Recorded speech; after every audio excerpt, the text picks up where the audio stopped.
Hello, everyone. We should be live right now. I hope we are live. If not, I'll figure that out, I guess. But welcome back to the live draft stream. My name is Ben. I'm partnered with Essentially Sports this year, which is exciting. And I have my man, Matt Issa, with me. And Matt Issa, excuse me, I know how to pronounce your last name. Anyways, how's it going, everyone? Welcome to the stream. It's draft day. We made it. Hey Ben, by the way, fun fact. So I do subscribe to your YouTube channel and I just got a notification that you are live right now. So this is Thank big. God, I'm thank just super God this excited, man. works. I'm But so I feel glad that like I this climbed the I'm so glad this works. I feel like I climbed the escalator of draft Twitter, like the glass escalator, because I have literally not that qualified to talk about the draft, even though I have been researching pretty heavily the last couple days in preparation for this. But then here I am getting a seat next to you. Like I kind of just nepoed into it for the biggest night of your year. But That's what I it's really all about, appreciate this, though. man. Of This is a great course. opportunity. I'm trying to make sure this is all set up on my. Okay, so you see it on my YouTube. We're definitely live.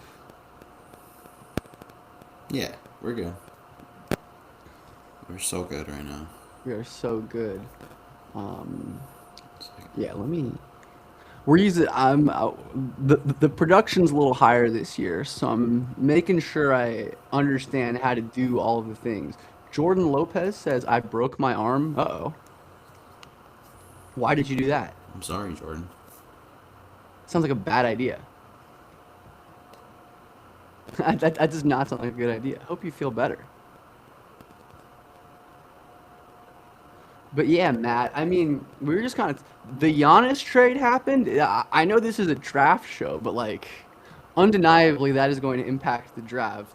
The Miami Heat now have an extra pick, um, which is very interesting. They're or not the Heat, sorry. My brain's already fried and it's not even and it's not even like 5 minutes in. Um, but yeah, the Heat are not going to be picking 13th anymore. That's going to be the Bucks. I know Bucks fans, I'm sure, are going to be very nervous. Jordan says he tried to jump off a ladder like Jeff Hardy. Now, why would you do that? As a Mavs fan, I'd be pretty disappointed if we drafted Ament at 9 with Kingston on the board. Yeah, that's kind of the fear that everyone seems to have right now, isn't it? Um, I would certainly share that disappointment if I were you. Just hope that, hey, if Dusty May can influence them to take a Michigan man, that would be nice. I mean, Yaxel, Merez, Adai Mara, all quality players. Let me just I'm just tweeting this out right now. Let me just tweet this out real quick. Adding my thumbnail and all of that good stuff. Um, Can you tag me so I hello, can repost?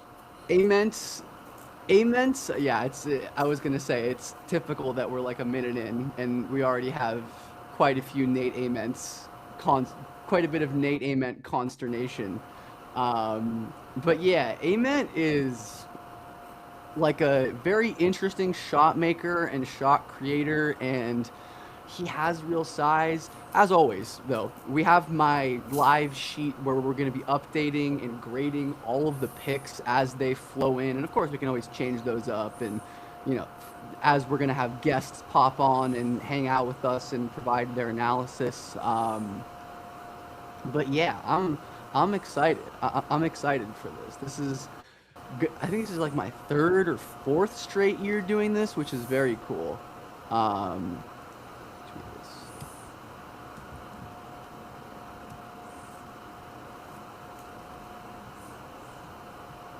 We are live.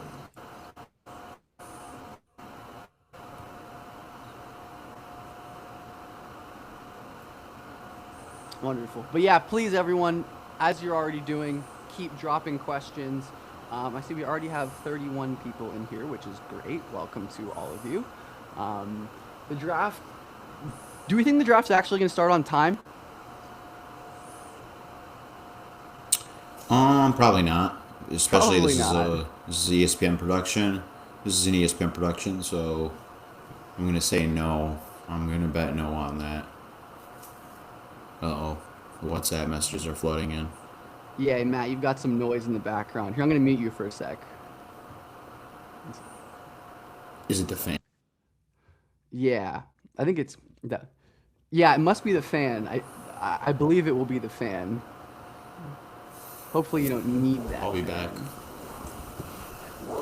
Jordan, why do you have so many phones?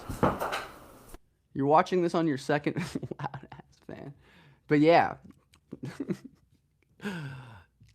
I'm very excited. It seems like AJ Debansa is pretty locked in at number one these days, which I do understand. Even though I have Debansa three as my, like I said, I linked my big board order, and throughout this video or throughout the stream, I am going to be sharing and referencing our awesome Essentially Sports big board that we put a ton of time and hours to have scouting reports that we'll go through on all of these players as they get drafted. But I do have Cameron Boozer first overall, Darren Peterson two, AJ Devansa third, Caleb, and if we look at the card form, looks a lot nicer for this. Looking into the top 10 of the draft. And yeah, it is an incredibly loaded draft that is going to be extremely fun. Steph says, "Is there any validity to the claim that a Corey is a very good passer, and that he simply decided to stop passing halfway throughout this season because of the lack of talent?" I liked a Corey as a, I did like a Corey as a playmaker at times this year, but I don't personally notice a huge difference between the middle and the end. I do think Abuka Okori having such like an outsized talent deficit um, definitely didn't help him by any means, right? Like he was the only guy on that team who was really impactful. Um, and who was really making like big things happen. But I do think he has like legitimate visions concerns. I think the size definitely doesn't help him as a playmaker. His ability to like create shots is obviously incredible. And I think his playmaking is like mostly boosted by his I think his playmaking is mostly boosted. Um, Someone said, "Which one of these handsome, young, talented men will save my Chicago Bulls?" It's probably going to be Caleb Wilson at fourth overall. That is definitely going to be the case. 15th, I don't know. Thinking about size, you know, what did Bryson Graham say? He likes slappy players, size, length, athleticism, physicality. Um, there are plenty of athletic, toolsy players who are going to be available in this range. So I don't know. There's going to be a lot of, physical, athletic, explosive wings and forwards around that I do think are going to be. Clippers fans want Michael Brown. What's up, CT? How's it going? Glad to see everyone flowing in. Almost 50 people before the draft even starts. According to my television, the draft starts in 21 minutes and 50 seconds. Adai Mara top. Do you think Adai Mara goes six to the Nets? Matt, after the Julius Randle trade, do you think they'd take a center? Maybe. What's up, Joe? How's it going?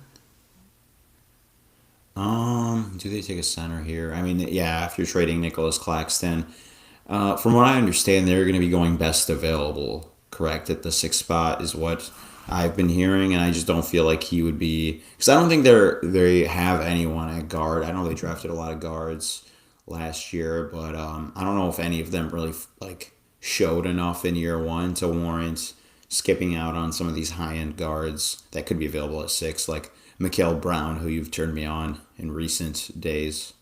Yeah, Matt's the kind of guy who would be tapped into a dog shit Nets team. So I'm curious if you have any thoughts on if any of those guards are like worth not drafting a guard for. I'd assume generally no. So no, I would say Igor is the one I'm most familiar with, and just if you look at his first year indicators, I thought it was incredible how he was able to transform his jump shot from being a big concern coming out of college to being like pretty good, a pretty good weapon. He's a great passer, but he just could not generate enough rim pressure to really make you feel excited about his future. And all the players with his kind of first year indicators in the sense of, I think it was looking at, what was I looking at? What filter? It was 3 point rate and what was the other stat? It was something else, but basically all the guards who had a similar 3 point rate and this other stat that I'm completely blanking on right now ended up being kind of like Ricky Rubio types. And as much as we love Ricky Rubio here, he was a great passer, but I never a mean, it could great be like creator because he I didn't. was gonna say his free throw rate was never crazy.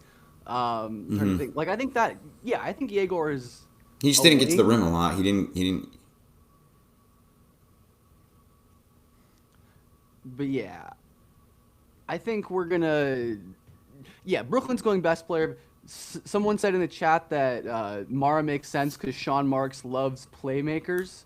Um, Spotted Sausage says, "Why isn't JoJo Tugler on any big boards?" That is because he went back to school and is not in this draft. But I don't fault you for not knowing that, since in this current college basketball landscape, it feels especially impossible to kind of know who is going to be in the draft at any given time and who is going back to college. Like I think there's a guy I like in the second round, Malik Lewis of yeah, Malik Lewis is his name, of New Zealand or Southeast Melbourne, and he is a really impressive player who I think would be like a worthy second round pick, but I think it's been linked to like some college teams, so strange. I don't know exactly. Um, what's up, Jacob? How's it going? Well, thank y'all. Jordan asked, I know Matt had a bit of a chaotic day. My day was fine. I ate lunch with my grandmother, as I like to do on Tuesdays. She lives close by, so I try to take advantage of that. Tuesdays with Maury. You ever read that book? Mitch Albom. I have not, no, actually. Okay, it's a good read. It's a good read. It's by Mitch Albom. He is a very famous writer in the Michigan area. Famously wrote Fab Five. For Ooh, those of you who did not know or did know, whenever I go to Pistons games, he has. Even though I don't think he's been to a Pistons game in years, he has a laminated, like press little name tag thing, and I still have a paper one. Even though I hey, feel like that's I'm there more frequently than he is. very Even though cool. I'm not. That's not cool. I mean, the fact that you're a credentialed reporter and are at Pistons games is cool. I mean, I'm not that freak. I'm not gonna lie. I'm not there like as much as More the than me. people who actually cover the Pistons. Yeah, More than yeah, you're me. there more than. I mean, I guess I'm there more than you. I fell So, off. I was going to a bunch early on in the season, and then high school basketball came around, and I was like, I have a yeah, chance to actually help people real win something job. right now. Real job. Someone said This is my real Terrace Reed job. Terrace Reed to the Raptors at 19. There's some smoke recently. Interesting. I had not seen that. Reed to the Raptors at 19, a little bit of a reach to me. I mean, it would be all right. I think the Raptors definitely need a center upgrade. I think that's undoubtable. Reed is interesting because he's not like a crazy rim protector, and I feel like I might want that for the Raptors. But like CMB is such a good like secondary rim protector. Um, yeah, he's such a good secondary rim protector that it might be worth it. But I don't know. It wouldn't be my favorite pick, but I think Reed to the Raptors, like in the like mid teens, late 20s, I think Terrace Reed would be completely fine there. I wouldn't be too worried about taking him in that area of the draft. Can I ask a question? You may ask me a question if you'd like. Only because I think he's the coolest guy ever, and he just has so much drip and coolness. Do you think I get to hear Koa Pete's name tonight? I think so. It would be Okay. kind of surprising if he was in the draft. Okay, speaking of drip, have we been seeing photos and such of like the players' fits? Because that's I something have I not always yet. like to see is like which of these players are dripped out. I think that's an a very important. Caleb Wilson is. He's on TV right now. He's looking good. Caleb Wilson's a sharp young man. Yeah, he's got a good suit on. It's like that kind of like peacoat button vibe kind of.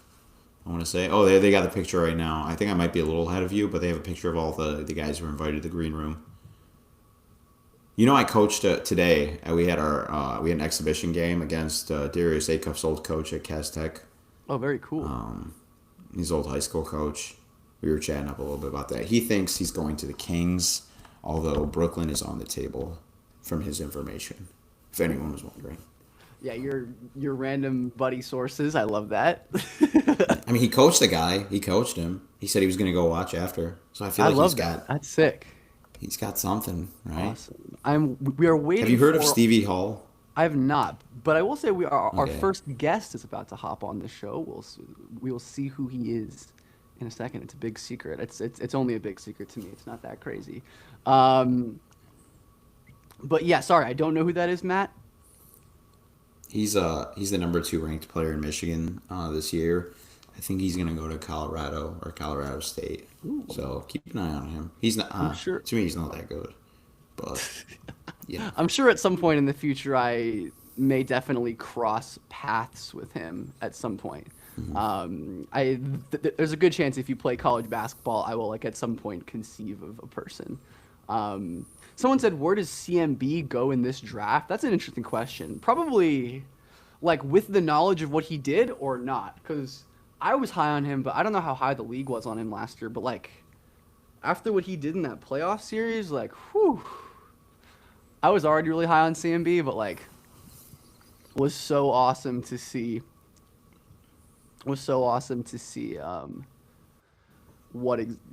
To see him like actually put together his incredible defensive versatility and rim protection and like primary on-ball defense in the playoffs.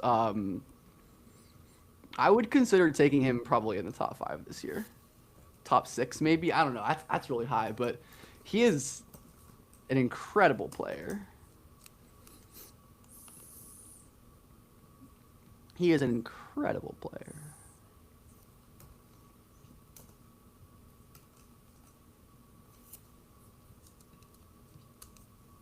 I'm even trying to figure out how to retweet something. One sec.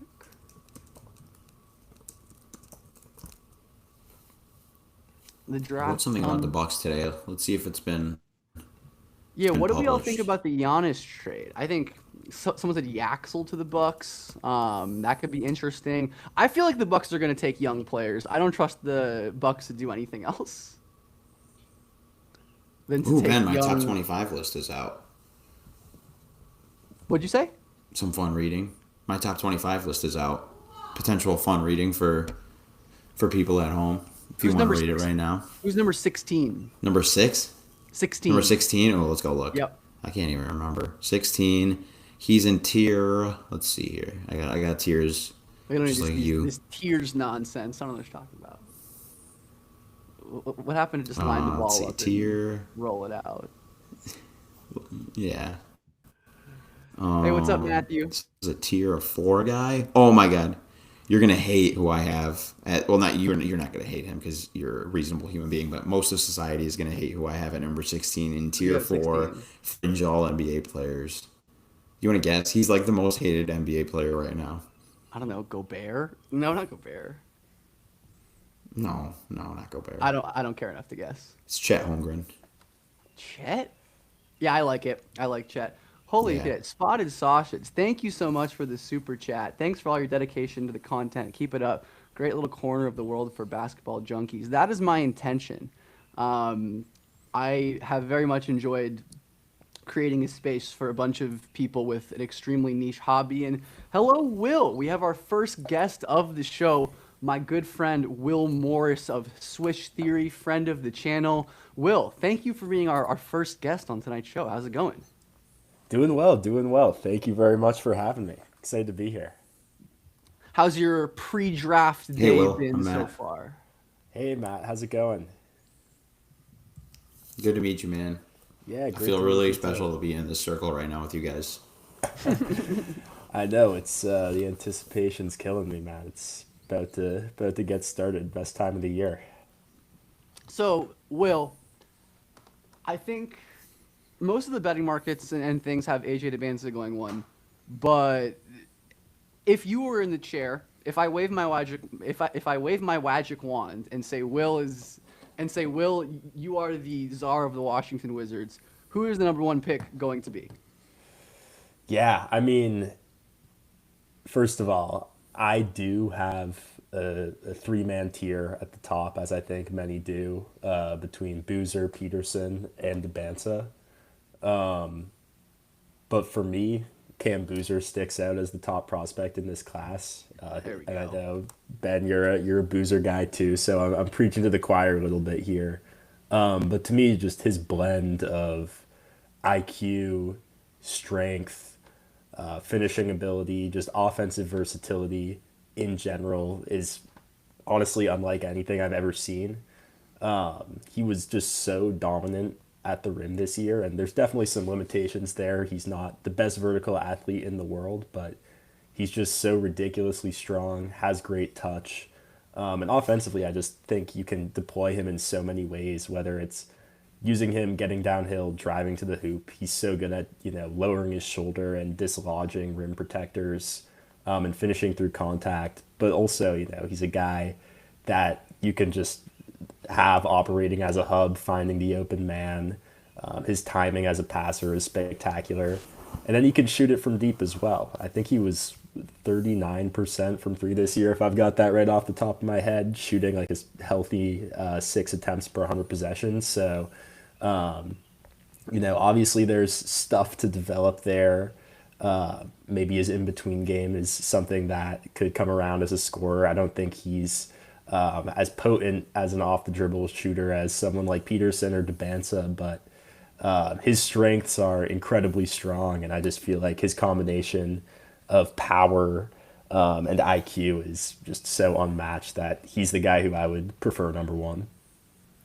Yeah, Boozer, I mean, as people know, I'm with you. I'm with y'all. I'm looking at these outfits right now. Kingston Fleming is absolutely fitted up. Not to just be a parody of myself, because that's my guy, but the dark red suit, um, man, Adai Mara is such a gigantic person. It is crazy how tall he is. It is absolutely insane. This is the riveting analysis that y'all are here for. Someone asked Steph in the chat, but thank you so much, Matthew, for the super chat. I will answer your question. I would love for the Heat at 40. I'm sure Will co-sign this. Matt asked Heat at 41. I certainly would love for that to be Bruce Thornton, wouldn't you? I would. I love Bruce Thornton, unless my Celtics take him at 27. But Something yeah. a little more, something a little bit more timely right now. Steph asked about Cameron Boozer. Does Boozer actually have post moves? I've heard about Boozer's strength, but not so much about his post skill. So, Will, what do you got to? What are your thoughts on Cameron Boozer's like the nitty gritty of his post game?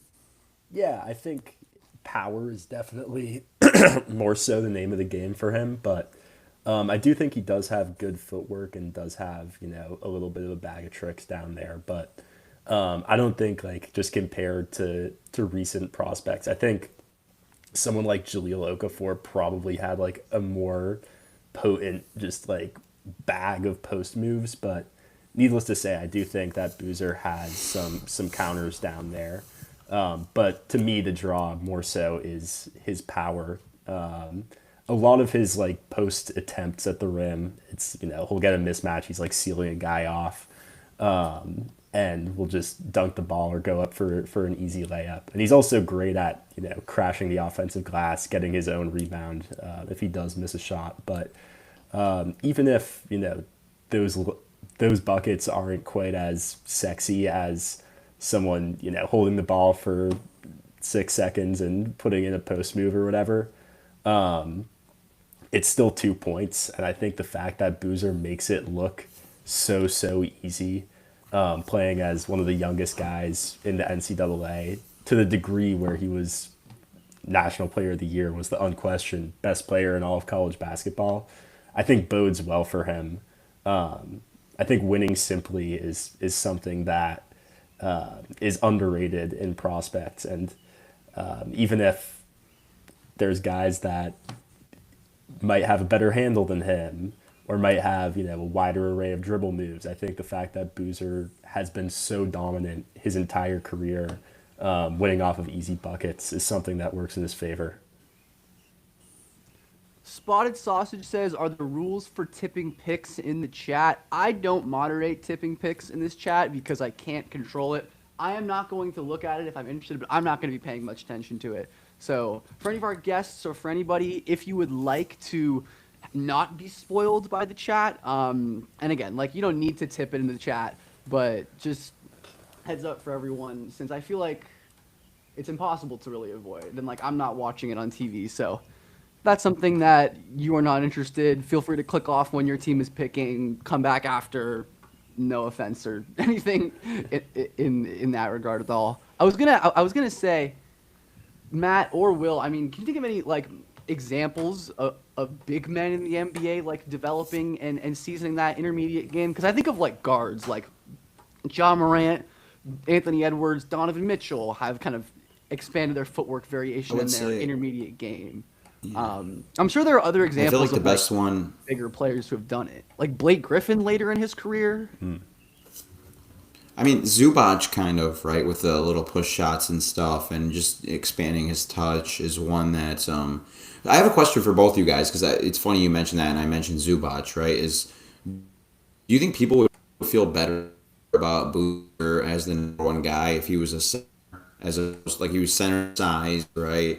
And he had the game that he has right now because it seems just like so much more. The parallels seem so much easier if that's the case, right? Where you could say like he's kind of like more athletic Sengun, like a better defending Sengun, or of that mold. Do you guys agree there, or do you think it really doesn't matter?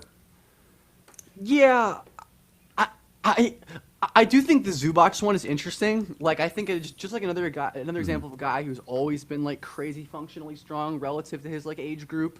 And I think that like kind of like you said, Will, like the strength is his base, but I think having that functional strength is just like such a huge kind of value add.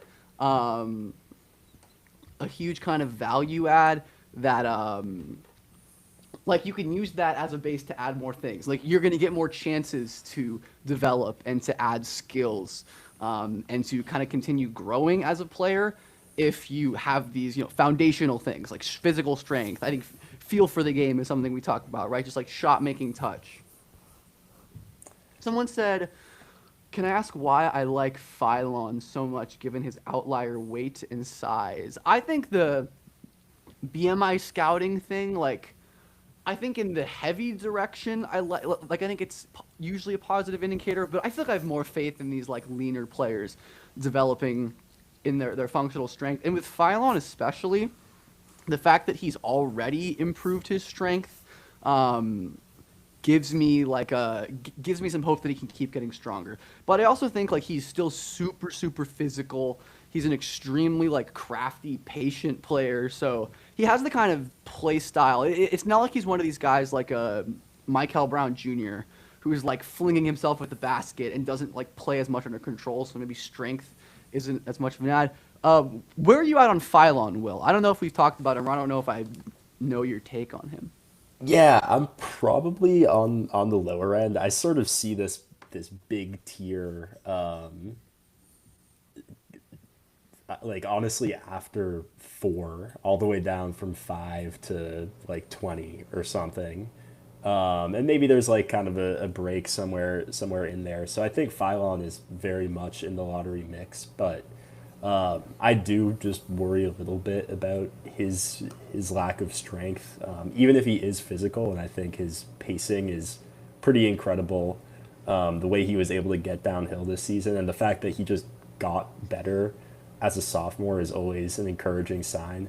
I just worry that the finishing might be mitigated a bit in the NBA, playing outside of Alabama's system, and being in a more I don't know, just being against more physical, longer, stronger NBA players. And then I think his shot is great and developed super well this season, but I do think that this is just a really deep guard class, and there's honestly guards that I think I just buy the shot a little bit more. So, I don't think I'm like a Phylon hater or anything. Like, I think he could definitely carve out a nice spot in the NBA, and I think there is tons of upside there if he does fill out the frame. But I certainly don't view him in that like I think he's still in that lottery mix, but I don't think he's there with like a Kingston Flemings or a Cuff, who I am probably higher on than most of draft Twitter, or Keaton Wagler. But still, I think he's definitely like a capable potential lottery guy. For sure. Not Zay asked if I like Wagler. I do like Wagler. I know you like Wagler, Will. Can you shoot a quick elevator pitch for why people like Wagler so much? Since I feel like he's someone I've gotten a lot of questions about from my friends or people who like, either aren't super tapped in. They see like a 6'5" guy who's like a shooter without great athleticism. It's like, what makes him different? What makes him like a real top level player rather than like a more of a role player bet? Yeah, I think to me it's his combination of size, shot making, and feel. Wagler definitely has his athletic deficiencies, but his shooting, just like his ability to just put the ball in the hoop, is incredible. He's such a good shooter, such a versatile shooter. I think his release is like maybe a little bit low, but like at the end of the day, those things are tough to get caught up on when the ball just goes in the hoop and he's capable of getting his shot off at so many different angles. Definitely concerned about him as just like, oh, here's Keaton Wagler. Let's just like run a bunch of pick and rolls with him. Just given some of his creation woes, I don't think he's very good at just like breaking down guys off the dribble. But I do think he plays with good pace, and I think his free throw drawing also, just speaks to his level of feel. Like, he knows he's not somebody that is like getting downhill and dunking on guys. It's always cited he had 0 dunks this year. Yeah. But even with that, like, he's able to win in other ways. And I think, I mean, what was it? He had pretty high free throw rate this year. I should have these numbers next to me, but I can look it up quickly. Yeah, I mean, Yeah. 4.76 free throw rate is insane for somebody that has some downhill limitations, right? So Yeah, for someone as like slow and skinny as him, like that's really impressive. yeah, Like, so for me, it's, you can create queries where it's like dudes with 0 dunks and tons of made threes, and it gives you back like Ty Jerome, and it's like, okay, are you gonna like use the 5th pick on Ty Jerome? But in many ways, I think Wagler is kind of in his own box, as a guy that's just an insane shot maker and has such high feel for the game. I don't, necessarily view him like, I think I'd put him a tier below Caleb Wilson, and I actually like Flemings and a Cuff maybe even more in a vacuum, but like Wagler is still a phenomenal prospect. yeah, Wagler is really interesting. I think his combination of just like incredible feel and shot making chops are really, really impressive. I think just that combination of like incredible off dribble shot making, off platform shot making touch, and just the consistency. Like, something I do my pass tracking, and I chart for like I chart for decisions and I chart for turnovers, and his like pure passing turnovers are unbelievably low. Like, he had a decent amount of like dribbling related turnovers where like he either lost his footwork or kind of threw his handle into someone. But yeah, I mean, like, somebody kind of alluded to this. Like, Ty Jerome was awesome this year, so I think like, even though like it's like, oh yeah, top 5 pick on Ty Jerome, like, yes, but I think that, one, understate who Ty Jerome is, and two, like, these players that are so like unique, like Wagler, it's hard to like think of good approximates for a lot of these players. And I have all my comparisons listed over to the right side here. Some of them I feel better about. Some of them I feel worse about. Wagler are definitely some of the ones I feel worse about. Like he is such a unique, like one of one player who I really do think like there are so many different ways that this could go. And the Wizards are officially on the clock. Call it AJ Peterson. I think it's gonna be probably AJ. Boozer. No, yeah, it's probably gonna be it's gonna be AJ. I think. It seemed like there was some Peterson smoke picking up some momentum, but I honestly expect it more so There to was be smoke. definitely a little. There was definitely a little bit of Peterson smoke. I think it's gonna be AJ, but like I don't know. Would be pretty shocking if it was Boozer, but that would be so awesome. Yeah, no, I think it'll be AJ.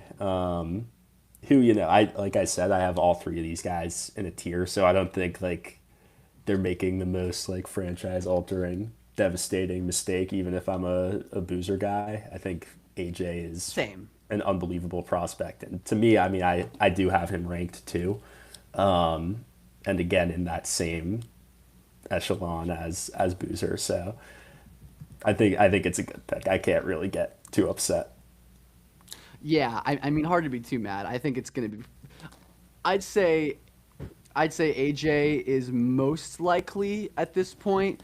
Um, and I think AJ makes like the Trey extension might make even more sense. Like that was a lot of money for Trey Young. It was, and yeah, it kind of feels strange, especially after all these discussions that you saw around Trey Young, where it's like, I think especially in like a draft context of like, oh, like what's the value of a player like Trey Young, and I guess you're seeing now with this contract that like, yeah, I guess still pretty high. Someone asked, "Do you guys also hate the Trey contract? Thoughts, y'all, on this Trey deal?" I, Yeah, I it's think it's bad. it's a little It's spooky bad. to me. I I can't get the lie. so I mean his value. So I think the anti-taking rules make it more valuable to be a floor raiser in this league. Which Trae Young is still a pretty good floor raiser. Like even with how bad he was in Atlanta this year, their offensive rating was much higher with him on the floor than off of it, and he will help those youngsters who are all still on very cost-effective contracts. Because they have a lot of play finishers on that team with like Keyshawn George, Alex Sarr, Will Riley, and Trey Johnson, Bob Carrington, whatever. And so I don't know. It's pretty high. I feel like he probably should have been in that Brandon Ingram range of I'm $40 million surprised he dollars a got year. that Even much then, money that was a little and too that rich for my long of a blood. deal. Yeah, I just don't know where his leverage came from. Where did he get that kind of leverage to get that kind of deal? You know what I mean? Like who wanted Trey Young that was Clearly, gonna clearly swoop somebody, up and take him from the clearly Hawks? somebody I might mean have. the Wizards. Miami. What's up, MCH? And again, Yeah, I don't thank know. welcome to everyone filing in the draft. The Wizards pick is officially in. Sorry, Will. What's up? Yeah, no, I mean to me the length is just a bit crazy, right? Like in practice, I get you know, overpaying a guy when you like theoretically have this star coming in on like a rookie, still number one overall pick contract, but a rookie contract that theoretically is going to be helping you. And I think with this class,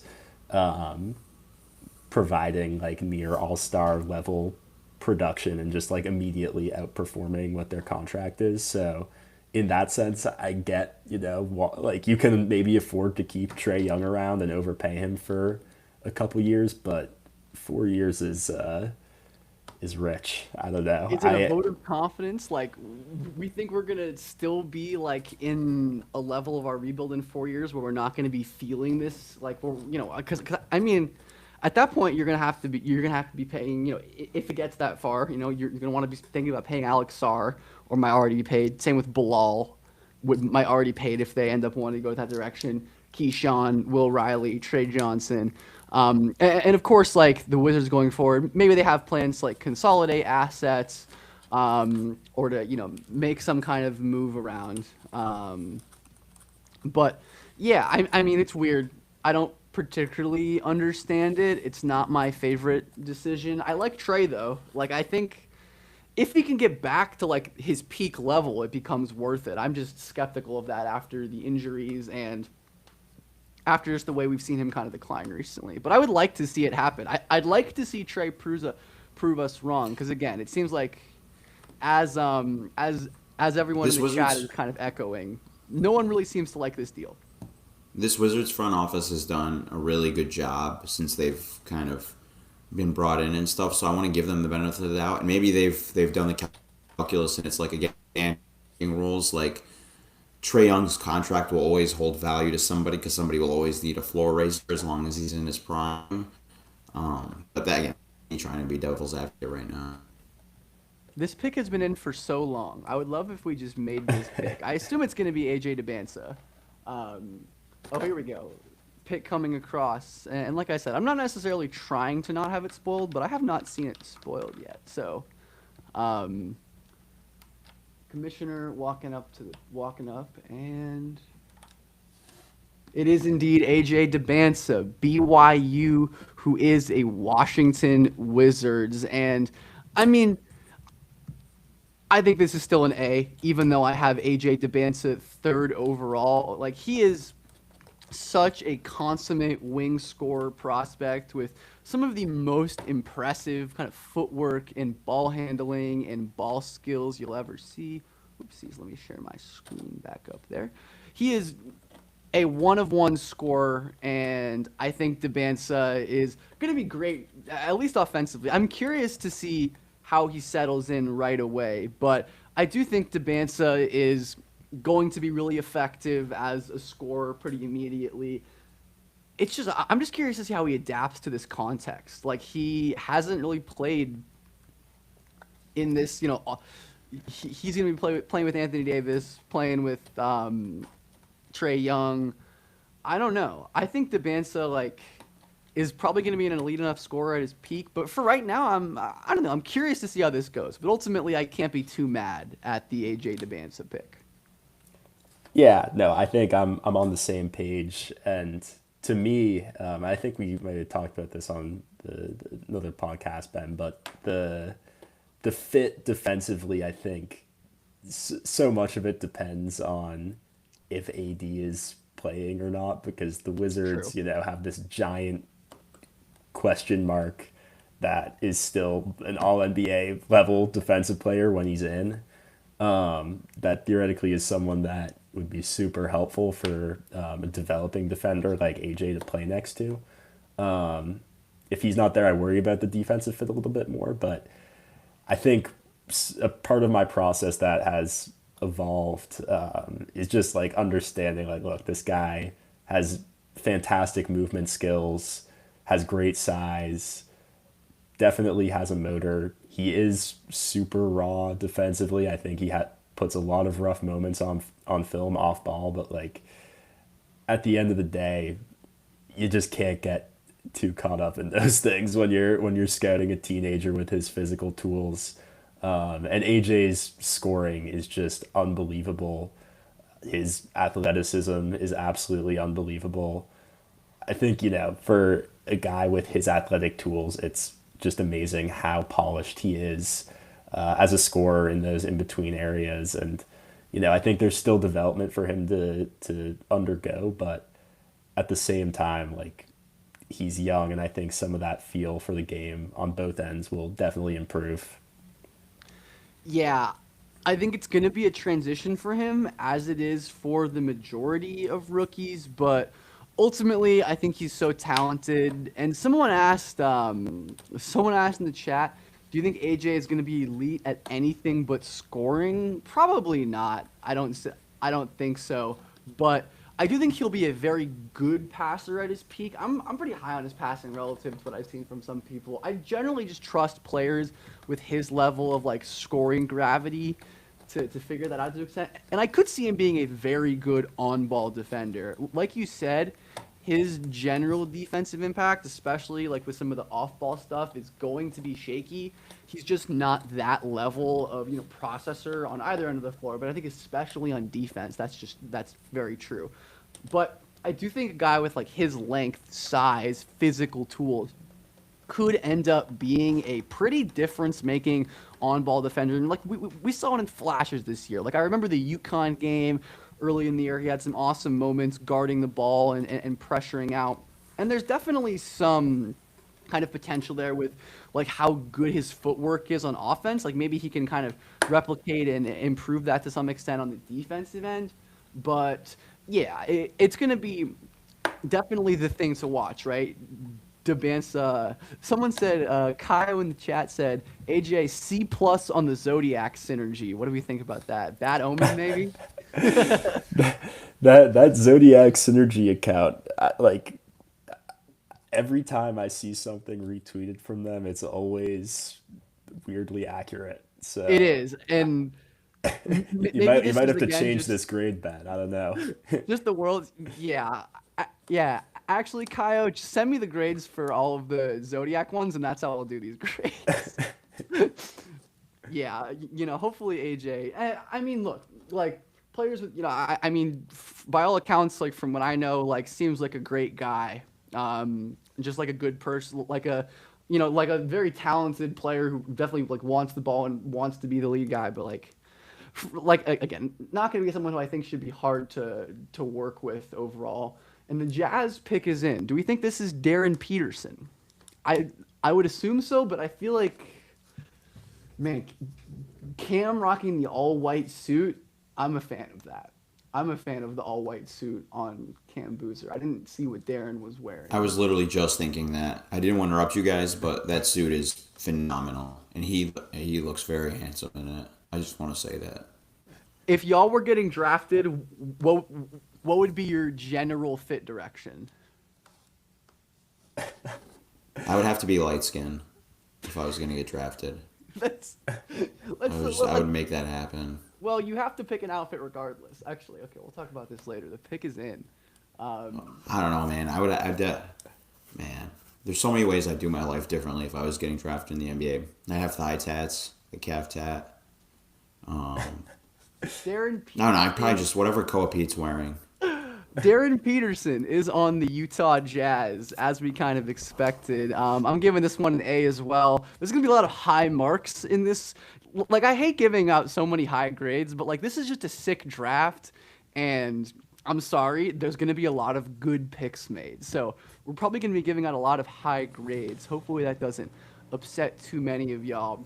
I'm really intrigued by the idea of Darren in, like, the Will Hardy system as like a movement player, kind of in like the way he was at Kansas to some extent, but man, I mean the talent around him at Kansas this year was truly heinous at times. Like it was brutal watching him.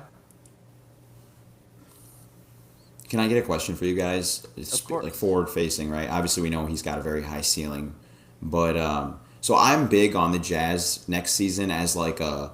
Remember when the Golden State Warriors upset the Dallas Mavericks because they were the perfect foil for them in 2008, I believe, 2008. Yes, I was like 7, but and I feel like the Jazz are that team. Yeah, and so the Jazz kind of like are like that team to me, the Spurs, where I could see the Jazz barely making it to the playoffs and then upsetting the Spurs in the first round just because of that combination in the court with Lowry, Jaren, and Walker Kessler. They need more wings, right? And so do you guys think how good of a like year one player is Darren Peterson to you guys? I could see him being really good, honestly. Like Yeah. yeah, I could see him being Like really better than good. Khan? Yes. Yeah, I would tend to agree on that. Yeah, I mean, it's to me this top 3 is just so. Again, I'm not super old, so I my like knowledge database doesn't go back as far as other scouts, but this is like most certainly the best top 3 I've evaluated, and I had Darren at 3 again in that same tier with the rest of them, but it like pained me to put him there because he's definitely like a capable number one pick, and is honestly like just one of the best shot making prospects I've ever evaluated. His ability to just get his shot off in such a wide variety of ways is it's absolutely insane. And I feel like there's been all this talk about how it was like this rocky, like up and down roller coaster year at Kansas, which in some ways is true.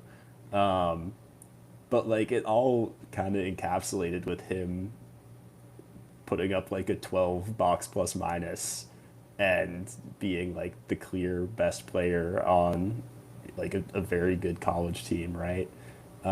So like even with all these narratives that DP had like a terrible year, had like a rocky year, he still had like a damn good season by like any any metric of like measuring how good freshmen are at the college level. So No doubt.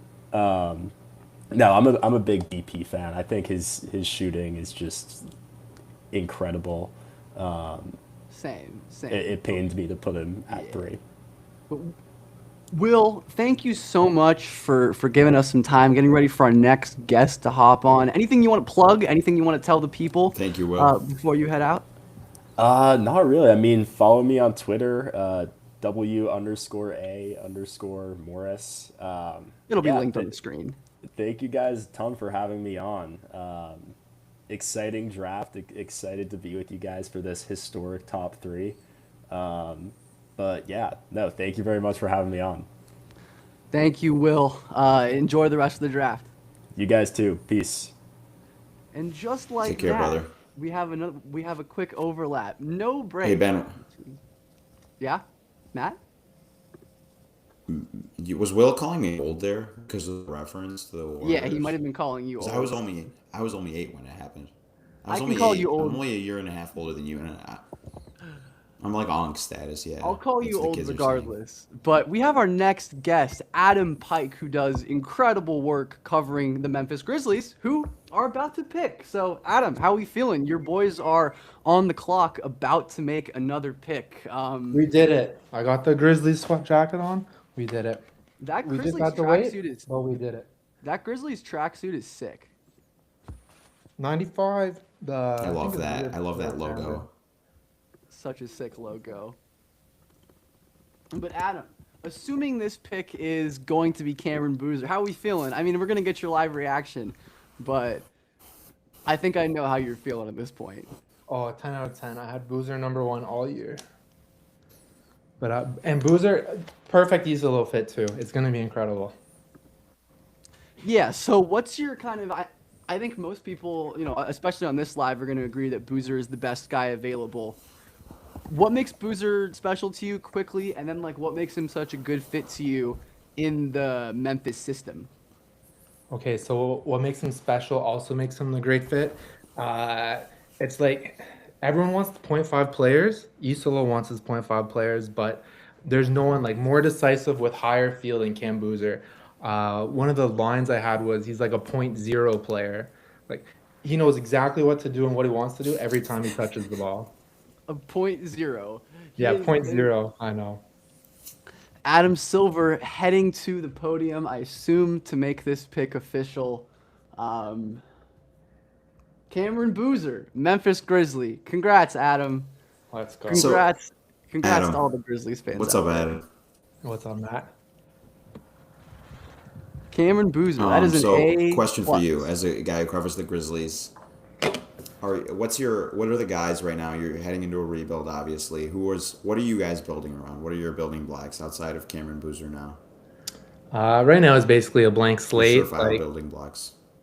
Edie, I'm gonna say Edie. I'll say I have high hopes for Edie, but he hasn't been healthy very much. And Cedric Coward was really good last year, but I think he's kind of like he's not like the tentpole player that I picture Cam Boozer to be. And he was also injured last year, so Cam Boozer's the tentpole, and I think Edie and Coward right now are the tent holding it up, I guess. Javon Small, I'm high on. No Jalen Williams, Jalen Wells. Jalen Wells, honestly, I could see him being extended this season. I could also see him being traded this offseason. I really have no idea. Ooh.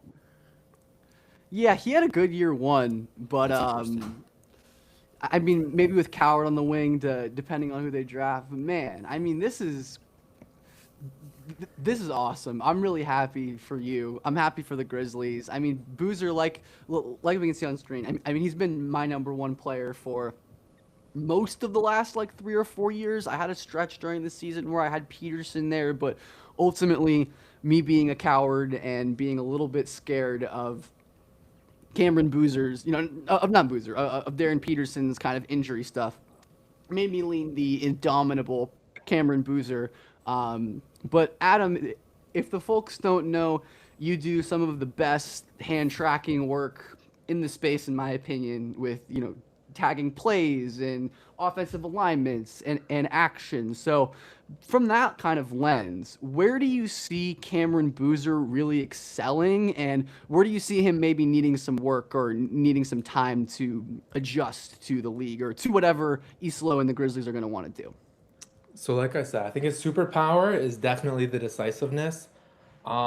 Grizzlies, they were like third or fourth in the league in frequency of ball screens last year, and Cam Boozer's like either a second side, pick and roll man, or as like the just some of their actions like Iverson cut on the second side, they'll do lots of pick and roll out of it, and Boozer can either be the roll man or the ball handler out of that. And as the roll man, I think he's like generational, like short role playmaker. So that's what I'm really excited for. The Thomas Islo talks about like three different types of bigs: playmaking, shooting, and then like traditional. And there's no playmaking bigs on the team right now. There's very few in the NBA. Got Jokic, um, Marcus Gasol in the past. Steven Adams does a little bit. I'm sure I'm forgetting people, but Cam Boozer's cognition level and also like paired with the scoring usage he can have, that's very exciting to me. We've got some huge news as well. Cam Boozer A plus on the Zodiac scale. I think that is a good. It, are you familiar with the Zodiac guy? Unfortunately. Well, the Zodiac guy, and the Bulls are about to pick. And we have our next guest joining the live. It is Ricky O'Donnell, friend of the show, covers the Bulls and the NBA and the draft and college basketball at large for SB Nation. Ricky, how we doing? The Bulls pick is in. What's up, Ben? I think the Bulls are making the easiest pick of the draft. Not a lot of suspense on this one. I never thought there was a fifth player in this class who challenged Caleb Wilson to be this pick. Sort of a no-brainer, in my opinion. He's got some holes in his game, not a great shooter. He's pretty underweight for a modern power forward, but I think you got to take him and hope for the best. He's so talented, statistically dominant at a young age, best highlight reel in the class, super explosive. So, yeah, I'm loving it.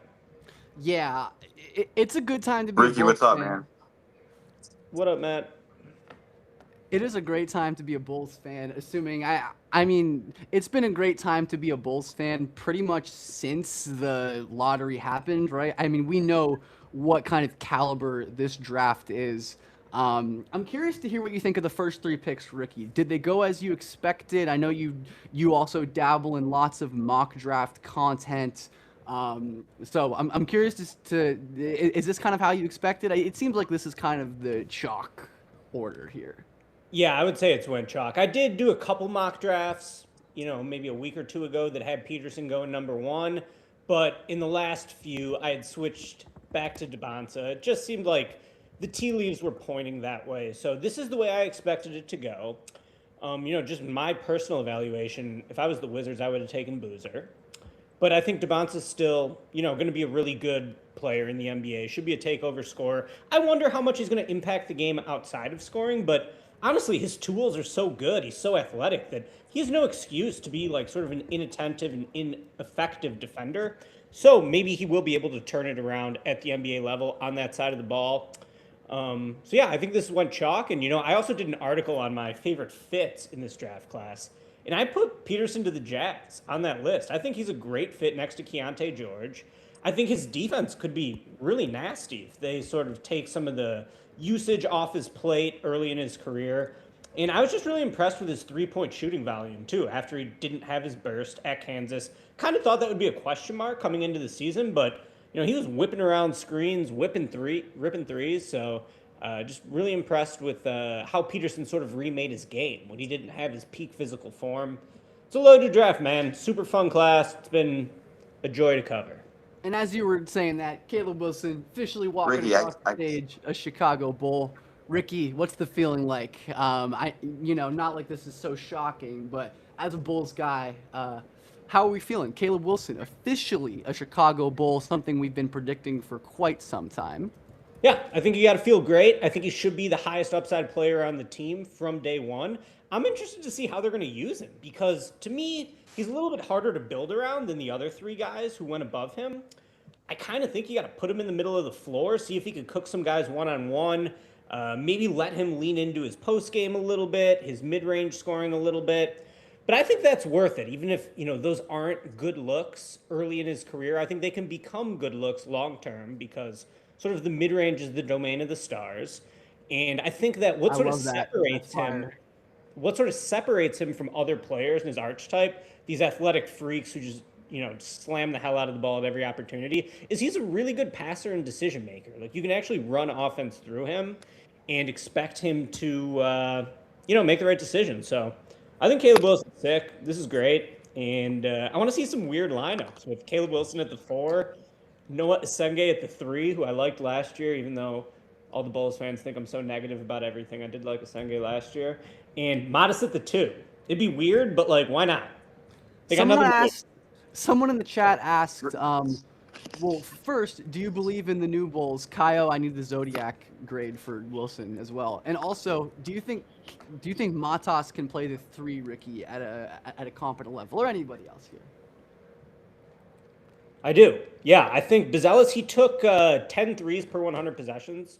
This past season, he made them at 35 or 36%. So I feel like that's good enough shooting volume. And then, yeah, I think defensively, his best attribute is his shot blocking. So it's sort of nice to have him closer to the rim playing the 4, but also he doesn't have any weight on him. And that's one thing that's sort of funny about this Bulls team, especially after the Nick Claxton trade yesterday.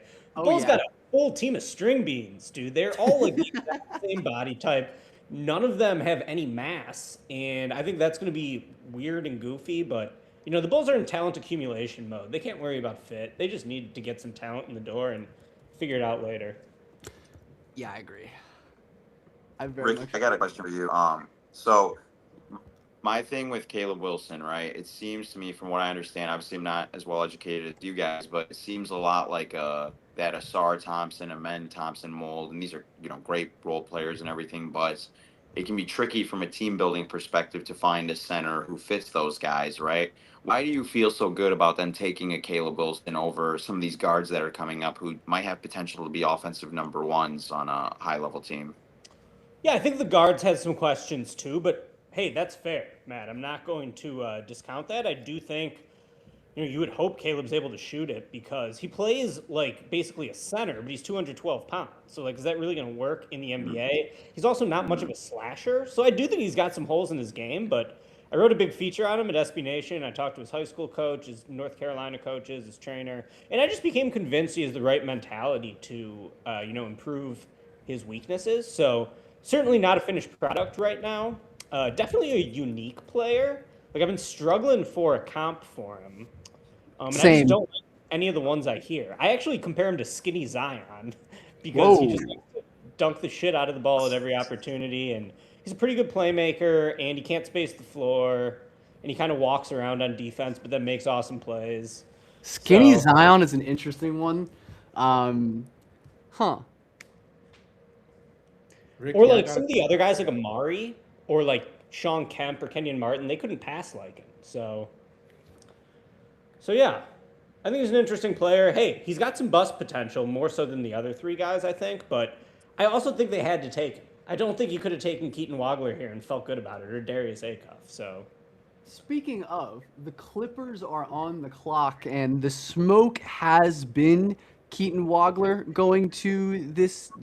The smoke has been Keaton Wagler to the Clippers, and if that ends up happening, I think I'll generally be okay with that. I assume it's going to be Keaton Wagler, based on all of the smoke lately. Anyone have a different take or think it's going to be someone else, I guess? I put I already saw Wagler. the pick, so no comment. Jake Fisher, come on. Is Jake Fisher tipping him? I keep refreshing the timeline by accident, and I keep seeing. Yeah, it's really a force of habit at this point that you got to be careful about. Hey, you know what? As someone who's doing live draft grades tonight, I appreciate Ben, can you really quickly, What's up? Sorry. Ben, really quickly, can you share with the audience what you think that if you were the one selecting right now, who you'd be taking at number 5? I'd probably take my guy Kingston or Michael Brown, honestly. But I can't hate Keaton Wagler, honestly. Sorry, Ricky, what were you saying? Oh no, I was just saying that I appreciate the tipping because I'm doing live grades tonight. So I assume this is going to be Keaton. I was going to say, we keep saying the draft begins at 4. Does the draft begin at 5? And the pick is indeed Keaton Wagler on the LA Clippers, who I think.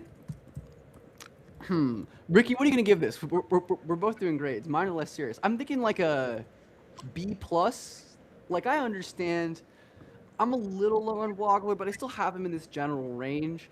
And I do think he strikes a nice balance of kind of like a guy who can obviously contribute right now. I think has some, definitely some issues with his strength, physicality, but should be able to play with, Wagler, or not with Wagler, with Garland and Kawhi as well. But yeah, I think I'm generally cool with this one. yeah, I think it's going to be interesting to see what he looks like when he's not in 5-out spacing, because Illinois just had a couple 7-foot centers who could rip threes. And I think that's like the ideal situation for a guard. And even with that, he still didn't dunk the ball once. So I worry maybe he's a little bit below the threshold you need of NBA athleticism. With that being said, though, he was just super awesome and super productive, right away as a true freshman. So I think he's going to have to shoot it at a high level to be really good. But he did that this past season, and I don't know why you would doubt his ability to continue to do that in the NBA. It's funny. I was at the Illinois-Alabama game at the United Center in November, and this was right when he started to get some hype. He was playing off the ball in that game. He didn't really do too much, and I was talking to a scout at the game, and we were like, oh, he reminds us of Cam Christie a little bit. Ooh, then they move him to good point pull. guard. He just completely crushes and becomes one of the best players in the country. So people talk about him as having a lot of off-ball utility. I'm interested to see how much that will really be the case in the NBA. Like, is he going to be best in an on-ball decision-making point guard role? Or, will he be good at the 2 playing next to Garland? We'll see. You said he needed 5-out spacing. Isn't Brook Lopez their starting center going into the year? I was just thinking that. Adam. Yeah. I mean, that's definitely true, right? Like, the That was a 5-out joke, by the spacing way. that hopefully Lopez will bring, but in that vein, I'd also like to see Keaton with a lob threat big as well. Like, that's something that he just didn't really have at Illinois between the Ivasai and Murkovic. And I think will be a huge add for him. I mean, he's very skinny. He's going to need to add a lot of strength, but man, that Purdue game, and I think the 5-out spacing does help. And I feel like this Nets pick is the first one where I really don't feel like I have a good pulse on what exactly is happening. It's going to be Mikal, right? I'd be surprised. According to Darius Acuff's high school coach, I just talked to him today. Says it might be Brooklyn. I think Michael makes a lot of sense. Like we kind of talked about earlier, it is just a pretty impressive.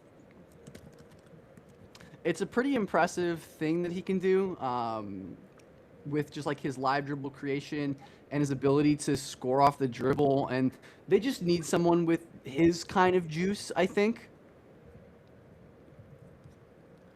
So yeah, I mean, I think Michael's also a pretty polarizing player. Honestly, I feel like he's someone who like has a lot of fans in the draft space, myself, but also a lot of like people who are kind of worried about some of the limitations with his decision making and his frame and all of this stuff, all of that stuff. So, Adam, Ricky, any of you have serious concerns about Michael Brown as high as 6th overall for a team like the Nets? Apart from the back, I would say getting to the rim Yeah. a little bit. Obviously, his 3-point rate is like comical. So I am a little worried about the rim frequency. The other part I would say is I don't know if he's ever going to play defense, but the offense might make up for it. There's a few guards in the class like that, obviously. Yeah. I felt okay-ish about his defense as the year went on. Like later in the year, I think he had some nice games, but it is just tough. Like you said, the back injury kind of shortened his season. He didn't get a full year. Definitely a little bit of weirdness in there as well. But ultimately, like, he is such a talent. But I think, honestly, anybody but Nate Ament among, like, the projected players, I'd probably be cool with for Brooklyn. How do you guys view Mikal Why is Brown? everybody making fun of Nate Ament? Can somebody explain that? Nate Ament, he's just, you know, he is you know, are you interested in drafting, like, a guy whose ceiling comp is like Jabari Smith, Tobias Harris-ish at 6th in a good draft, Matt? Tobias is a good hang. It's just Oh, also like why it's so not? much RSCI anchoring. Like Yeah. he didn't have the production this year at all. Yeah, so like if you're the stat-based kind of people, What's RSD? recruiting service consensus index, just like high school. Sorry, I'm okay. Okay. You're good. Okay. Yeah, Okay. just coming Sorry, into the guys. season, he was ranked This is 4th in the class. I'm like I the think. casual fan right now. Yeah. Keaton Wagler B+ on the Zodiac scale. I like that one. Pick is in for the Brooklyn Nets. Commissioner is on my TV screen.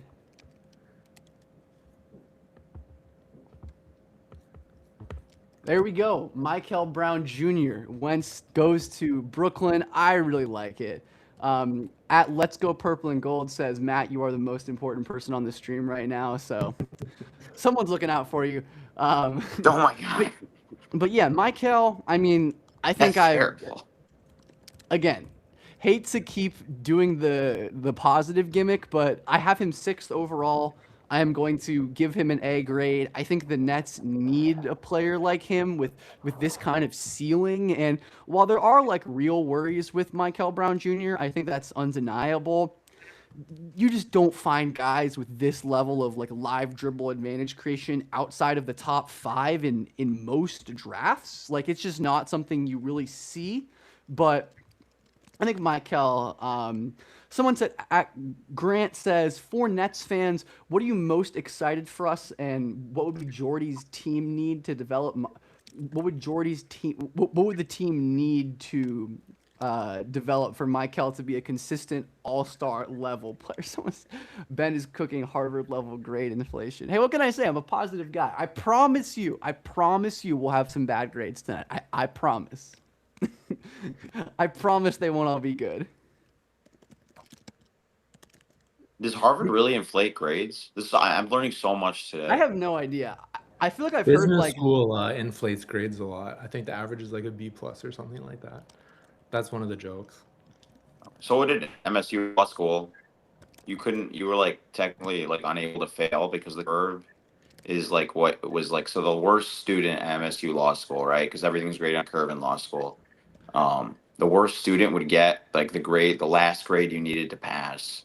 So I don't know. I feel like it's pretty common. They want to keep their guys. You know, they want to get their people through the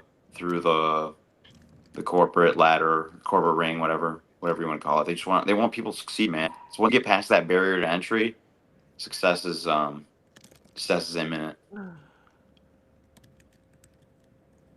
Hey, I how got do you a guys question feel for about- Ricky before I go. So Grizzlies went 3-4, and they're also 15-16. So based on Caleb Wilson, who do you want at 15? Yeah, Or did you change your mind at all? Yeah, we're shopping from the same part of the prospect store this year. I don't know who I want at 15. I would like any of the Michigan men. I think Merez Johnson would be perfect, but I don't know if he's going to make it. I like Mara. I got Mara as a top 10 prospect, so I'd be into that. The Bulls definitely need a center. I think Yaxel would be cool, even though he's a month older than Josh Giddey, which is my favorite little tidbit in this draft. But probably too good to pass on. I got Yaxel 5th. What do I know? I'm high on Yaxel too. I mean, I got him. I have him 11, but in a tier that goes. So I don't know why this is not. So yeah, I like a Corey too. I don't know. I'm open to anything. What do you think about a Corey at 15? Too rich, Ben? I have him higher than that, so I'm not going to complain. Adam, before you hop off, again, first, thank you for coming on and tell the people where they can find you and if you want to plug anything. And 2, who are you hoping the Grizzlies take at 16? Thanks for having me, Ben. First, I'll do Grizzlies at 16. I'd really like Alan Graves if he could pair with slot in between Coward and Boozer long term. I feel like one thing they're missing is kind of the stock creation, and he has best in class maybe positionally. You can find me at Grizzlies Film on Twitter. Thank you for having me, Ben. Of course. Thank you so much, Adam, for popping on. Friend of the show. I'm sure I will ask you to be on here next year, so thanks so much for hanging out with us. Thank you. Can I ask a question to Matt and Ben here? How would you evaluate Mikal Brown versus Jeremiah Fears? That's a good question. Who would you rather have? I slightly prefer. Well, Mikal Brown can shoot. Fears was a good shooting prospect, but I don't think he's the level of Mikal Brown by any means. I think Fears is probably a bit sturdier strength-wise, had a little bit more like craft in the intermediate. They're very similar, though. I think I'd probably lean Mikal because of the little bit of added size and the playmaking bump. But Ricky, I'm curious to hear what you think. Yeah, it's a tough call for me. That's why I wanted to know your guys' opinion on it. I sort of view them as in the same caliber of prospect. What's up, Matt? So my thing with Fears, I haven't watched enough of Brown yet to make a firm decision on it. But my thing with Fears is he's too much reliant on being faster than everybody. And one thing I always try to talk to young people about is being able to play off two and stay in front of the rim is so important for so many different reasons today. Darius And being able to give Acuff those Jr. bombs, is a right? I think king, of by Denny the way. Avdia. I didn't really feel like we needed to intro because that's been chalk for a month. We'll talk about that in a sec. Matt, keep going. Yeah, so I feel like there's a couple advantages to it, right? With playing off two, but like being able to take those bumps, absorb those bumps, it keeps you in front of the rim. And I don't think this gets talked about enough, but when you stay in front of the rim when you take your shot up, right? You have the chance of getting an offensive rebound. You have the chance of tagging up on your man and keeping them in front of you, right? And so not giving up those transitional layups. Whereas like a guy like Fears, who's like his number one pitch is right, I'm gonna blow by you with my speed, my downhill burst. You end up sometimes going, into the stanchion, right, falling out of bounds. And if you miss that layup, right, you got to get back in transition and your team's at an odd man break. I know it's it sounds like a very small thing, but when you're talking about these guard prospects and, trying to differentiate, can he be an offensive number one on a championship team? Can he be an offensive number two on a championship team? Is he even capable of being a high usage offensive player on a championship team? Like something like that really matters. And it seems like from Brown's frame, he has more of the ability to be that type of player. So I guess I would say I'm a little higher on him, especially from just like the way Ben sings his praises. Yeah. But I love Fears. I will say I'm a big Fears guy. I will say Mikal is pretty out of control at the moment, but he can improve it. But Darius Acuff is a king, kind of as we've been forecasting. This is one of the clearest picks in the draft, and I'm going to give this one a B. My first grade below a B+. I like Darius Acuff. This is the range where I would draft him generally, but I am worried about this Kings defensive foundation. I can't lie. I am a little spooked about, especially, I'm not crazy about Maxime Reynaud, but yeah, I think Acuff, he is he is obviously an incredible load-bearing offensive creator, but I don't know what to think of him in the Kings. I mean, the Kings are very much a blank slate, so. Ricky, what's your pulse on this one? Yeah, I'm not the biggest. Before you answer that, Ricky, Yeah, what's up? I want to compound one question on there, but as you answer that, Ricky, is it truly a blank slate, or do you like any of the trio of rookies from last season on Kings enough to consider them as part of this rebuild? You know I'm a Dylan Cardwell guy. You gotta be. I like And Dylan Cardwell too. he's probably a Mhm. better center though. Like he was a nice value play for them at that point. But yeah, I mean the Kings are probably the worst team in the league to me. Like they don't have much to pin their hopes on. So I do think that Acuff is kind of at his best when I liked how Ben said a load-bearing offensive player, when he can soak up a lot of upside, when he can really be the guy at the controls, when he can play Acuff ball. I actually think he's a sick floor general. Even though I'm kind of an Acuff hater, I think I had him 11th or 12th on my board, which is probably lower than consensus, but he really knows how to run a team, I think. I'm a little worried that he's going to be the worst defensive player in the league, and I'm a little worried that he shot 30% from three at the high school sample and then 44% in college. So, like, is he really going to be a 44% three-point shooter? I sort of think he needs it to fulfill his high-end outcomes. But sure. yeah, I mean, the guy just delivered in every big moment. So it's kind of hard to hate on him. Like, he was awesome his freshman year. I've been watching Calipari guards tear it up my whole life, and he was arguably better than all of them as a freshman at Arkansas. So mad props to Darius Acuff. He's a gamer. He's a super cool player. I'm excited to see what he can do. The Kings need some hope, man. That's for sure. Yeah, he's gonna like again, as some have said, he will put butts in seats. That I'm sure about. Like he is going to be fun to watch. And Atlanta on the clock. This is, I guess, you know, you were correctly confident about Michael. Ricky, what's your pulse here? I think I did Mara in one of my mocks. I did Flemings in another one. I could see this being a ton of different things, especially considering Ansi Salah has like repeatedly talked about his prioritization of BPA. But of course, we have no idea who they view that as.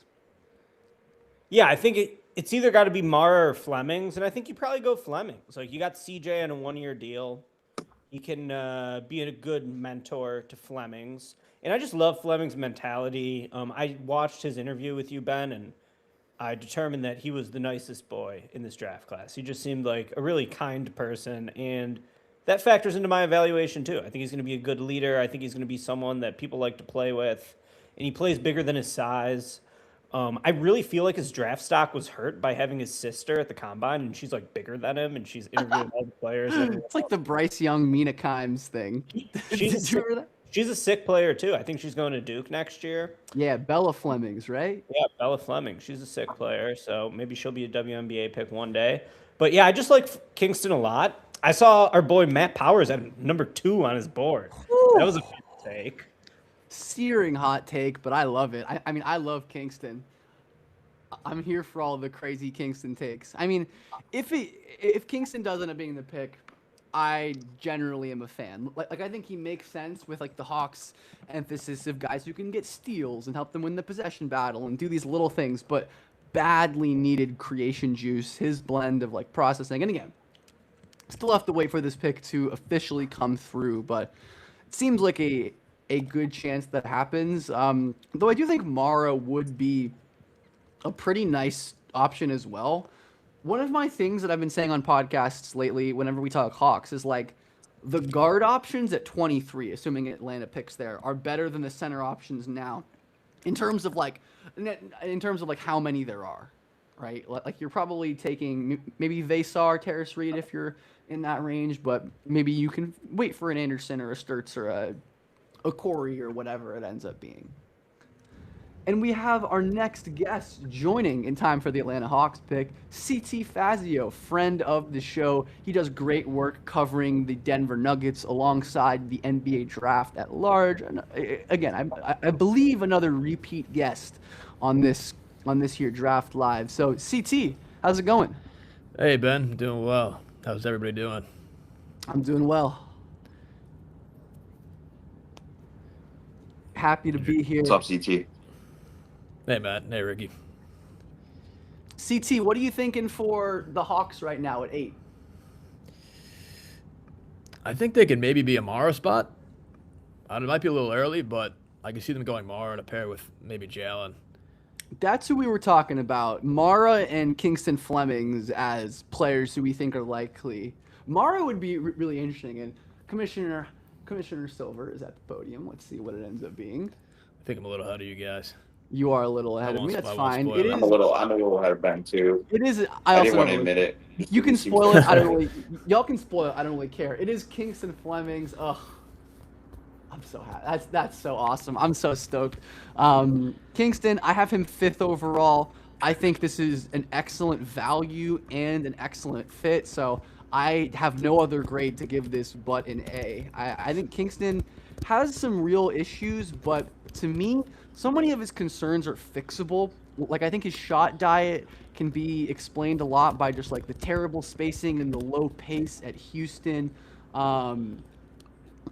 I think his finishing, I tend to believe in that part of his game's ability to improve just because of like how good of an athlete he is, how coordinated he is, and just how much footwork growth I think he has. Like, he's talked about to me and others about just like not even understanding or not fully comprehending like the extent to which he can like explode and move out of breaks and attack the basket. And I think you see a lot of young players like this. Like, I think Ja was very much like this. I think Donovan Mitchell was very much like this. They're obviously different players, but Anthony Edwards to an extent, obviously bigger, but I'm just so in on Fleming's being able to fix a lot of his major weaknesses. This draft has been pretty chalk though so far, which is kind of interesting. I feel like. So Ben, can you explain why you like Kingston Flemings more than like a Keaton Wagler or Michael Brown? Like, just why you like him more than all the other kind of guards in this range? Yeah, I will say I do have them all in this same general range and in the same general tier, but the things that I value are, downhill advantage creation, processing. Those are two of the kind of superpowers that Kingston has. And I think his defensive ceiling is just that much higher than Michael's or, Wagler's. I think like people really underrate players at this age who are like legitimately impactful, good instinctual defenders. Like the kind of off-ball awareness and playmaking that Flemings has already exhibited, some players never develop. So I think that's kind of a huge thing for him. The Dallas Mavericks are on the clock. What do we think about the Dusty May hire? Ricky, you're like I feel like you cover college basketball as a whole at the most in-depth level of anyone here. So what are your thoughts on the Dusty May hire and anybody else, of course, as well? Whoa, I just got the pick. I just saw the leak, so I won't tell you who it is. But I thought the Dusty May hire was super interesting and cool. I think he's got the right temperament to make the jump from college to the NBA. Like, that was the main thing that struck me following Michigan throughout March Madness is, like, he's sort of the antithesis of, like, the screamy, hot-headed college coach. Instead, the dude built an absolute juggernaut by getting everyone to buy into their roles, even though he recruited 3 de facto centers to sort of all be there together. And, he made it work. So I think Dusty's going to be really good. Hard to pass up the chance to coach Cooper Flagg, and man, college 100%. basketball is such a shit show. I would make the leap to the NBA too, even though the season's longer and there's probably some disadvantages to coaching pros as well compared to college kids. But I really like this move for Dusty. I think that it's a really high upside hire, and hey man, he's got Coop, so I think he's going to be in a good spot to succeed. Yeah, I like it. I'm on the exact opposite boat, respectfully, Ricky. My big thing and everything I've learned about Dusty May is that, I see a lot of these, for example, these coaching Instagram, Twitter accounts, they talk a lot about, and I watched him a lot being a Michigan State fan, but how much he's kind of so you're biased maximized Michigan's shot diet and whatnot. And I just feel like there's not that kind of strategic advantage at the NBA level where, everybody knows, in college, there's so many teams, and this it perplexes me all the time, just that, don't have, a good sense of what's a good shot diet. Part of that's personnel, right? But in the NBA, it's so everybody's maximizing everything. It's the most efficient X's and O's in the league. So I don't know. I'm kind of hesitant in his ability to succeed at the next level, but that's just my personal opinion.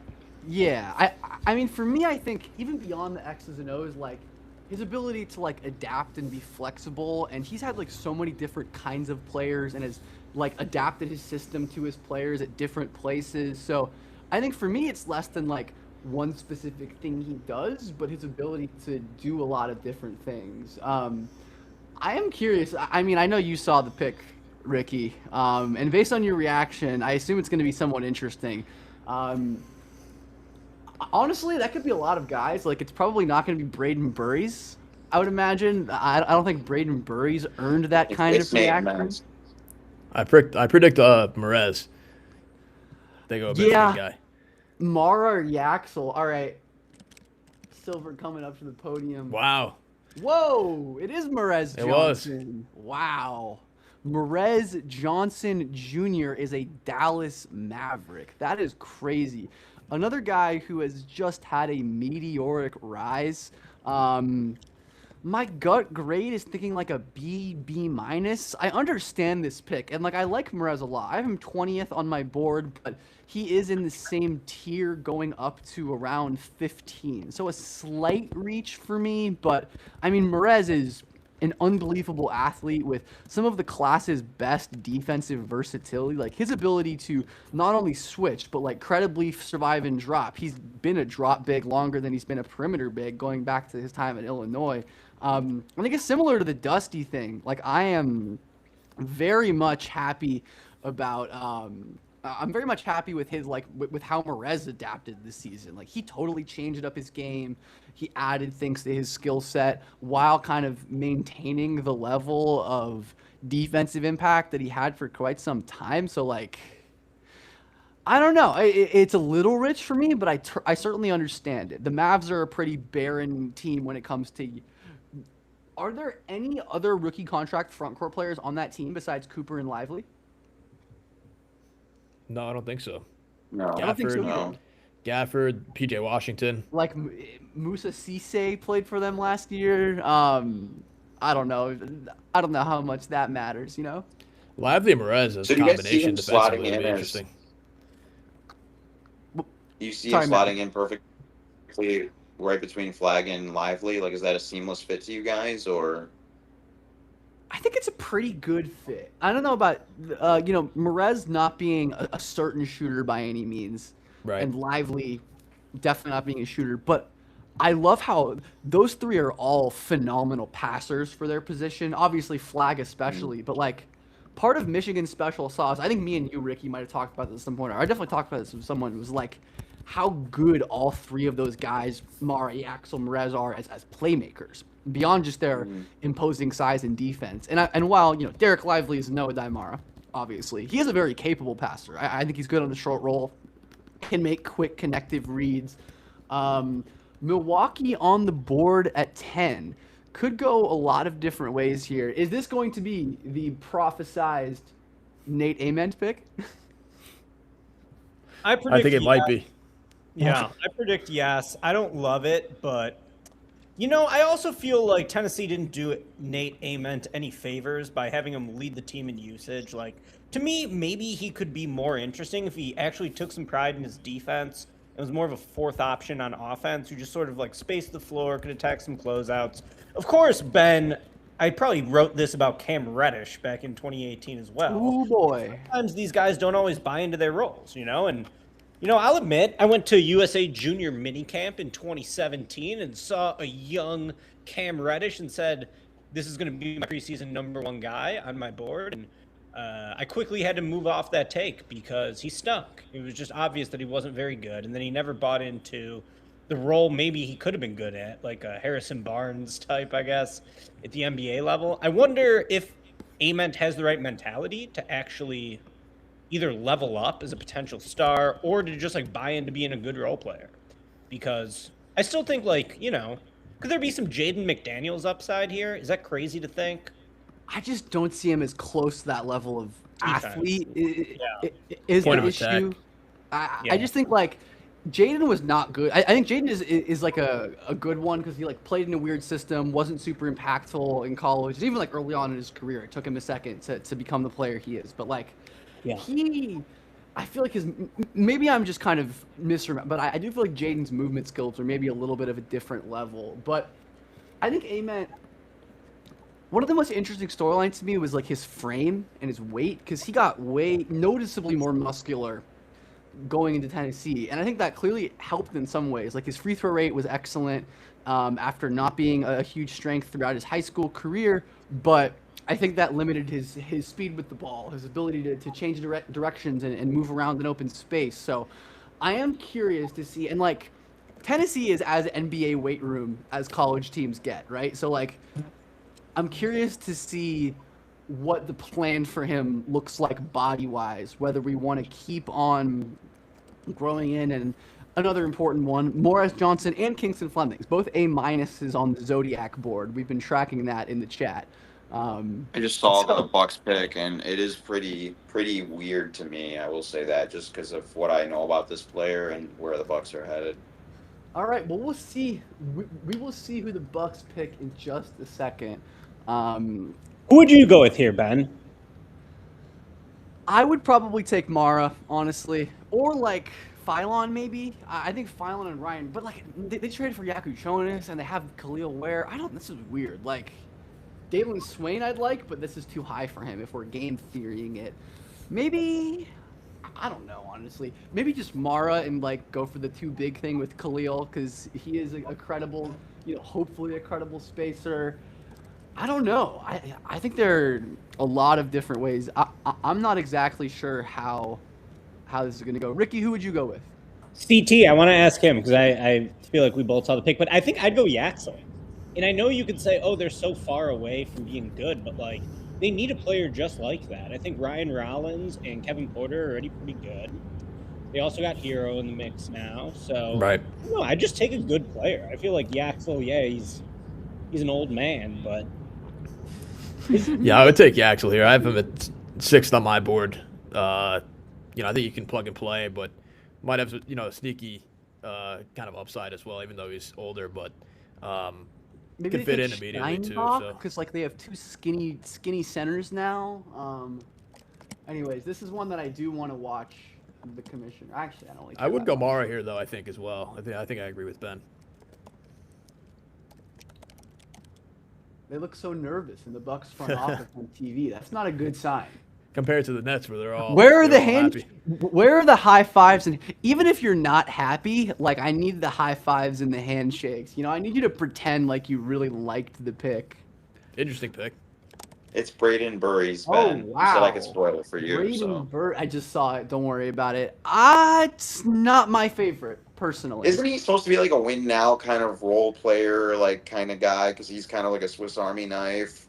He would have made sense for the Mavericks. Yeah, that is generally how I view Braden Burries. Yes. I thought the Warriors would. I mean, that's why the Warriors are now fielding offers for the 11th pick. But I figured he would have been a nice fit with the Warriors.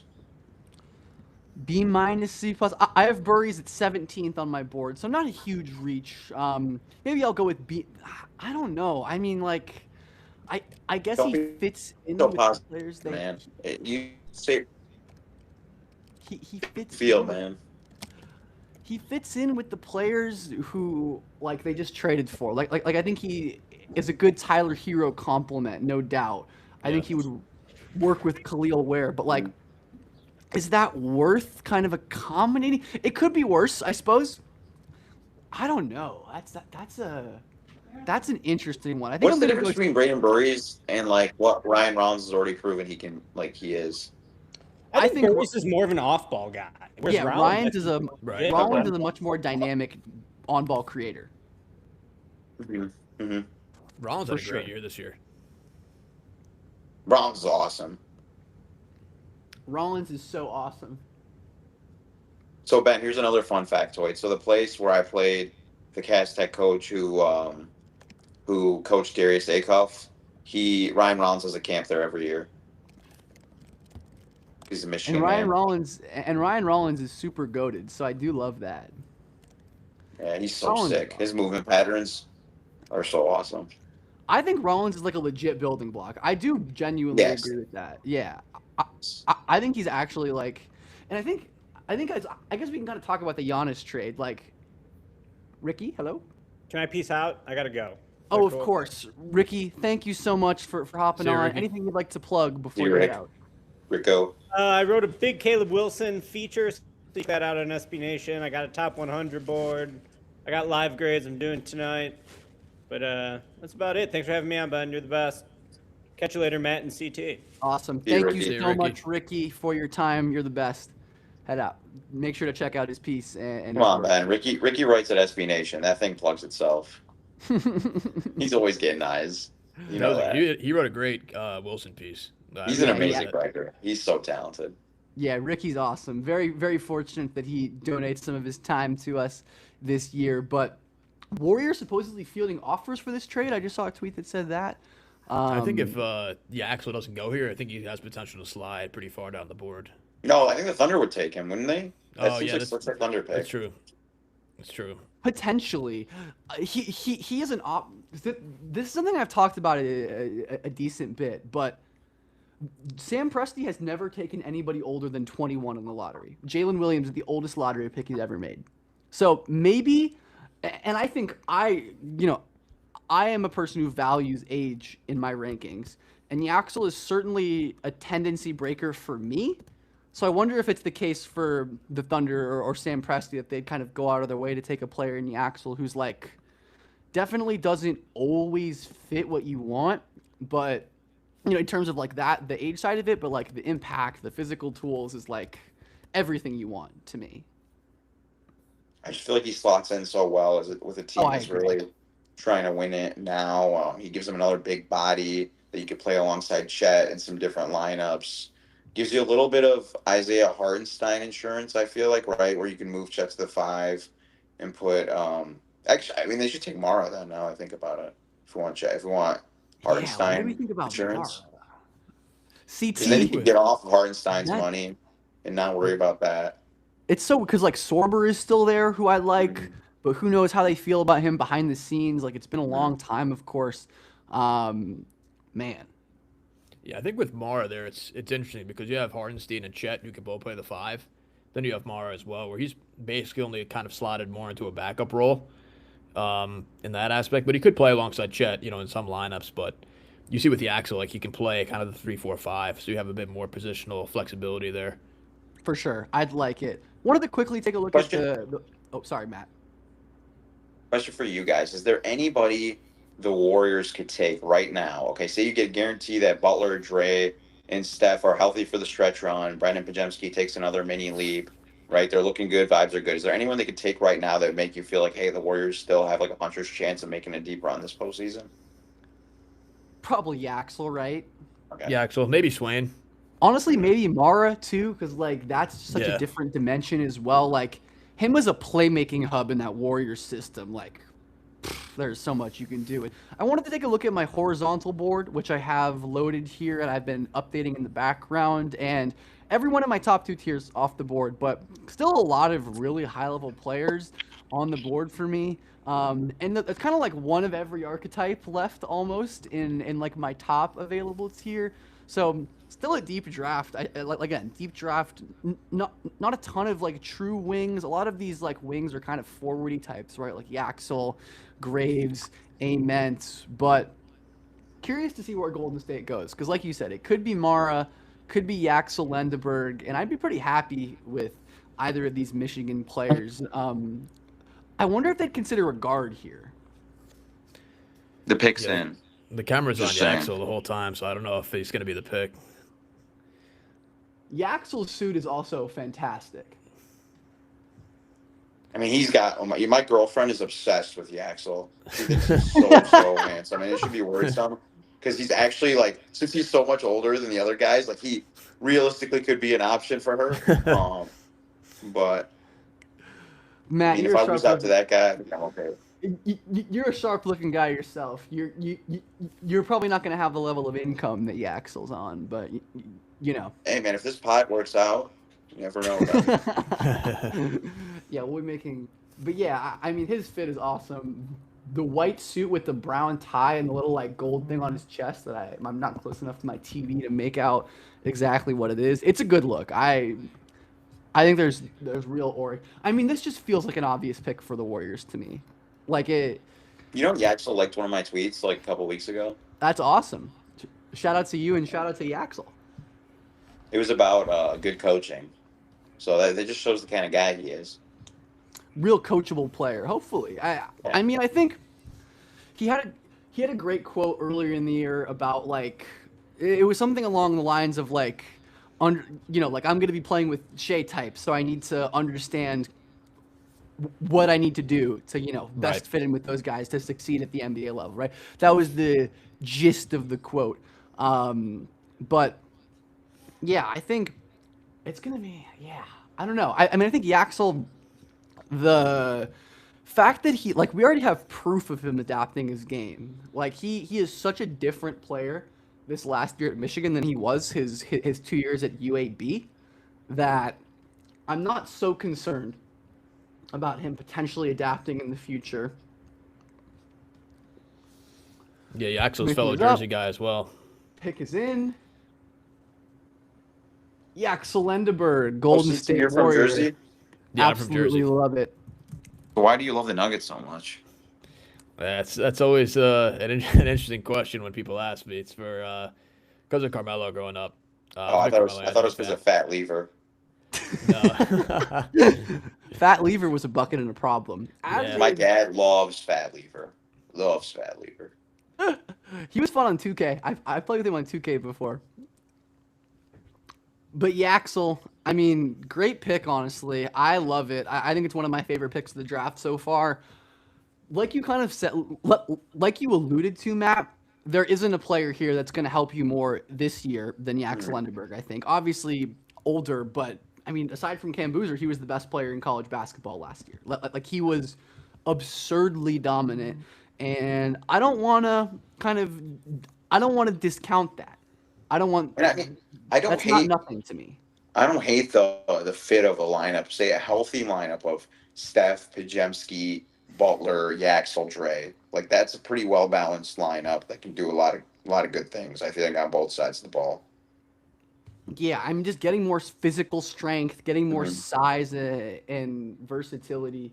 Someone said I was going to talk about the Giannis trade before Ricky left. We'll talk about the Giannis trade eventually. Maybe when the Bucks will be back up soon. So Oklahoma City on the clock, though. What do we think? Is this gonna? I feel people. I see people speculating Mara. Gotta be Mara. the Nate Ament bomb coming here. But I don't know. I think think Mara Swain. would be. Swain would be awesome. Yaxel is off the board. Swain would be awesome. I agree. It would be pretty shocking if he went this high just based on like the consensus projections. But I'd be super cool with it. Having some trouble over here. We're only an hour and 47 in, and Matt's already dropping the picture on the background. We're moving through this draft though. Mara on the Thunder would be pretty terrifying. Yeah, someone made a good point. Steph in the comments made a good point that I think he would be a good fit with with Jared McCain. As someone who can, like Isaiah Joe too, but especially with McCain's ability to like fly off screens and run around handoffs, like aside from Isaiah Joe and Jared McCain, there aren't really guys on the Thunder who have that level of movement shooting skill.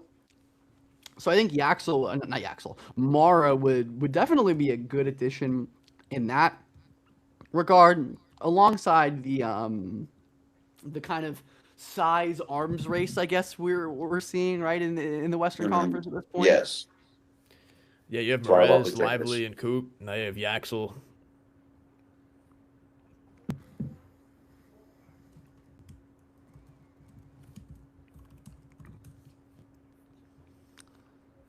Yeah, it's definitely a fit that I'd like quite a bit. But yeah, Yaxel being gone definitely puts kind of a wrench. I think the Thunder are also likely to be a Quaintance team, but I feel like his medicals are going to be too bad to actually go in this range. I don't know if that's realistic at this point, even though he's someone I view very highly. There are obviously very legit concerns with a guy who didn't play all year, played 4 games. The Bucks could still get Nate Ament at 13 if they don't get sniped by the OKC Thunder. Yeah. That'd be something. But Ben, you were somebody who was on record on one of our recent episodes as saying Quaintance could be one of the best Wemby stoppers in the draft, correct? I do believe that if he's healthy. Yeah. Mm-hmm. I feel like they have the infrastructure to take a risk like that, but also I just think that the opportunity to get your potential Hartenstein replacement right now, so that looking forward, as this team gets more and more expensive, I think it's too glamorous to pass up. Yeah, I think Quaintance, he might need a year to rehab. Do an MPJ year, kind of sit out for 1 year, and then get healthy again. Yeah, the Thunder are the team to do that, but I feel like OKC generally has like a good pulse on like where values are and when to trade up and trade down. So I feel like maybe if they think they can get Quaintance later in the draft, they'll take that swing. I don't know though. I'm really curious to see what ends up happening with the Oklahoma City Thunder. They're a team that I have agreed with a lot of their picks in recent history. And I'm curious to see what they do after and the Thunder are always willing to like spam ball handlers, spam one position if they think that's going to be like the way to improve their team. Like I think of the Topic, Dylan Jones, AJ Mitchell draft. Like even if the only hit from that draft is AJ Mitchell, like that is such a huge boon to, what you can add as like secondary creators basically. Yeah, for sure. That was a big hit for them with Mitchell.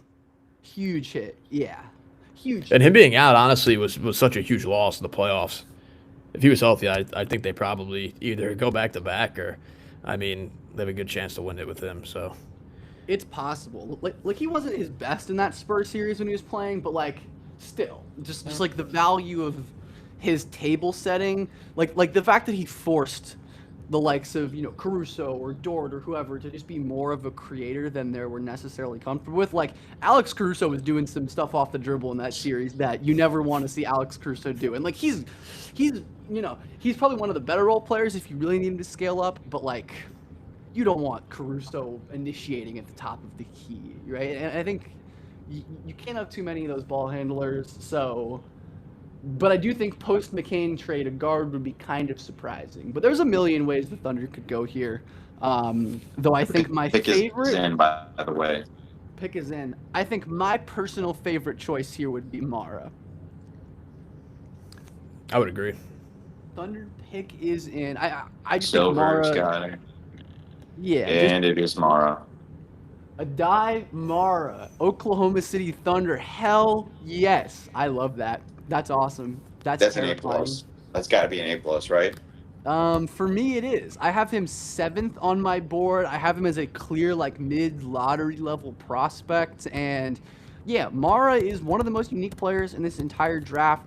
I have him 7th overall on my board. And his blend of playmaking and rim protection, so impressive. And Dusty May is psyched, as he should be. Man, he got 3 in the top 11?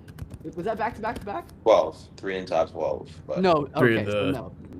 Burry's 9. Yeah, it was 9, 11, and now 12. Yeah. Yeah, Mars, Merez, and Yaxel all going to the West. Wow, that's the front court arms race has undeniably ramped up.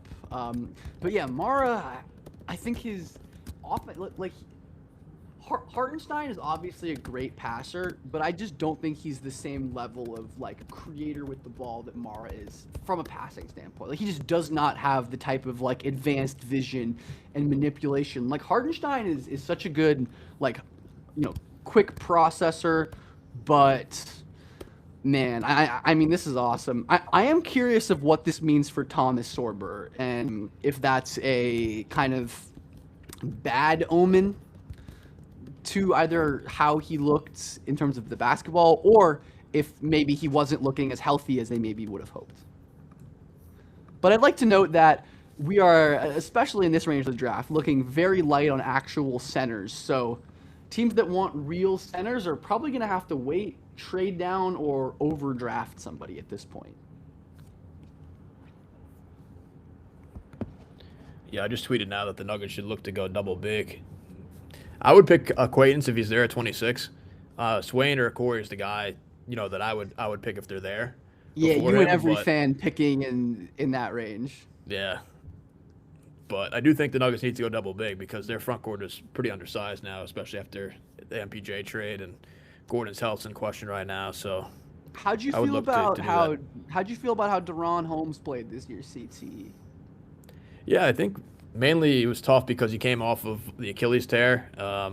It's tough to kind of get into a rotation where a team has contending aspirations. But I thought he shot the ball really well. I mean, he shot like 40% plus from three. I mean, not on like too big of a sample size, but the 3-pointer was there. I liked him with the passing as well. I think next year is the year where I think you give him some minutes, you allocate some bench minutes for him, and can see how he operates. I think you play with Jokic like in spurts. I mean, not too much, but want to see him play more so as like a backup 5-4 in that mix. Yeah, 100%. I think he is a quality player. Yeah, definitely. CT, I have to ask, what is it about Julian Strother that just rubs the Denver Nuggets coaching staff the wrong way? Because I think that guy's That's Ben's guy too, Julian. I do like Julian Strother quite a bit. Yep. This Yeah, I is a don't Julian know. Strother podcast, absolutely. Yes, Yeah. yes. Ryan We're Collins, fans of Julian Julian Strother. on this podcast. But yeah, with Julian this year, I mean, I was surprised he didn't get enough minutes in the playoffs. I mean, he only played a total of 18 minutes in the playoffs, and you look at his playoffs last year in Game 6 against OKC. I mean, he swung that game. I was literally going to say I will never forget Game 6. The Julian Strother game in the playoffs, and he swung that series to go 7, Goddamn Strother. and then he somehow never played after that. But honestly, Julian, he's really improved as far as his straight line ability. Like he's really improved his kind of shiftiness with the ball. He's not like a point guard or anything by any means, but he could operate as in the pick and roll as a DHO guy, and he shot like close to 40% from three this year. And his first 2 years shooting wasn't as great, but I think now next year is where he really takes the leap. Assuming he gets allocated minutes. But they had Hardaway this year and Bruce Brown that they added as veterans that they needed because the team was so rookie heavy over the past couple of years off the bench. So we'll see now moving forward what they do with those guys, but I'm still high on Julian, especially Julian and Holmes off the bench. I think that could be a good combination offensively. I just think his movement patterns are so effortless. Like it's like he's walking on clouds. Is like just that slitheriness. He's got that a little bit of on ball juice. Like you say, he's not a point guard by any means, but great shooter. I think just the only thing really holding him back has got to be like physicality on the defense side of the ball because he slides well too, but he just gets kind of overpowered by stronger guys. But I've always been such a huge fan of him. He's tall for a guard. I mean, he's 6'7", really good rebounder for a guy his size as well, really long which matters. Yeah.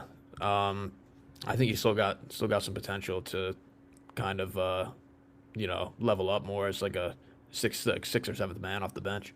Wanted to go over my best available. Spotted Sausage, is Price Sanford in the draft? No, he is not. He'd be a first-round guy for me otherwise. I love Price Sanford. But my best available are LeBaron Philon, Jaden Quains, Ibuka, Corey, Dalen Swain. Those are my 4 in like my lottery plus tier. Then we have Steinbach, Sturts, Carr, Anderson, Graves, Lopez, Jefferson, De La Rey, everyone down here. So still a ton of talent on the board. Someone said, who do you see stopping the Philon quote-unquote slide? Yeah, I mean, like, quote-unquote slide, right, since he hasn't been projected crazy highly. But I mocked Philon to the Grizzlies at 16. I think that would make sense based on... I like that pick. Especially a potential jaw trade, like, getting another needle-moving creator on that team. I think he'd be a great offensive fit, at least with Ty Jerome and Cam Spencer. So, either of you, CT, any thoughts on what would be a potential logical spot for LeBaron Philon to land? Yeah, I think even with the Heat as well. Right now I think that could be a good spot because you have Bam and With what Giannis. pick? Oh no, I thought You got that was fooled, CT. Yeah, I got fooled by the buddy. pick. I With got what fooled by the pick. Yep. You got played. Yep. I mean, for Philon, maybe in Chicago too. I mean, could be a decent fit there. But he was mocked to Denver today at 26, which was That's so crazy. surprising. But Denver should sprint to the podium if Philon is there at 26. That's so cool. Yeah, it's so awesome. I mean, if he are like a Corey in that range, oh my lord. Ben, can you Any remind of those people, the guys. good folks at home, why we talked about this in the last episode, but why is Philon quote unquote sliding again, and then why do you think he he needs more kind of recognition and respect per se. Yeah, I think, maybe some of the weight, some of his perceived defensive concerns, not being a freshman, but he's like so productive, and just like has a lot of translatable skills. Honestly, like, I don't know. CT, do you have a good reason for him sliding? Because I feel like I would expect him to be liked more by the league.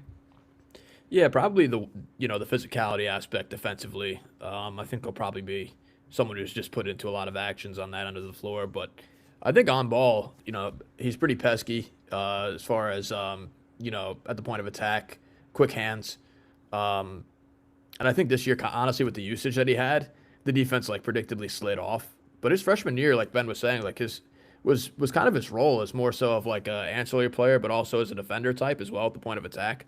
Adam said if Grizzlies draft Phylon, I'm blocking Les. Yeah, we're gonna have to do that. That is true. Yeah. I think like, but some potential like combo guard worry. But I do think he's just a good enough advantage creator and has shown enough chops, like you said, as like a real like complimentary guy on good teams. Like he was so awesome playing next to Mark Sears and the rest of like that really good Alabama team that I do think I view him as a pretty quality option to be like not only a good balance between What's up, fellas? Hey, how's it going, Matt? Welcome to the show, Matthew Sponhour of the Stay Hot podcast, TikTok extraordinaire. Matt, Hey, how's Matt. it going? Thanks so much for joining this Hey, show. Matt, what's up, man? Matt with two How's it- T's. We've got Yep. 2 Matts on the show. Oh, Ben, you're gonna be surprised. I'm going to be surprised. All right, the Milwaukee Bucks on the clock from this Miami Heat trade.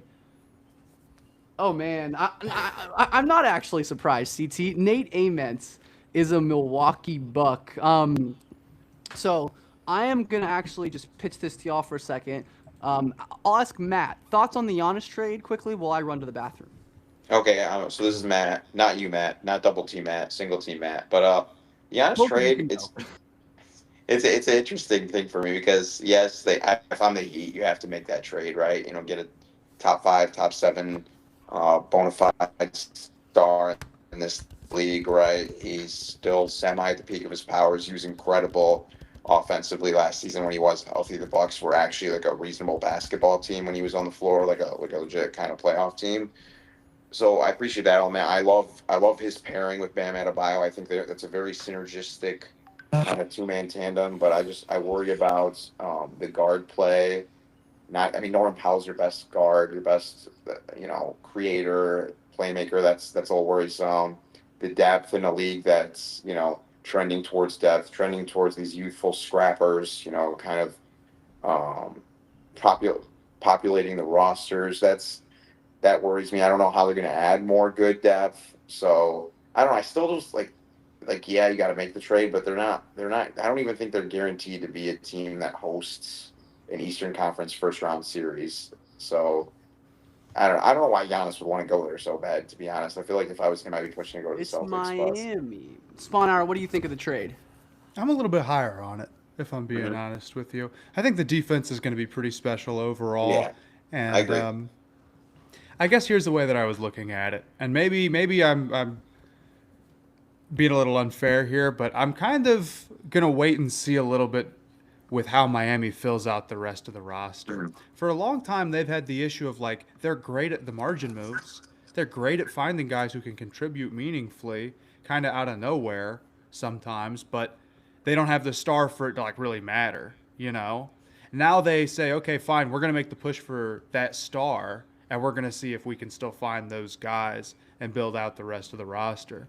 How they approach this offseason and what they can build out, I'll judge it after that. But as it stands, like I'm a little optimistic in the Heat organization to find guys who can play, 6 through 9 or whatever. Yeah, it's a great I still point. just don't believe in that top 5 as much as like Davion Mitchell's he's such a game manager to me and not a game changer. Right. So I just don't know. And I do agree with you. I was very skeptical of that Jimmy Butler sign and trade when it happened way back when, I think it's summer of 2019 or whatever. And that ended up being a super successful era of Miami Heat basketball, and they built around him pretty well. But I don't know. I just feel like things are trending the wrong way with kind of, Giannis' aging curve. I wonder what happens to that team in a regular season where there's not going to be like 5 to 8, 10 teams tanking. If Giannis goes down for a couple of weeks, how much will they slide? So I don't know. It's it's definitely going to be very fun. They're going to be fascinating. I team to still watch. think if Giannis is healthy, I believe in him enough to lift this environment. Like Norm Powell is also really good. I think Powell will be great. I love as Powell. Powell will be great as like a dribble handoff threat. But Matt, your Charlotte Hornets are on the clock. I know you wanted Ade Mara from our conversation, so sorry about that. I went into today and I'm getting these, and I should have known that they were just messing with me. They're saying Mara could fall to 14. They're saying Yaxel can fall to 18. I'm like, okay, what if we get 2 Michigan guys? I'm pacing around the room. They all go before the Hornets pick. I mean, it's okay. It's not the end of the world. There's still a lot of good players left on the board, but I was walking into another show that I was doing saying any of the Michigan guys, I'll be pretty happy at 14. And I can you live love with Michigan it. and everything they're about. So I mean, it does make sense that. Yeah, it doesn't make. Spawnhour is a big Ohio State guy, to be clear, for anyone who doesn't know. So definitely says a lot about that. But I remember last year we talked, and I think you were like all right about Khan, but maybe not as high as I was. And I'd like to say that I was right and you were wrong about that. You absolutely were right, and it was very wonderful how right you were. Quite frankly, you said there's that. a false. You said there's a false ceiling. I said okay, we'll see. I have faith in you, buddy. We got to like game 11. I'm like, dang. All right, fair enough. So Even I was gonna say I'm not sure I thought he'd be that crazy that fast, but like, what kind of players? I mean, just what are like the kind of, whether it's position or just like skill set, archetype, role. What do you think the Hornets should be targeting? You know, if you were Czar Peterson of the Hornets, who are you looking for with these 2 picks, or what kinds of players would you hope they add? Well, you hope they add rim protection and size and defensive versatility and that type of stuff. I mean, we all saw what happened against Orlando. And Orlando ended up giving, like, Detroit a good fight, and you can be like, oh, well, maybe not that bad. But the reality is like, they're just too light, and if they play that game again, they're going to get punked the same way again. And even if they, like, pull off a miracle and win that game, or, like, Khan is himself or whatever, and he gets hot, what's going to happen to them in the Detroit series? His back was screwing with him down the stretch.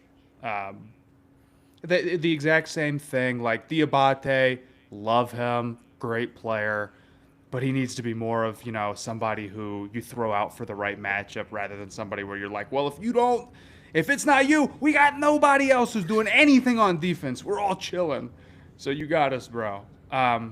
So any sort of size and density that we can get in rim protection, I'm taking. Really, the one whammy I'm looking at here, the one whammy I'm looking at here is Steinbach. I really don't want him. I understand, like, he's a good offensive player and the rebounding, but even if he hit, the Hornets would just be sitting there with, like, players in a roster made up entirely of players who are all one way, all on offense, and you just can't live like that.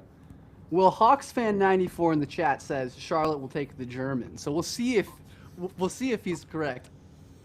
I'm so sorry, Matt. I do think they'd like him. Oh wait, he's making the pick now. I'm a little behind. I'm still behind too. No, it's happened. It's happened. They're talking about the. Are you on cable, Matt? I'm on. No, I'm on YouTube TV. I'm watching on my phone. I've seen it. Yeah, I'm on the Spectrum TV app, which is absolutely killing me, unfortunately. Oh, I see it now. There we go. Sorry, Matt. Well, it is. I mean, about a 15-second turnaround on that one. I mean, I just don't think he's like. Tell me if I'm wrong. You got me last time. Tell me that he's actually going to win DPOY year 1 or at least be top 3 in voting, and I'll believe you, man. But like, I just don't think there's enough defensively here for a big for me to get super psyched. Yeah, I mean, this is about the range where I have Hannes. I do think there were better players on the board, but I'm probably a little higher on him than you. I think just like the level of rebounding that he has is just like such a value add. I do agree that this is an offensive slanted pick, right? And I think he's going to crash the glass. He's going to score with touch. Like I've probably talked to every single one of you about this individually, but like, he has the craziest hands of all time. He has great hands. It is so crazy. You throw the ball into him, and I think potentially that could be an area where he improves, like defense, like where he can add some value defensively, like just being a deterrent and being around. But yeah, I think it is fair to have some concerns about like a guy who is kind of a positional tweener playing with, a very offensively slanted big three, right? With Khan and LaMelo and Brandon Miller. But I think Steinbach is a good player. So to me, this pick is kind of like a perfect B. I'm cool with it. There's probably other directions I would have gone, but I can at least understand why this happened. And then this is also one that I expected to happen. As someone said in the chat, the Hornets, Charles Lee loves his offensive rebounding. And Steinbach is probably the best offensive rebounder. Dang.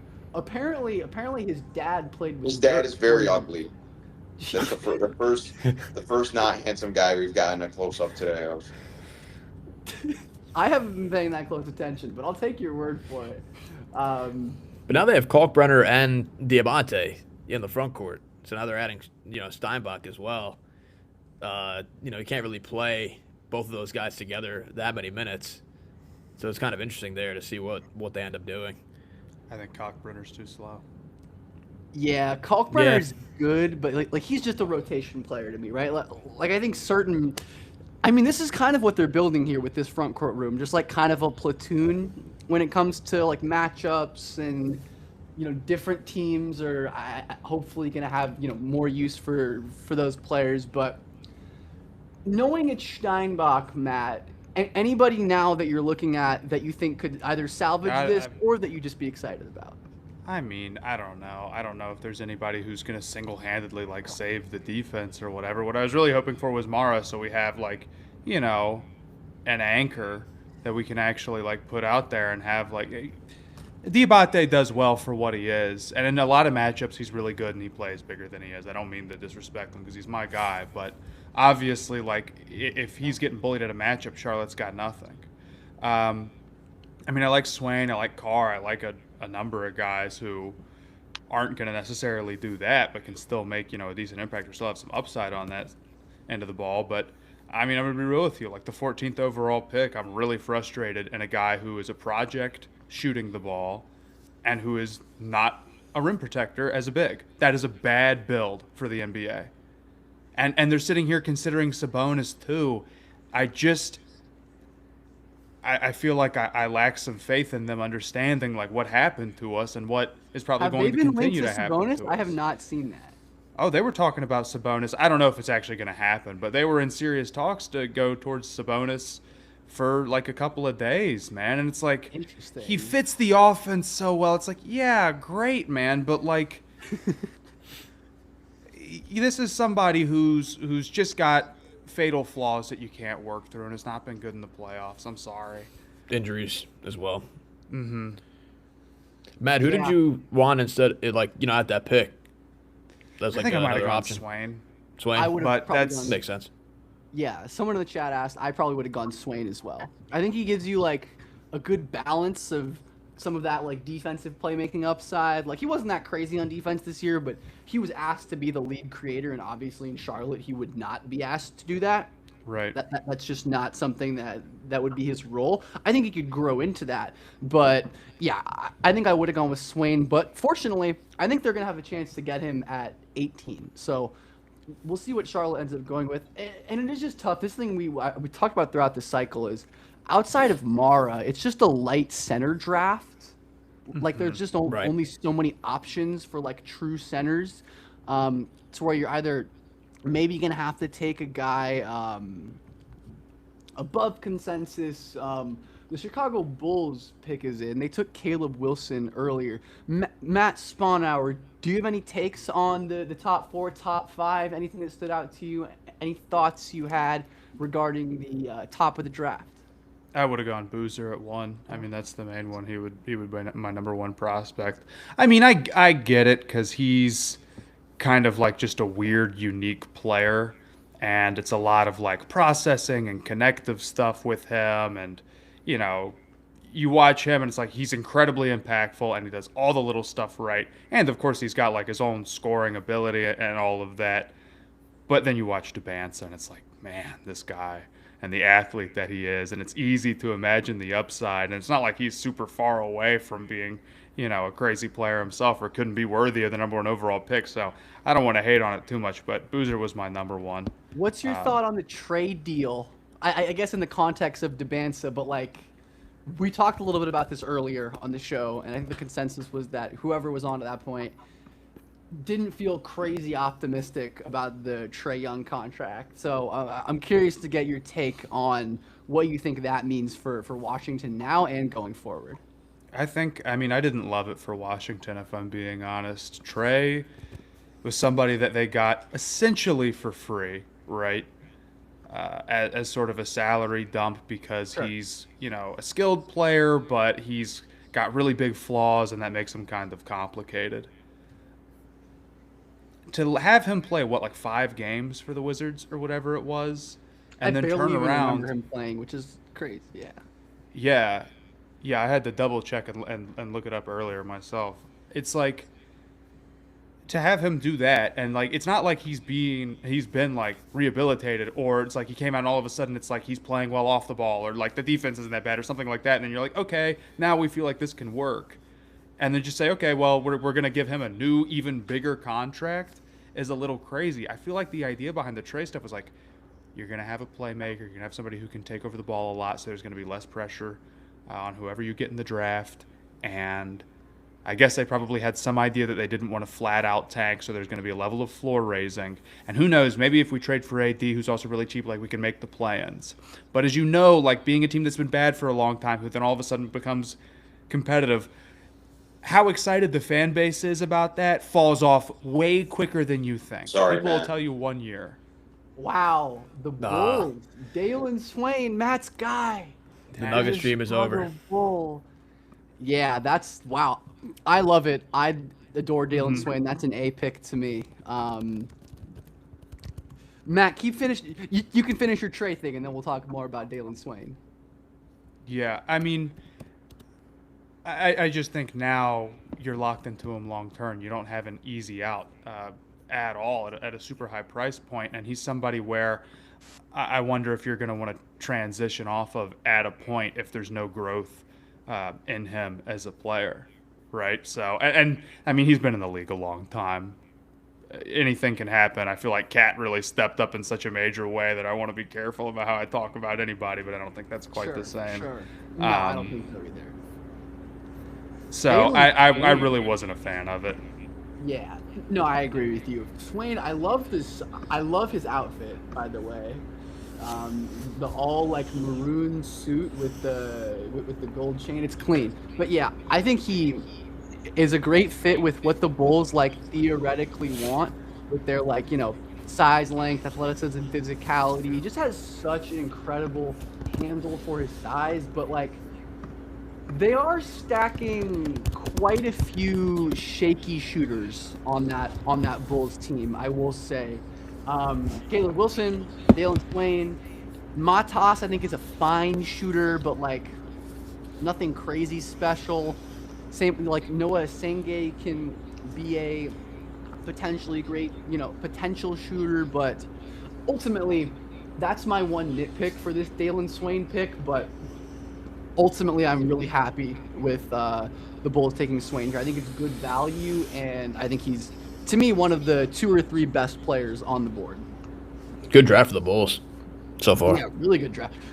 This is the best I've felt about the Bulls in so long. It's Yep. crazy. It's crazy how quick. I mean, I guess it just shows to show like how quick things can turn around. Like, it is. You know, it's not that long ago where the Bulls were maybe the bleakest franchise in the league, and not like they have this like secret, you know, they're going to be the next OKC or whatever. But I think they're building an interesting core of players, no doubt. They are really maxing out their like wing forward room. I think all of their big draft picks over the last 3 years have been guys in relatively similar archetypes. Like I think every single player they've taken in the last 4 years in the first round has been like a skinny 6'7" to 6'10" wing/forward. So I guess we'll see like how those players can, build off of each other. But man, this is really interesting. I'm really curious. I would assume like maybe it's just like someone eventually has to learn how to shoot, right? Like somebody has to figure it out. And Swain this year, he did improve as a live dribble shooter. Like he's a better pull-up mid-range and even extending to three a little bit than he is off the catch. But I wonder how much he's going to get as a creator. Anyways, I feel like I'm not talking as highly. Matt Spawnhour, how would you feel about the Hornets ending up with a guard at 18? At this point, it's fine. I don't want to tell you I feel good about something though. As it stands right now, I'm 0 for 2 on giving you any sort of. Your spirit is already broken, and I understand. Hey, just wait till 26. The night's still early. Yeah, I like the different temperament of all the guests you brought in so far today, Ben. Yeah, gotta get a mix of personalities, energy levels, I suppose. I think Cameron Carr would be nice for the Hornets. I like that. Carr. Yeah, I think Carr would be nice for the Hornets. Curious, Spawnhour, how'd you feel, or anyone else? How'd you feel about Brandon Miller this season? What's your feeling about him going forward after this year? I don't know. I mean, I feel like he's still kind of who he was early in his career. I just feel like there's a lack of growth in terms of him like getting to the rim, and there's times where the lack of like super high-end athleticism can bother him, so he turns into like a really like jump shot heavy guy, and it's spotty and it's not horrible, but it's not so much where I'm like, we got to extend him now and get out ahead of this thing, I guess. Man, I got a question for you. So you've been pretty doom and gloom, right? Mm-hmm. And you talked a lot about, them drafting kind of like their own version of Sabonis and whatnot, and how that might fit into an offensive first team and, kind of getting to that next level. But I mean, the Sharp Hornets were a really good defensive team in the second half of the year. And I think Charles Lee does a great job of getting the most out of his team on that side of the ball. And I think Moussa Diabate he's such a high effort player, and he really is able to kind of be a one-man intensity show. Like why are you so low on their defensive kind of outlook next season? Yeah, because their defensive personnel is really weak, and Diabate is incredibly matchup dependent. I don't think it translates to the playoffs like at all. I mean, size just bothers them so much, and that actually goes like entirely beyond just like a defensive aspect for them, right? I mean, we saw just on the perimeter, like they couldn't really, like LaMelo really had his issues, and it just feels like this is a team that already is like not the best around the rim. So if you get guys who are more physical than them, they can really, really start to struggle. But I think Diabate specifically, I think about, like the Duren matchup and how much he struggled in that. And even then Duren went and had issues further along. But I wonder, it's like, if this guy is just going to be more matchup dependent than he feels in the regular season once it gets to playoff time and we're a little bit more locked in, then man, outside of that, they really just do not have the horses in terms of like great point of attack defenders or other guys who I really trust at all as help defenders. So I think they're a team that they did perform well in terms of like their, defensive rating, I'm sure, compared to where they were in years prior in the regular season, but I just don't buy that it would hold up in the playoffs. It basically didn't already to me, with how things looked against Orlando, and I feel pretty confident it wouldn't have against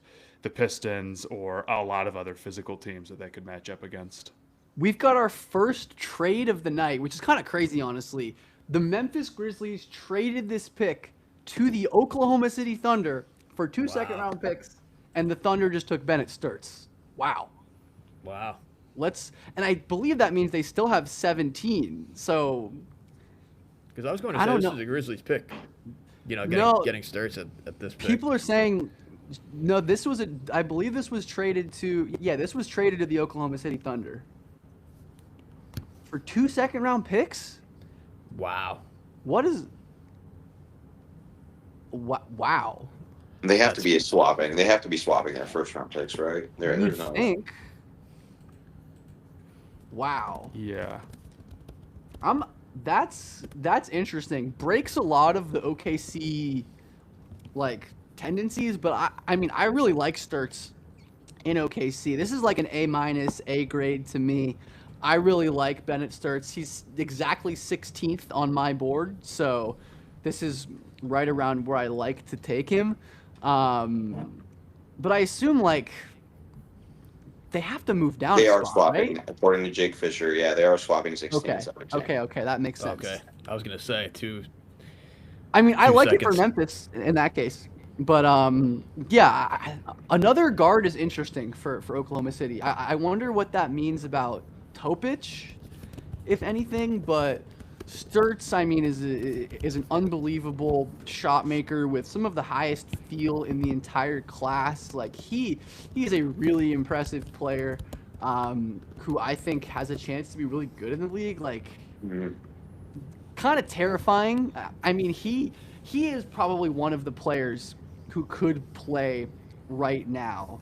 Wow, that is crazy. I feel like We that liked him would for the be funny. Pistons, Don't too. say- I think that Sturts and Mara kind of just slot in for what Topic and Sorber were for this team last year, is like kind of their young developing players, right? And I think that we should probably look to see both those guys get moved, as Sturts and Mara both cheaper options right now. And I think that's probably, financially OKC is trying to cost cut and whatnot. That's crazy. Wow. Sir's playing a bit more off the ball too. When the ball's in Shay's hands or J Dub, makes a lot of sense as a shooter. Instead of I just think it's a absorbing all that great usage. spot for Sturts, honestly. Yeah, I agree. I mean, the more I think about this, the more I want to keep being the positive guy and move this up to an A. But I'll keep it at an A- for now. Who's gone off the board? We've got Sturts off the board right there. Dalen Swain off the board. We've got a couple pretty high-level guards still on the board. Quaintance is that big kind of question mark. I feel terrible for Topic. Seems like he's just had a really tough. Didn't he have like another injury or another something recently? Yeah. He had a testicular cancer. Again? I mean, I know he had that and then no, came back from that. But was there Yeah. was there a recent thing with? Yeah, that's brutal.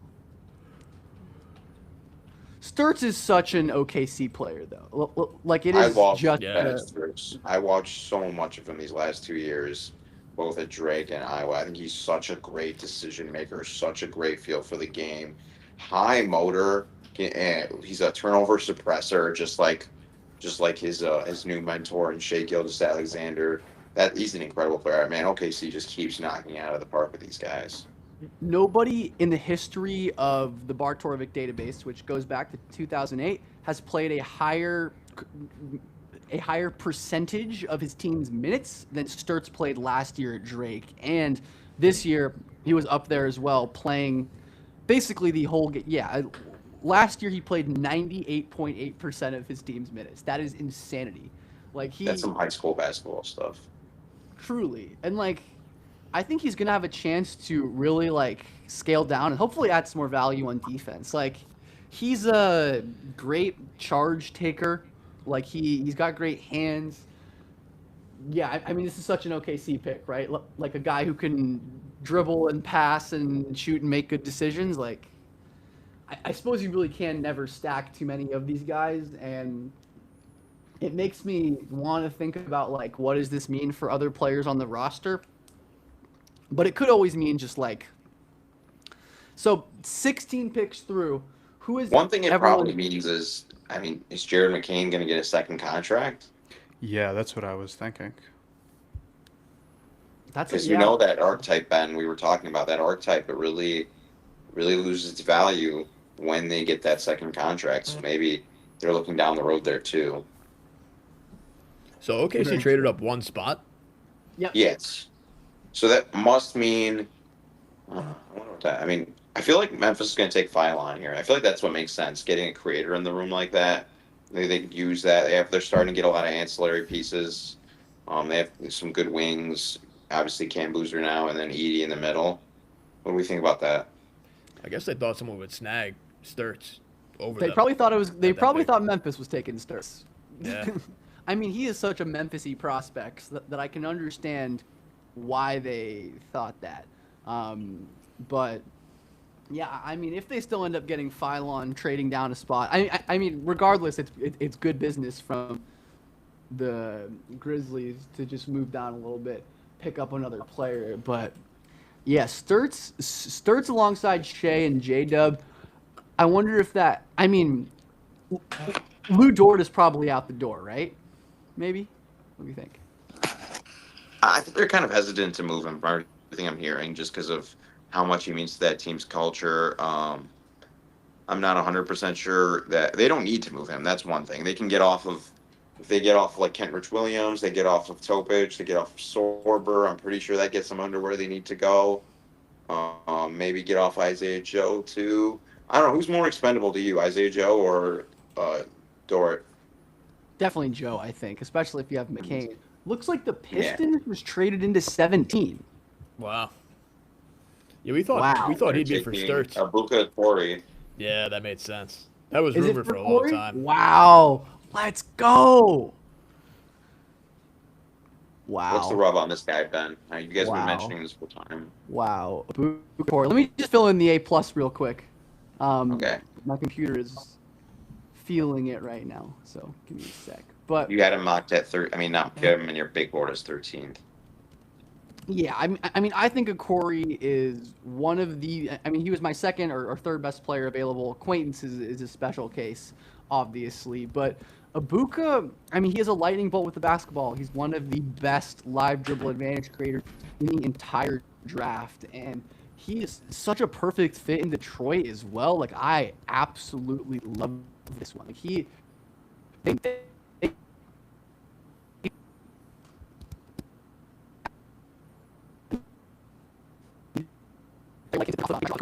has had to deal with so much, he's had to deal with so much in terms of like dealing offensively with just like handling the load on offense, that I am super excited to see what Abuka Corey can do in Detroit. I mean, that's awesome. I absolutely love that pick. They need Ben, another given his creator, size, I have to wonder what's stopping him from just kind of ending up like Marcus Sasser did over there. This is for all you guys. I think he's just a completely different level of athlete. Is a big thing. He's got a way longer wingspan. I think has way more utility to impact the game on the defensive end. Yeah, I mean, I just think he's a significantly better player with just like, again, more athleticism, more physical tools. I agree about the very athleticism quickly. and the burst. Very quickly, Yeah, burst Charlotte athleticism. is back on the Be one clock. of the better rim pressure players in the draft. Even though the efficiency wasn't really there, but I chalk a lot of that up to the context. For sure. I mean, he is, like we said, an absolute lightning bolt with the basketball. One of the quickest players in this draft, or even in like the last couple of drafts. But man, I mean, so are the Grizzlies just hoarding second round picks now? 'Cause I assume they traded. Did we see details? I'm sure it's got to be a swap But again. Matt, this could still be a Cameron Carr situation right here. That'd be solid. I mean, he'd be another guy who has to add some weight. So we'd really be loading up on dudes who need to add some weight and some play strength, and that's maybe my main concern. But yeah, he's a good player, and I think he's got good defensive upside, and obviously great wingspan and quick on his feet. So Yeah, I could get agree. down Just with like it. looking at the board, like we've talked about Quaintance, like if Quaintance was healthy, he'd be so awesome, like in terms of there's your size and physicality and rim protection sorted, but unfortunately that's just not the case. But I would really like Cameron Carr. Matt Spawnhour, do you have any thoughts on Alan Graves or Kareem Lopez, two players who I've also seen somewhat commonly mocked, or at least linked to Charlotte throughout this cycle? I feel like Lopez is a little bit too. I feel like the processing is not where I'd really want it to be, and it's kind of disconnected. Yeah, I agree. And I would really prefer, Graves is kind of an interesting, weird player, uh, who's like not a wild athlete, not a bad one, but just like not like a wild athlete, but a great defensive playmaker.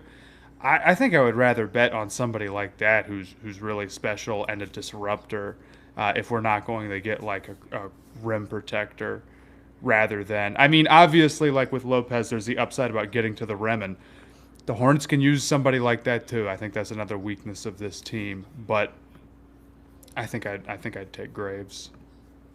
Yeah, I like Allen Graves a lot. CT, where are you at on Graves? I mean, as you said, Matt, and I totally agree. Like his, even though he has real weaknesses as an athlete, as a mover, some issues with the competition level, like you said, his defensive playmaking is so freaky. Yeah, I had Graves at 16 on my board today. My final big board. Like you said, defensive processing. As far as his ability to pick and pop, kind of put the ball on the deck a little bit as well. I think as far as like the offense is concerned, he'll just be someone who just able to keep the ball moving. But defensively, I think, yeah, of course, there's some of the athleticism concerns, but I think really makes up for that with a lot of the processing on that end of the floor. So I think it would be a good pick. By the way, the Grizzlies are getting 21st pick now from the Pistons. Just to clarify that. Yeah. So they basically traded down 5 spots and picked up 5 second-round picks. Gotta respect that. I have a hard time complaining with that with that approach in this draft. I do think, honestly, a lot of the players who I liked, like way above consensus, like a Corey and Swain, have gone. Is that you taking a victory lap right now? Yeah, everyone's drafting on my board. CT, I believe you have to head out. So thank you so much. Before you head out, man.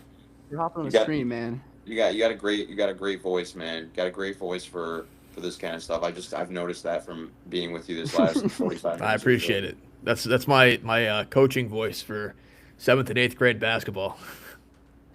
You're a coach, man? You took this long to tell me that? Yeah, I'm a coach. Oh, yeah, I coach my old middle school 7th and 8th grade boys basketball team. So yeah, that's where it comes from. But Ben and Matt, thanks for having me on. Really appreciate it. Matt, great to meet you as well. And looking forward to be back tomorrow for round 2. For sure. Spawn Hour and I, it's time to start a rec league team. Thanks, guys. I think we do all right coaching from 12-year-olds. The pick is in. I have not watched a ton of Anderson. Wow. Not to spoil it for you. Wow. Surprising, that's a reach right but definitely not a reach by my board. I got to think about I'll pull it up. You have him at 19, so right around. Yeah. So definitely not that much of a reach, but that's interesting. I mean, Anderson is, to me, maybe the best pure dribble pass shooter in the entire class. And I do think there's some validity, like you can speak to this, Matt, too, like beyond LaMelo and Khan and like Miller, especially if Kobe White is not sticking around, like could probably use a little more on-ball juice. And Anderson, like, again, clearly the Hornets like their threes and offensive rebounds. Anderson, arguably the best shooter in the class, incredible handle, incredible ball skills, but incredible passer, but like very skinny, 6 feet, 6'1", with a pretty long wingspan. He tries on defense, but he isn't a defensive stopper by any means. So, yeah, Matt, how are we feeling right now? Christian Anderson and Hannes Steinbach. That is your Charlotte Hornets haul. Well, I mean, I think I was hoping for a defensively slanted class to kind of balance things out, and I guess they're thinking more like we want to continue to head in the direction of what we find most valuable. I feel like being able to deal with the different issues that'll be thrown at you in the playoffs is better than just being like, maybe we do think these things are super valuable, and they are. Like, I like rebounding as much as the next guy. I love 3-point shots, but I love threes. I love rebounding. Yeah, but it's not the end of the world. And if they're healthy, they'll still be a really good team, and they'll have a really good chance at making the playoffs and breaking the drought and whatnot. And overall, like, things are better than they had been the last 3 years. But I'm not going to act like I was coming into this class expecting what we've gotten. Yeah, and I think Anderson, like, again, at least you can say, like, he is such an incredible shooter. Like, he, honestly, similar to Khan, it was one of those cases where, like, he has been, like, a 40+% three-point shooter on volume for, like, years and years, going back before even his, like, in all of his FIBA samples. So, like, he is a legit blue-chip shooter, at least. There is that. But yeah, it's an interesting haul. I think I'm gonna give this like a B plus. Again, I gave Stein. Yeah, I think both B grades to me. Like it's a solid draft. The Spurs about to be on the clock. Who are the Spurs gonna quick? Spawn Hour. Quickly want to get your take on the finals. I don't think we've talked about this. What are your thoughts on this Knicks team, and who do you think the Spurs? What kind of steps do you think the Spurs should be taking to keep moving forward? Hopefully, can aside from just like getting their young guys getting better. Well, I mean, like, man, it's really difficult to think because the Fox stuff is such an issue with his contract.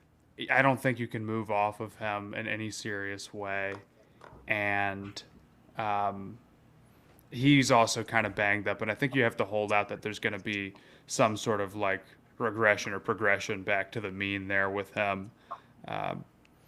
To me, I thought like one of their big issues, just too many guys on the floor for them that you at least want to see hit a couple of threes before you really respect them.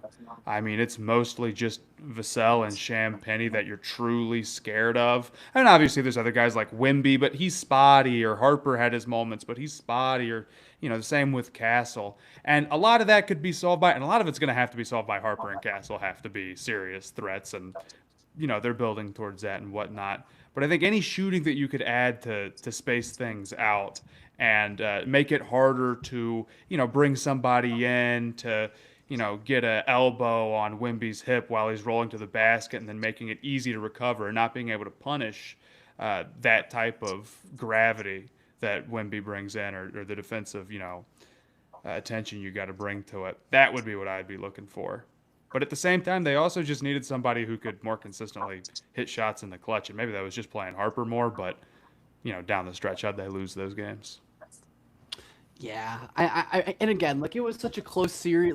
Those games were so close that it is hard to make like big takeaways. I mean, I'm just sitting here looking at this OKC draft though and be like, man, that's got to sting if you're the Spurs. Or maybe it doesn't, and they just like who they like and they rate who they rate. But Raptors on the clock, this to me is a LeBaron Philon spot. I think Philon. No, it's not Mike Miller. Never mind. I was like, is that Mike Miller talking to Philon right now? I don't know. It might be. It might be. He's a big agent now. Is he Mike Miller, like the shooter Mike Miller? Yep. Really? He runs. I was gonna say he runs Lyft Sports Management. Let me see who his clients are. Okay, well, Philon is his client, so I'm sure that was Mike Miller. Okay, wow. Good catch by me. Spawn Hour, do you have a favorite, like, random role-playing shooter? Like, mine is Steve Novak. I love Steve Novak. Favorite random role-playing shooter? I'm trying to think, because, I mean, I grew up a Hornets fan, so it's like, whatever. Yeah, I really appreciate it. This doesn't count. But, like, the year that Devontae Graham was good for the Hornets, he also was so good on 2K. They made him so quick. And they, like, he wasn't a great finisher, but they didn't make him, like, as bad as he really is. So you could get away with it. I mean, Korver's not random, but I always liked Korver. Korver is awesome. I'd have to think about that. JR's. The Raptors. Wow. Allen Gray, that is a Raptors pick. They are just not going to ever be done taking these, like, range. They're just going to take these kind of players forever, aren't they? Like we kind of talked about. I like Graves. I just am curious about where he fits into this plan because like he is at this point not like a sure thing as a shot maker by any means. Like he is I think an intriguing shooter prospect, but mainly like connected passing, rebounding. But yeah, the Raptors are going to be absolutely ridiculous when it comes to like getting steals and offensive rebounds and all that stuff. That's crazy. Yeah. I don't know how I feel about that one. I mean, I don't hate it, but I feel like again, he's one of my few best players on the board. So hard to think of this as anything other than like it's just a weird fit to me kind of. I don't know. But then again, I kind of felt that way about CMB, and then CMB was awesome. We've got some great responses. Someone said Joe Harris. Shout out to, where did someone reply? Doug McDermott, absolute legend. Where's the Jason Capono love? Jason Capono, that is definitely a name. Man, that's very interesting. But Matt, thank you so much. Spawn Hour. Issa, you're stuck with me. Okay, I was gonna say, are you done with me right now? Man? I'm kicking you out. Thank you so much for hanging out during the Charlotte Hornets and the rest of those picks. Always great to talk to you, buddy. You can tell the people if you have anything to plug, anything you'd like to tell the people before you head out. At Spawn Hour on Twitter or TikTok or wherever, SPONHOUR. But thank you for having me on, man.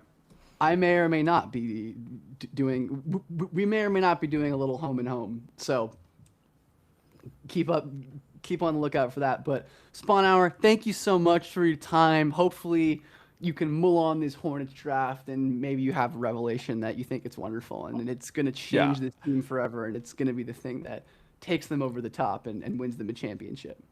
Yeah, I'll go talk myself into it, but thanks for having me, guys. See you, Matt. Take care, Matt. Good to meet you, man. Good to meet you, Dope.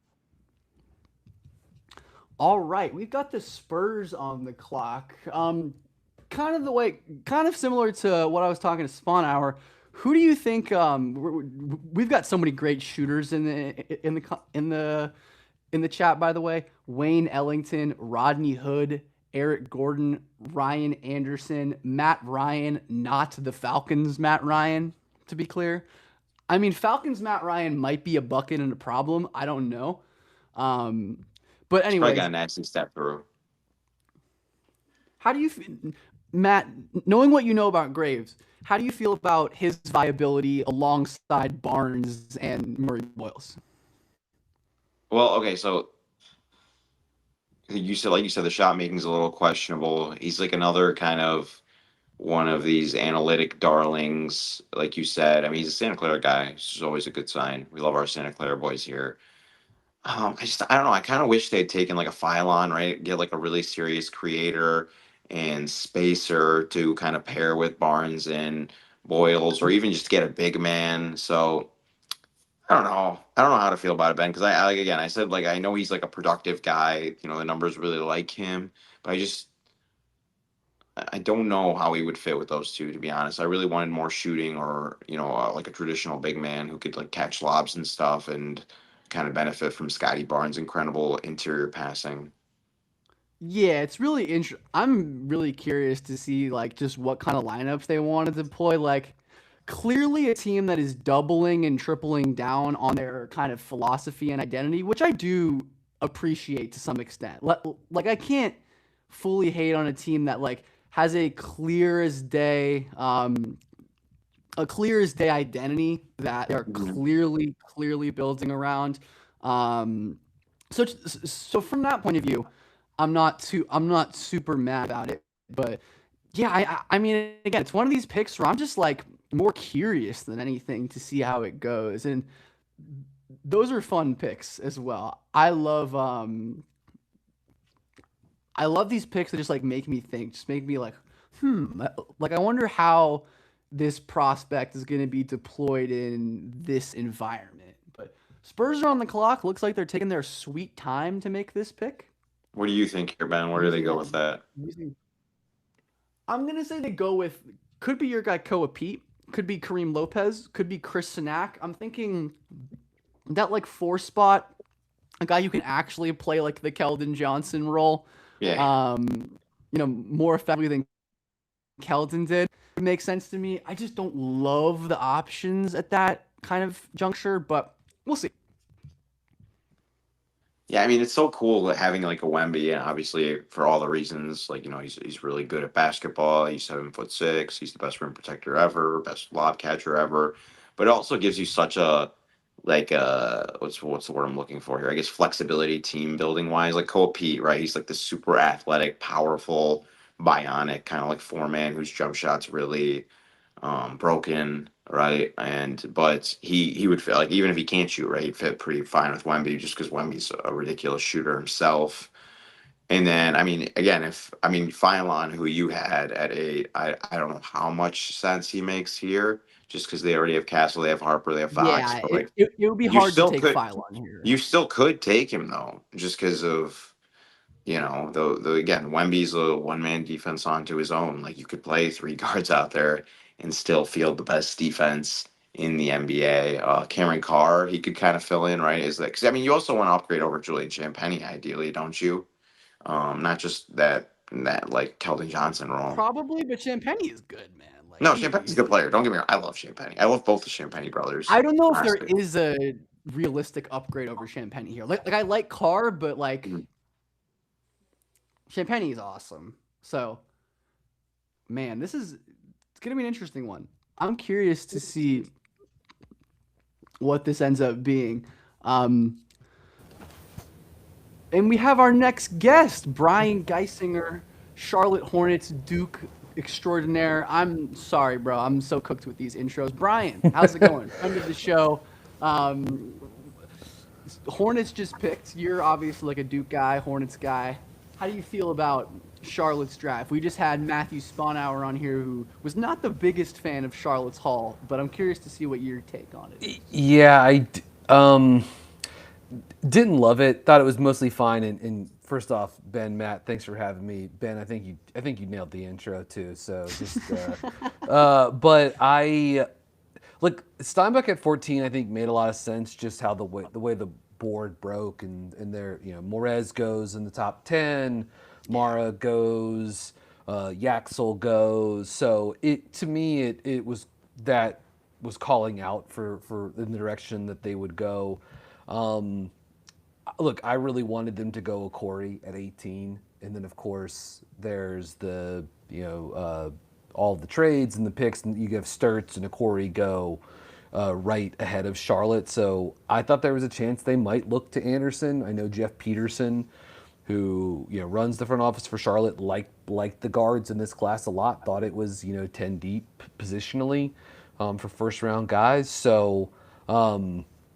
But this is a team that, has, assuming Kobe White is brought back in free agency, has sort of like added another, a third guard basically, who's 6 foot, 6'1", 180 pounds, is not going to help them with their issues in terms of physicality, finishing in the paint, defensively. I think he becomes a sort of a tough like lineup fit for them positionally, but certainly someone that can shoot it, create space, organize pick and roll. So I see some pros for it, but it's probably not the direction I would have gone in, and including with Graves comes off. That's the tough part is they go. Corey goes 17, Graves goes 19, and I would have preferred either of those guys at 18 for Charlotte over Anderson. I was totally just zoning out, but the Spurs just took Quaintance. Wow. Whoa. This is kind of an enormous win for my big board. All of the players, except for Phylon, everyone in my top 17 is off the board in my first 20 picks. So way to take the Wemby. Best way to stop the Wemby stopper from stopping Wemby is to take him. Yep. I don't hate it. It's an interesting pick. I wouldn't have, I thought there was a chance Charlotte might take a swing on him at 18 too, just given his, the sort of upside with him, the potential. But man, it seemed like he was really sliding the last few weeks, and but I'm not a bad situation for him to land in San Antonio. You know, I think he needs time. I feel like to get healthy, and you know, long term, there's maybe potential for him next to Wemby.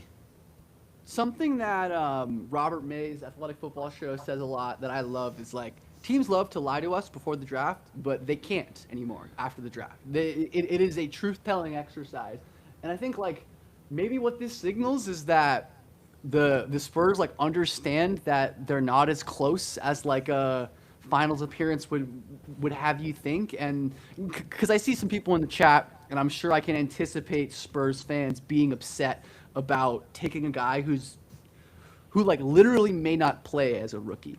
Like he might need a true redshirt year. Redshirt, which I do want, which like certainly is risky, but to me, at the 20th pick of the draft, like you just don't get players with his level of defensive ceiling. Like I really think Quaintance is at his best, the kind of talent like.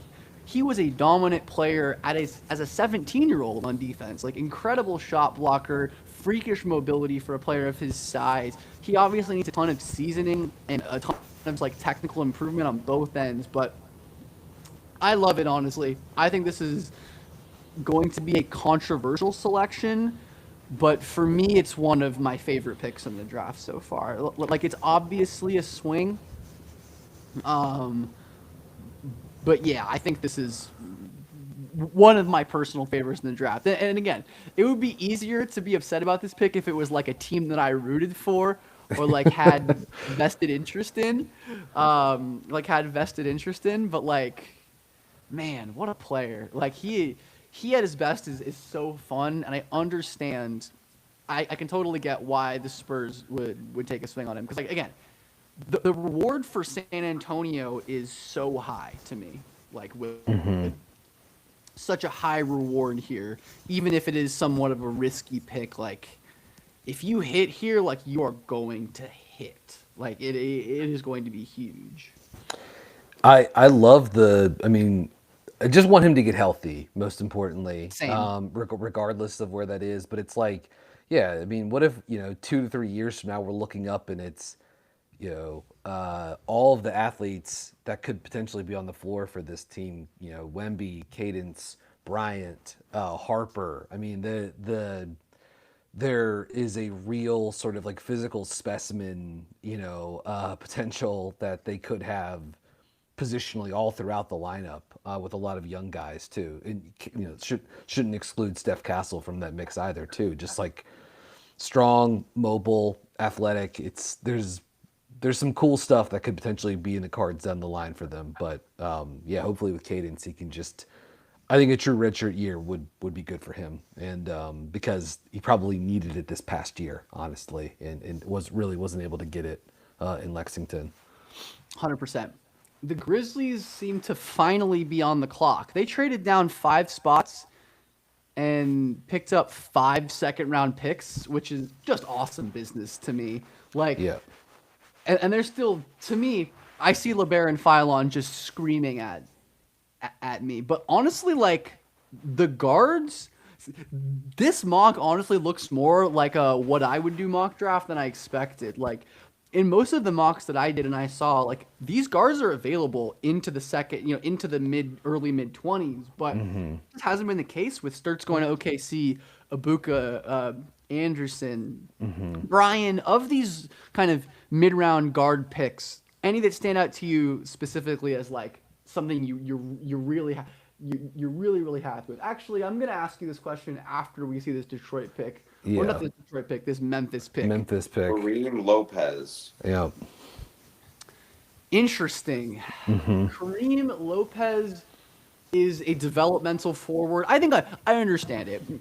I think this is a solid pick, but Is this a hustle pick? like the Memphis Hustle? No, Yeah. you get the reference? Hustle? Yeah. You got it, BG?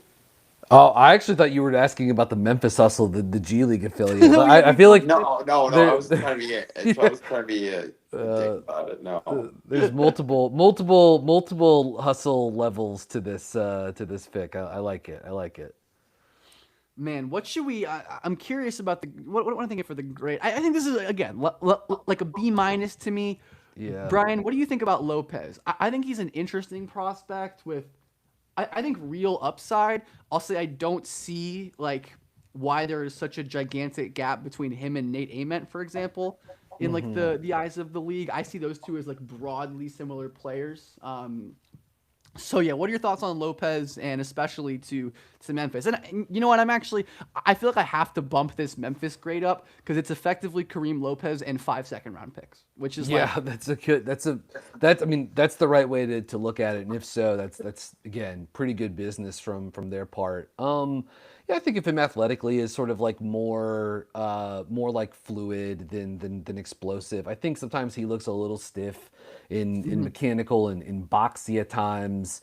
But I like his ability to slash. I think he had some nice performances with the with the Breakers this season. And again, pretty solidly built for a guy.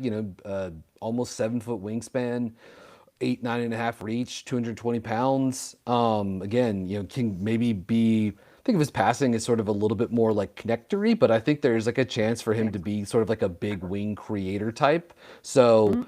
Especially once you add in the second round pick component of it, and this is a guy that can, I think, has time to develop. I think ultimately he could be a nice, sort of like long term piece for the Grizz. yeah, I agree. It's clearly a long term pick, which I have no problem at all with Memphis making, to be clear. Yeah. It totally fits the timeline. But I think, like you kind of alluded to, he has a much higher ceiling driver than I feel like most players of his like body type, athleticism, production are like shot making first, like they're shooters, like Nate Ament, Jabari, Cam Reddish, Zaire Williams, whoever. Like that's, I think he's much stronger and more physical than these players too. But like he has some legit flashes of ball skills, can create a bit from a standstill. There's an awesome clip I posted somewhere on Twitter where he just like shook the hell out of JaVale McGee. Yes. I know the game you're talking about. Yeah, and hit a ridiculous shot at the rim against Illawarra, I think, or Perth, one of those two teams. Yeah, I mean, I think also Nolan G said in the chat, good note, Memphis has taken 2 of the 3 youngest players so far off the board. Actually, is a Corey younger? I feel like it might be 2 of the 4. I'm thinking a Corey might actually be younger than Lopez. Who's the other one that's younger than Lopez? Cadence probably, right? Boozer, Quaintance. Yeah. Boozer and Quaintance are both 18 years old today. Okay. Corey is just turned 19, and Lopez just turned 19 April. as well. Yeah. Point being, they did take 2 of the youngest players in the draft. That's no doubt. Yeah, big New Zealand. Sizzle says, Ben, I'm getting kind of confused and upset Matt didn't trade it for a guard using PJ or Gafford because I don't get it. Yeah, I mean, I guess they had their chance to take a guard at 9 and preferred Merez, which I understand. LeBaron Philon's still there. Maybe he falls to 30. Yeah. Or maybe He's looking down bad right now. He's looking pretty sad. I was gonna say, I like his hexagonal glasses. It must be really awful to be like the talented guy who falls and is just like plastered all over TV. Like looking up, he looks pretty. I was gonna say, It looks like he scratched his eye or something too. So he's got that going right now. He doesn't look physically. Oh yeah, interesting. He doesn't look physically, like clearly sad or dejected like some players do in this case. Cameron Carr looks very sad right now. Yeah. Looks like a sad boy. Chris Sinak also doesn't have the nicest look on his face either. I'm sure it's a. I'm sure it's a. Oh wow, Cameron Carr. Yeah, totally. It's it's a good like gut check for all these guys, right? Like you can't predict the draft. You can't predict what's going to happen. But let's just quick update to my board, to the horizontal board. Philon is my clear BPA, but Yeah. I think there's still a ton of, like, speaking to the Mavs point, there are still guards that I like, namely De La Rhea, Bruce Thornton, and Malik Thomas. I think those are all worthwhile picks. And the, like, wing room is, like, with Isaiah Evans and Cameron Carr, that could be an interesting Someone said, what is the point of getting Lopez when they have Cam Boozer and play the same position? I don't think those guys play the same position, really. I think of Boozer leaning more big and Lopez leaning more wing of those two, personally. I mean, I guess they have Coward there too, but I mean, I don't know. They clearly, they like Lopez. So I think they're too early in their timeline to be worrying too much about like positional overlap. Yeah. Like I think at this point, and again, Coward, like the fact that Coward is just like a great shot maker, and I think has the ball skills to play down if he needs to, helps you as well. Like he is a really rad ball handler, and like Ben knows how I feel about him. Yeah, Coward's an awesome player. I mean, he's so sick. Yeah, I'm totally with y'all. Coward, like Coward has some 2-3 versatility, I think. Yeah. Despite being sized, Lopez is 3-4. Boozer 3-4, maybe some 5 in a pinch. Like I think ultimately, I understand where you're coming from, but I think it's just like, again, I'd be much more worried if they were like taking bad players. And the 76ers take Phylon. He's finally off the Hey, ball. oh my God. Oh, that's you gotta feel for that guy. You gotta love that for him. Wow. I mean, leave it to the Sixers to take the talented guard who falls. Did it with Maxey and McCain yeah, man. I like this. Obviously, I like this pick a lot. 8th on my board. Yeah, Brian, why don't you talk about this pick for a sec while I update my sheets? Yeah, I like this pick a lot. Someone the growth for him this season was excellent. Someone that is maybe a little ball screen dependent to create, but just like a guy that can really shot make, play make out of the ball screens, slippery, and someone that's going to bring another. I know he's in their small guard, but I don't see anything wrong with that. I kind of thought Corey would be an awesome pick if he slid to 22 for them. So to get a guy like Fallon's caliber in the door here, really like it. I know he's small. I know he's skinny. But man, the offensive skill and craft and shooting touch, I just really like it with him too. I mean, I would have I had him above Anderson, who went to the Hornets at 18. So I think the value here is really good for Alabama, or not Alabama, for Philadelphia. The Philadelphia it's good for Alabama too. I was gonna say, do you guys like him more than you like Jared McCain long term? Probably. Yeah, maybe. I like it. They're different, I guess, to an extent. McCain is, to me, because of the shooting. McCain was, I guess, a little up and down as a shooter this year, but to me, McCain is so like malleable and scalable, just because like you can put him in sort of like more lineups. And I think he's got a little bit more like strength to his game too, but Phylon's creativity with the ball is just like he's a level up, above McCain in that regard. So I think it's to me, it's sort of like in the eye of the beholder. But at this point, Phylon's just younger, so like not by a lot, but that alone is maybe enough of a reason to sort of like lean in his direction if you sort of feel that a lot of stuff equals out for them. Yeah, I'm interested. I'm definitely interested in like the Maxey, Phylon, McCain thing, since like none of them are like.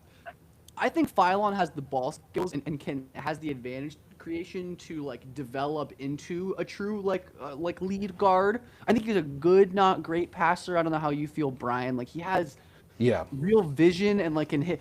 I think his best thing as a passer is like his skill. Like he hits live dribble passes with both hands consistently. Like he's a pretty accurate. He is an accurate playmaker.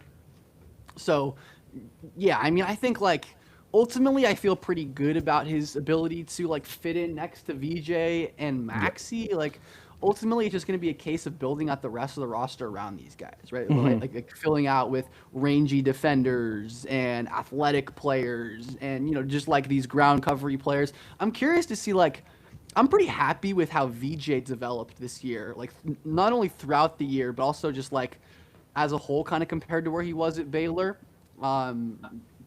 Something about, you know, just even like different kinds of Sixers teams have been able to get the most out of a lot of players. So I do have some faith Yeah, that it's going to end up being well. I think VJ kind of getting away from Baylor's defensive system, I think, is something that probably just sort of like the wonkiness that came along with that as a team that played a lot of zones, switched a lot. Just I think ultimately, like I liked where his defense landed. I mean, I felt pretty good defensively about him coming into the draft, but I thought that was something that you know translated, projected pretty well early on. And so no, I think absolutely, you know, you need more ball handlers in the door. Shouldn't all be on Maxey to be, you know, sort of like the one guy who can initiate screen roll. I'm sure Edgecombe will try to develop more in that regard too. But having a guy like Phelan, I think, again, his playmaking and scoring out of the ball screen is intriguing. And again, I think you can find ways to play those guys together and play them off one another and get some some synergy out of it. Here's something to think about. We talked about a lot. We talked on the show a lot about where the kind of guard class would fall, whether or not the way the finals went with, you know, the Knicks being a small guard centric team, OKC having, you know, a lot of teams in the playoffs either having useful small guards or like wishing they had guys with that skill set. All of my lottery plus caliber guards are gone. I would have expected, and like most mocks expected, at least one or two of a Corey Sturts, Anderson, Phylan, Burry, whoever. Probably not Burry's, based on the way consensus viewed him, to be there here. So I'm curious about like what this says about overall team building philosophy throughout the league, and if maybe we see like a trend back towards like 2015 pace and space type basketball. But yeah, I think Phylan. I mean, again, it could also be a case of like this class brings a uniquely talented group of guards, and that's all it is. It's just teams valuing these talented guys, which is also very possible. I would say the answer is probably a little bit of both, right? I mean, we tend, right, after a team wins the NBA championship, and you talked about this, Ben, where I think like you can't really try to replicate what the Knicks did. It's so special. The run is so special, but you know, teams are going to try to learn something from this previous champion, right? And you know, one big lesson we learned is that you can win with a quote unquote undersized guard as your primary ball handler, being like, you know, high usage player, playing a lot of minutes for you. And so, I mean, yeah, you know, people are starting to revalue that again. And like the league has always been cyclical, right? We always go from valuing these small guys to wanting size to going back to kind of playing small. So this is nothing new on that front. And like you said, Ben, I think there's just a lot of really good guards in this class, just from kind of seeing all these guys get drafted and all of the skilled, like kind of ball handlers, 3-level initiators and whatnot. For sure. The Hawks pick is in. There was some smoke about them potentially trading this pick, but it looks like they are going to be making it. The Hawks took Kingston Flemings at 8 overall. I wonder if this is going to be Henry Vasar. I've thought about centers. I haven't seen a tweet yet spoiling it. I like this. I like this. I'm not going to spoil it. I like this pick for Atlanta. Oh, Zuby Ejiofor. Interesting. Shout out CT, big St. John's guy. I like this Zuby one. Ejiofor. What do you think, Brian? He's a 6'7" center. 6'7", 6'8". I talked about this with Chuck from the Chucking Darts podcast. Love that guy. A week Absolutely ago. Would die for that guy. We talked. Chuck is the man, and we talked a fair amount about Zuby. I think kind of one of the ways I was sort of observing Ejiofor coming into this process was like, I think there's like a floor with him as like an energy,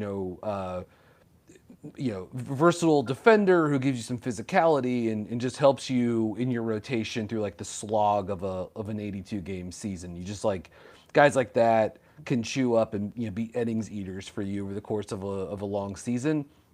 But I think with a guy like Ejiofor, if you sort of try to think of him as like a big wing, that's maybe sort of like he's got ball skills, like he can handle. The St. John's used him a lot.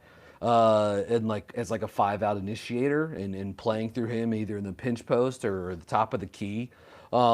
He's got fake handoff type creativity to his game. Like he's got some face-up drives. Like I think there's a chance, Zuby is someone you could use in early screening actions, either on the ball or the guy setting the screen. If he gets a switch, he can look to post up.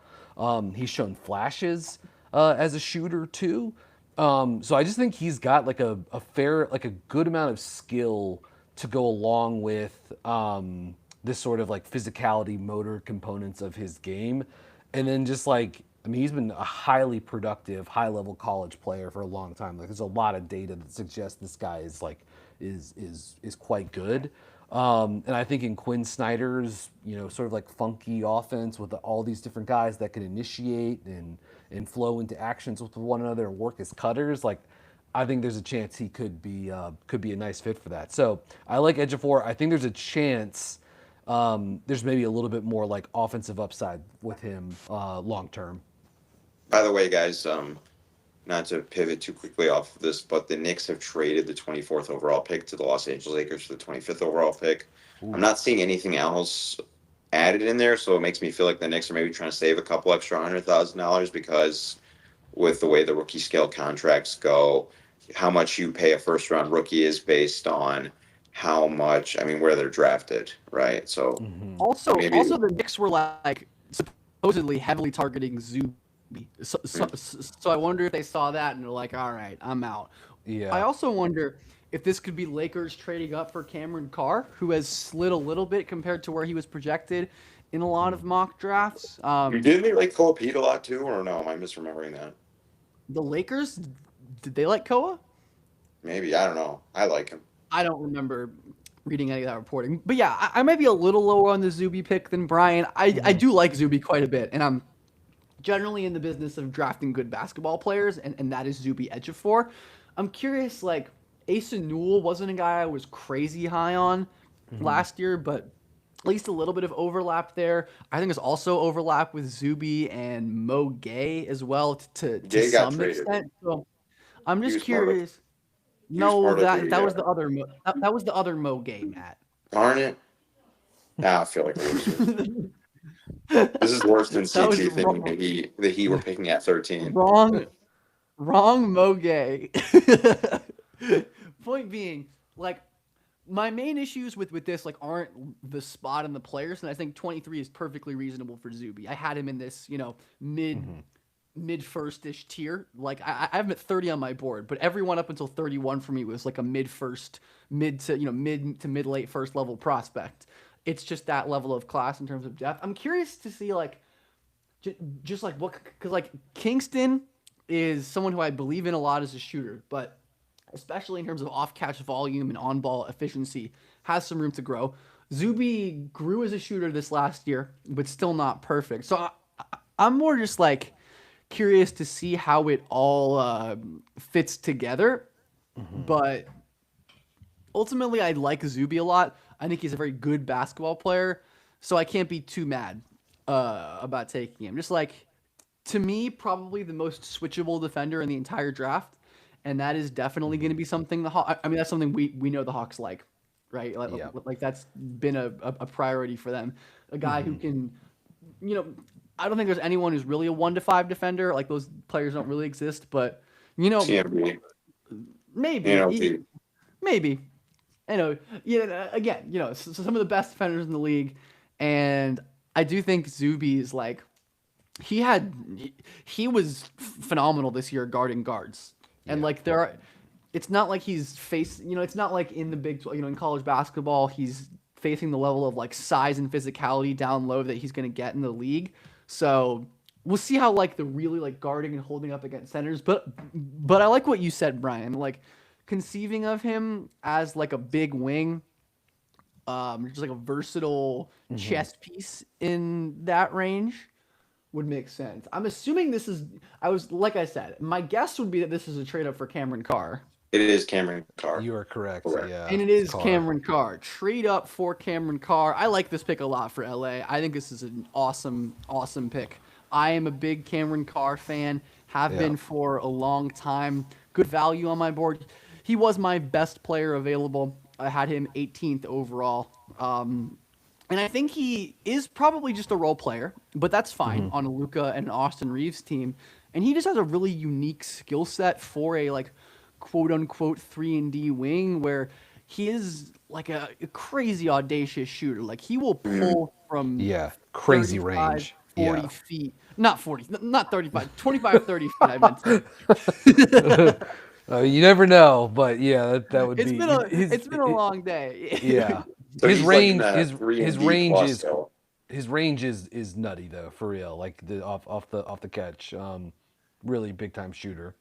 Also, huge. Again, I makes sense since there's not really like a lob target big for Luka, but Cameron Carr is one of the best dunkers in the entire in the entire draft. Like a true above the rim threat on both ends of the floor. Like I'm pretty sure was like the highest block rate guy on Baylor last year, despite being a 6'4" wing. He was like he did the jump balls for them. Like it was unbelievable. Like I've watched a lot of Carr tape the last couple of weeks, and like I think every Baylor game I put on, he did the tip off for them. Even though he was playing like nominally the 3 for Baylor. That's really sick. I love that. I love that tidbit. Yeah. Yeah. I mean, he's got a 7 whatever wingspan, and he's 7 obviously foot a and a great quarter leaper. wingspan. He dunked the ball 44 times this year. Like he is such a perfect fit with the Lakers. I adore this pick. I think it's awesome. I have a question for you guys because I'm like, I read up a lot on him just because I love the alliteration with his name. But why was he not more of a lottery guy? It sounds like this guy's like the perfect modern day role player. I would say, I mean, part of it is I think he's older. I guess he's 3 years out of high school, skinny, and I mean this wouldn't.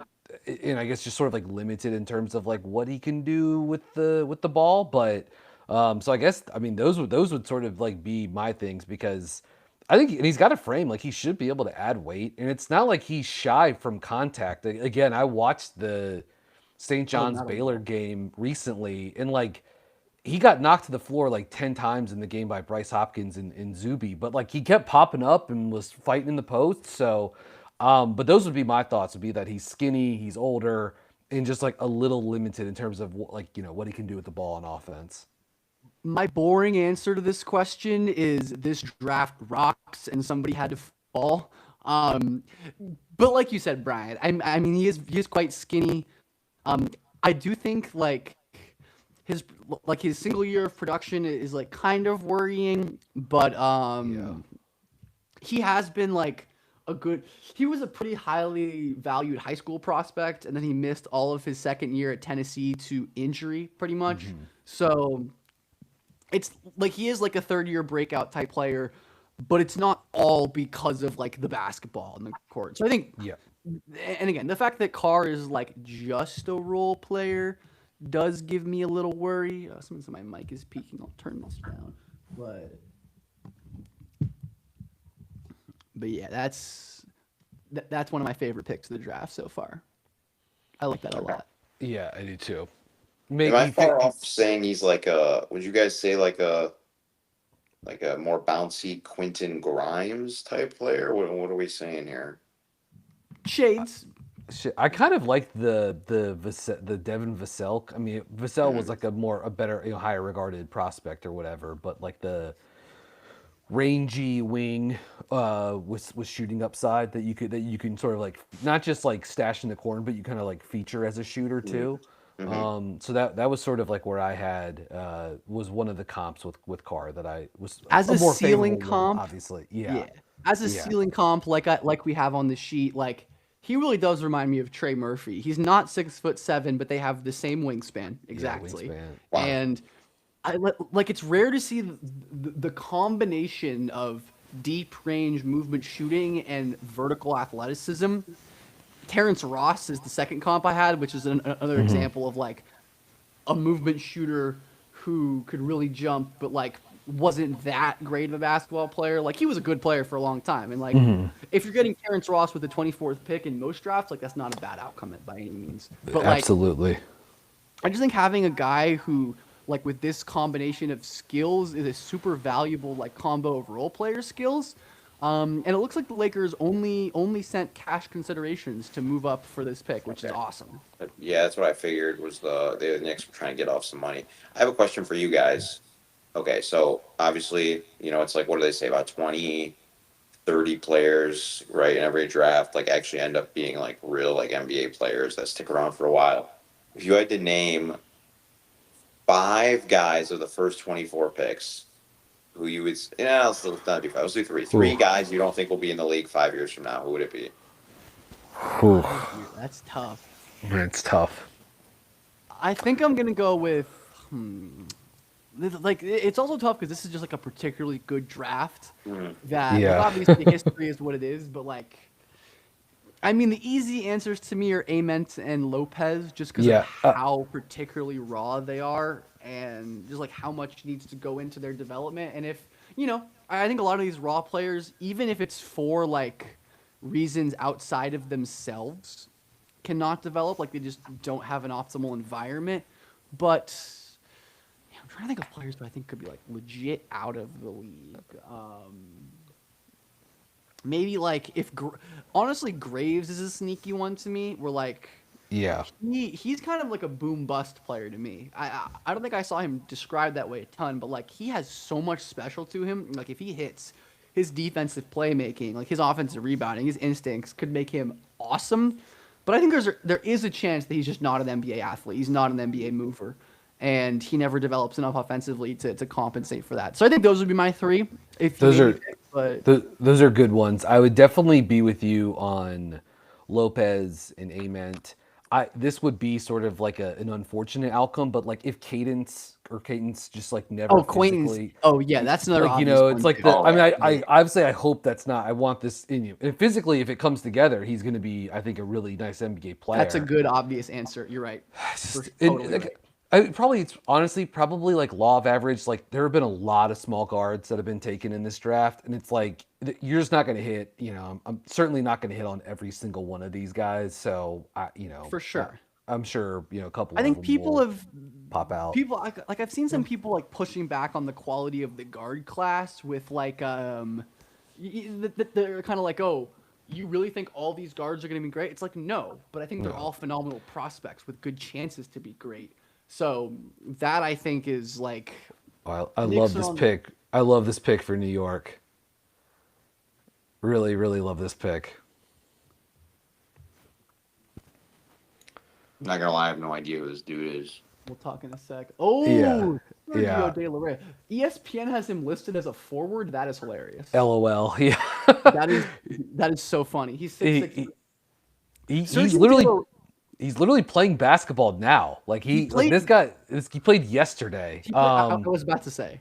It's crazy. So just like very small note that will matter to really only me, but I live in North Carolina, but I spent the last couple of days in New York City, and I was in my downtime during that trip watching a lot of SDL tape in New York City. So I'm loving that he's ending up in New York. Literally was in LaGuardia Airport this morning watching some of his film. So I love having him go to New York. But I mean, he's a little bit older, but the size, the playmaking, the shooting, like really clever, unselfish player, can get off the ball. And I think like defensively, it was just like a little bit better than I thought he would. Just like as a team defender in the right spots on the backside of the pick and roll. You probably don't want him to be your low man, but again, just like I thought the rotations were good, and a guy that's played like at a pretty high level like internationally for a couple of years now too. So I like this pick for New York to get a guy that can play with the ball, be a creator, be a secondary creator, be a shooter. Yeah, he can also shoot. Yeah. Yep. So I really like this pick, and again, I've really enjoyed what I've seen from him playing with Valencia. Yeah, like he's just an inherently limited athlete. Like his burst and explosiveness, and I don't know how much like he's not very strong at all. Potentially could add more strength, but like has a lot of room to grow just from a frame perspective. But yeah, I love him next to basically I projected him a bunch to Minnesota before they traded the pick. Like I think I love him next to any team with like an initiator in place, Yeah. which I think is a guy who like can absorb some secondary usage as a pick and roll handler, but has like the shooting, second side attack game. Again, this is right out where I had him. I had him 24th and he goes 25th. So I guess this is kind of like the most my board has been aligned with what actually happens, I feel like, in quite some time. So I don't know exactly how to feel about that. But yeah, my best player available is Joshua Jefferson, 23rd overall, who I think is a great player, and I'm excited to see where he goes. But yeah, SDLR to the Knicks. I mean, that's a player who I assume he's not going to stash. Yeah, I don't think he needs to. You know what I mean? It's like I think he's kind of.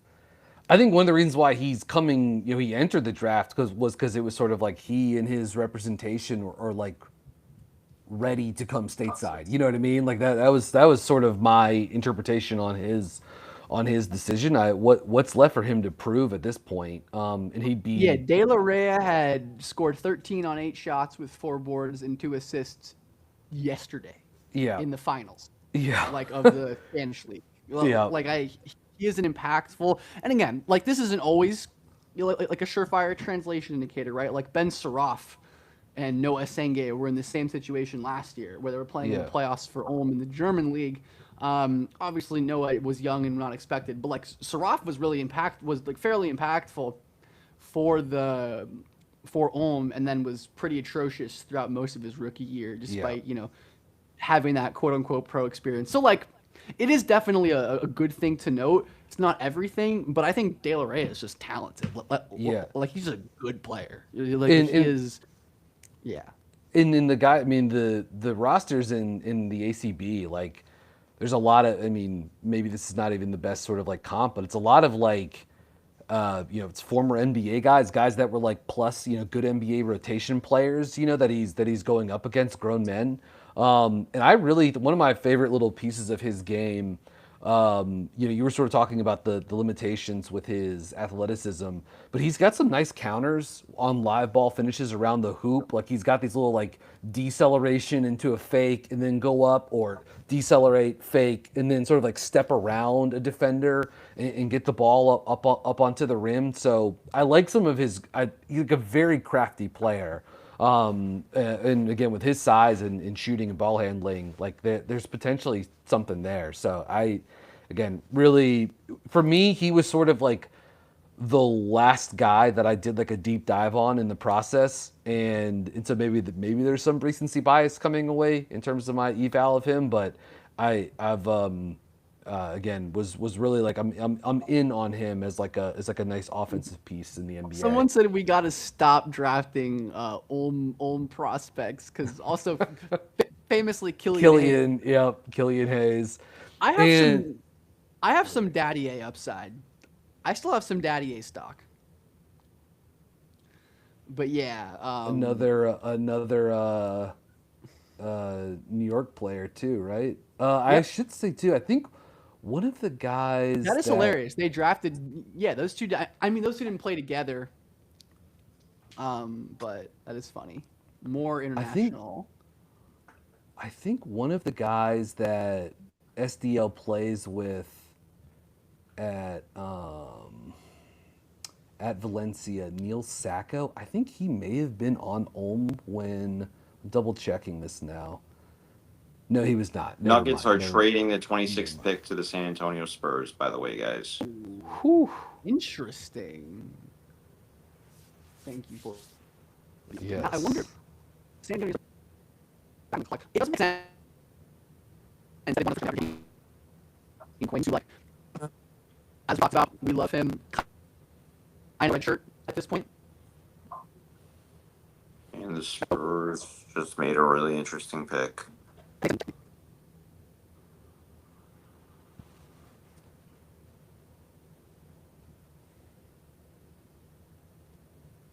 this point in the draft, I'm done caring about it. It doesn't matter, O'Brien, whoever's on. You can just say the pick when you see it. Okay. Because I'm going to be a little behind you guys, because I'm poverty and I'm on my Yeah, the Spurs. So the Spurs are going to take Taris Reed from Interesting. UConn. Wow. That one's weird. Yeah, I don't particularly love that pick, but I mean, yeah, you know, you're looking for more options to be backups behind Wembanyama. Luke Cornett did not by the end of the season was basically unplayable. So I suppose this is a swing for that, but yeah, I don't. Reed's fine. I just this is like an acceptable range for him, but he's not one of my favorite prospects in this class. What's stop? Okay, I like what's Terrence different? Reed. It makes sense to me. What's up, Matt? different than what's the difference between Reed and like a Jaleel Okafor type prospect? I know he got brought up earlier, but like that like classic like post up Terrence face. Reed You know what I can- mean? Post up. Yeah, I think Reed is Reed is a great passer. Okafor was a horrible passer. Mhm. Reed is a great mover, I think, and Okafor was a horrible mover. So like, there are some things to like about Terrace. Like he is a back to the basket scorer at the college level, but I think he has enough stuff. Like I think he's either the highest or among the highest steal rates in the class among center. Like he has a really unique ability to like jump passing lanes, be a disruptor off the ball, and players of his size and strength and like talk about like the Spurs really did draft two guys who could theoretically give Wemby problems just because Reed is so strong, has great hands. He can't really shoot the ball though. Like offensively, outside of the playmaking, I have some Yeah. concerns about what he adds. Like he's not a vertical finisher by any means. He's kind of raw in terms of like his footwork as well to me, like even as like a roller and in some spots as a cutter. Definitely not a shooter. He will crash the offensive glass for sure, but definitely a role player pick. I don't mind it at this stage in the draft. But yeah, Terrace Reed Jr. is a solid player. I can't be too mad. Yeah, it's fair. Yeah, and I would just say like to comping to Okafor, just like I think Reed is a a fine rim protector, but just better than Okafor was too. You know what I mean? Coming out of Duke as well. So he has, I think, a little bit more. Just sort of like his skill set fits those discrete traits you're looking a little bit more for in like lower usage fives than like Okafor ever could, possibly provide. Yeah, like Reed, I think, yeah, it's a great way to put it. I think Reed is someone I liked a lot for Boston. Honestly, maybe I should bump this up to like a B minus because I do like Terrace Reed a good bit, and I think San Antonio needs more big depth. And I think with like he's Wemby, like Wemby's such a cheat code. Like you can really have him work with kind of any other big. I wonder if the Spurs are going to be willing to lean into more double big this year. That's something I hoped they tried more with Cornette. It was pretty bad last year when they did it. Yeah, plus it was minus wise. it was pretty bad. I agree, but like Cornette was so good in double big on the Celtics, Yeah. right? So like, I feel like maybe there's something there, and then they have Quaintance, you have Reed, so it's like maybe they go back to that well. But I'm at least intrigued. I think a front court overhaul is the direction I like, and I prefer this honestly to like a Sinak or a Koa Pete. Which I guess wouldn't make sense for them to take another like developmental player after taking Jaden Quaintance, right? So like that wouldn't make a lot of sense to me. Yeah. It would make sense for them to be, this roster. All of their three best guys are still going to be on rookie contracts next year, which is insane. Just because Wemby's extension won't kick in for one more year, but like. The roster is going to get expensive fast, like Wembanyama, Castle, Harper. Like these are all going to be guys that are like, for sure. Like I think San Antonio needs to be trying to like make sure they can get Castle on like a sub max contract because like Harper and I don't know if that's Wembanyama. gonna happen. Yeah, I just like Harper and Wembanyama are so obviously max guys, and Wembanyama's going to get the. The 30% max too, coming off of his rookie deal. So it would make sense for them to, especially because a guy like Cornette's, more of a luxury for them now because they could spend on him. And so it would make sense for them to be thinking about like these other like, big dude minutes beyond Cornette, again, as the roster starts to age and stuff starts to become like a little bit more expensive, getting a guy late in the first round on a low salary number makes some sense. Oh, there's my guy, Slim, Isaiah Evans. I'm curious to see if he goes in the first round here. He was an interesting. Cenac Jr. has finally been selected at 27th by the Boston. Celtics. That makes a lot of sense. That's a good Cenac spot, I think. I like that. I think Chris Cenac is just like a super developmental player that needs a ton of time and room to grow.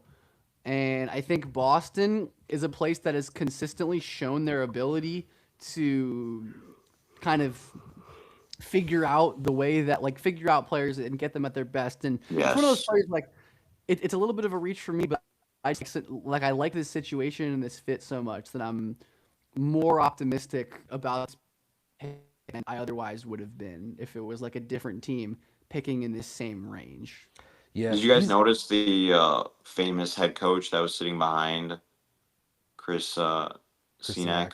I missed Cenac. it.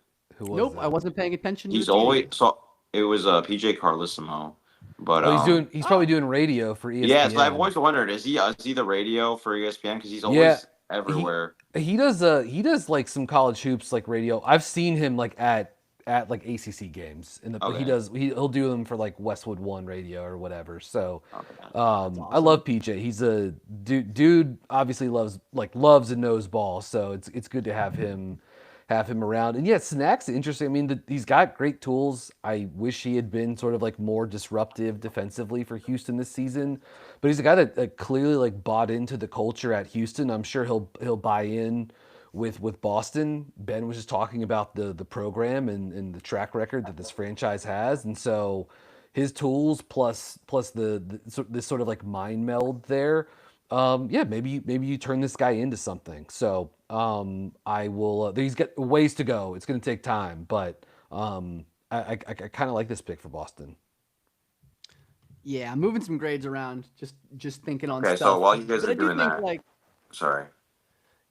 Yeah, I think Cenac, like, again, so overwhelming in terms of his explosiveness and his athleticism, like legitimate center size, and he moves like he's 6'5". Like, and speaking of guys who have legit center size and move like they're 6'5", Tony Pesta, who covers the Cleveland Cavaliers, is on in anticipation for Cleveland's upcoming pick. Tony, how's it going? Thanks for joining us today. What's going on, guys? I can't quite say that I have center size, but I play bigger than my position, right? I play with a lot of heart, so I'll definitely do my best to fill that role. But thanks for having me. I'm excited to join. For sure. Your Cleveland Cavaliers are going to be on the clock very soon. Just finishing talking about Chris Cenac Jr., who, he's such a project, but he has real tools, and even if he doesn't play for like 3-4 years, which is kind of the projection, at least the projection that I have on Chris Cenac, I'm not super crazy about his chances of impacting the game early on. But overall, I think it's an understandable choice. And now the Brooklyn Nets, it's not Minnesota, it's Brooklyn. Yes. So real quick, guys, while we wait on that, let's play I found a fun stat. You guys this might be very obvious, of course he did.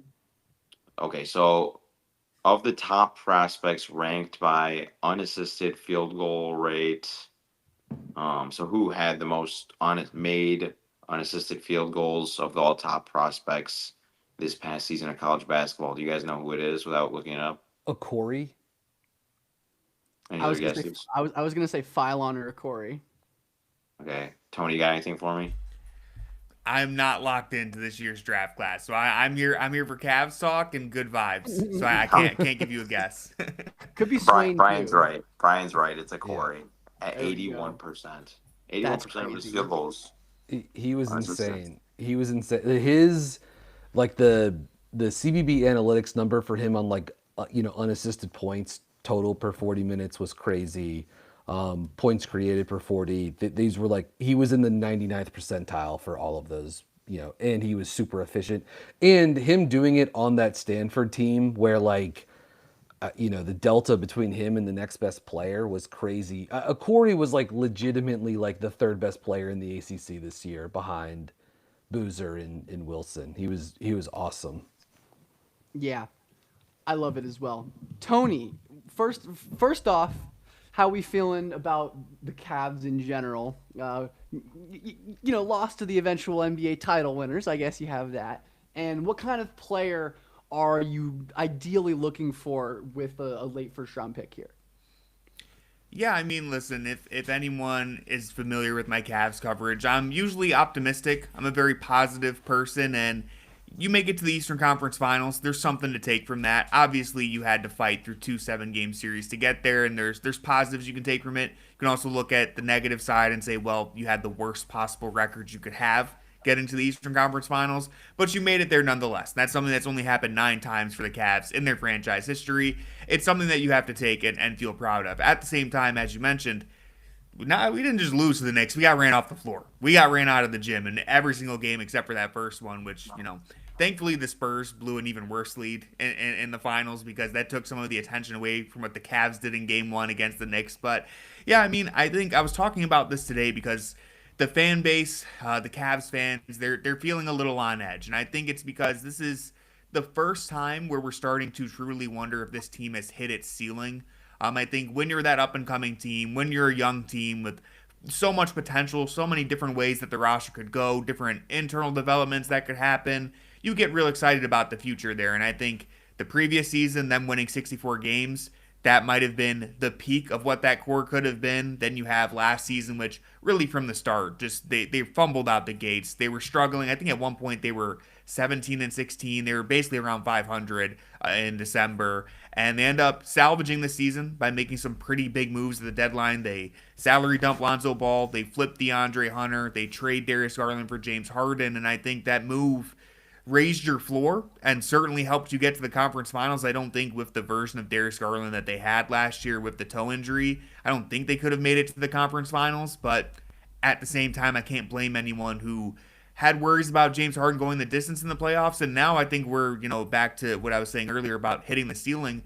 I think now people are concerned if the Mitchell Harden backcourt can get to that next level. I think there's some valid concerns there. And that's different because for the longest time through this run, the one thing that we felt like we had was Donovan Mitchell was an elite playoff performer. And despite them making it to the conference finals, this was the first time where it felt like Donovan Mitchell, a lot of those limitations were starting to show, the playmaking limitations, the way that he gets attacked on defense. It was the first real time where you had concerns there. And now you look at it and, you're restricted by the second apron. It looks like they're going to do everything they can to duck that this summer. So I think they might be able to avoid that. But there aren't many options for them to improve now. They obviously weren't involved in any Giannis trade talks.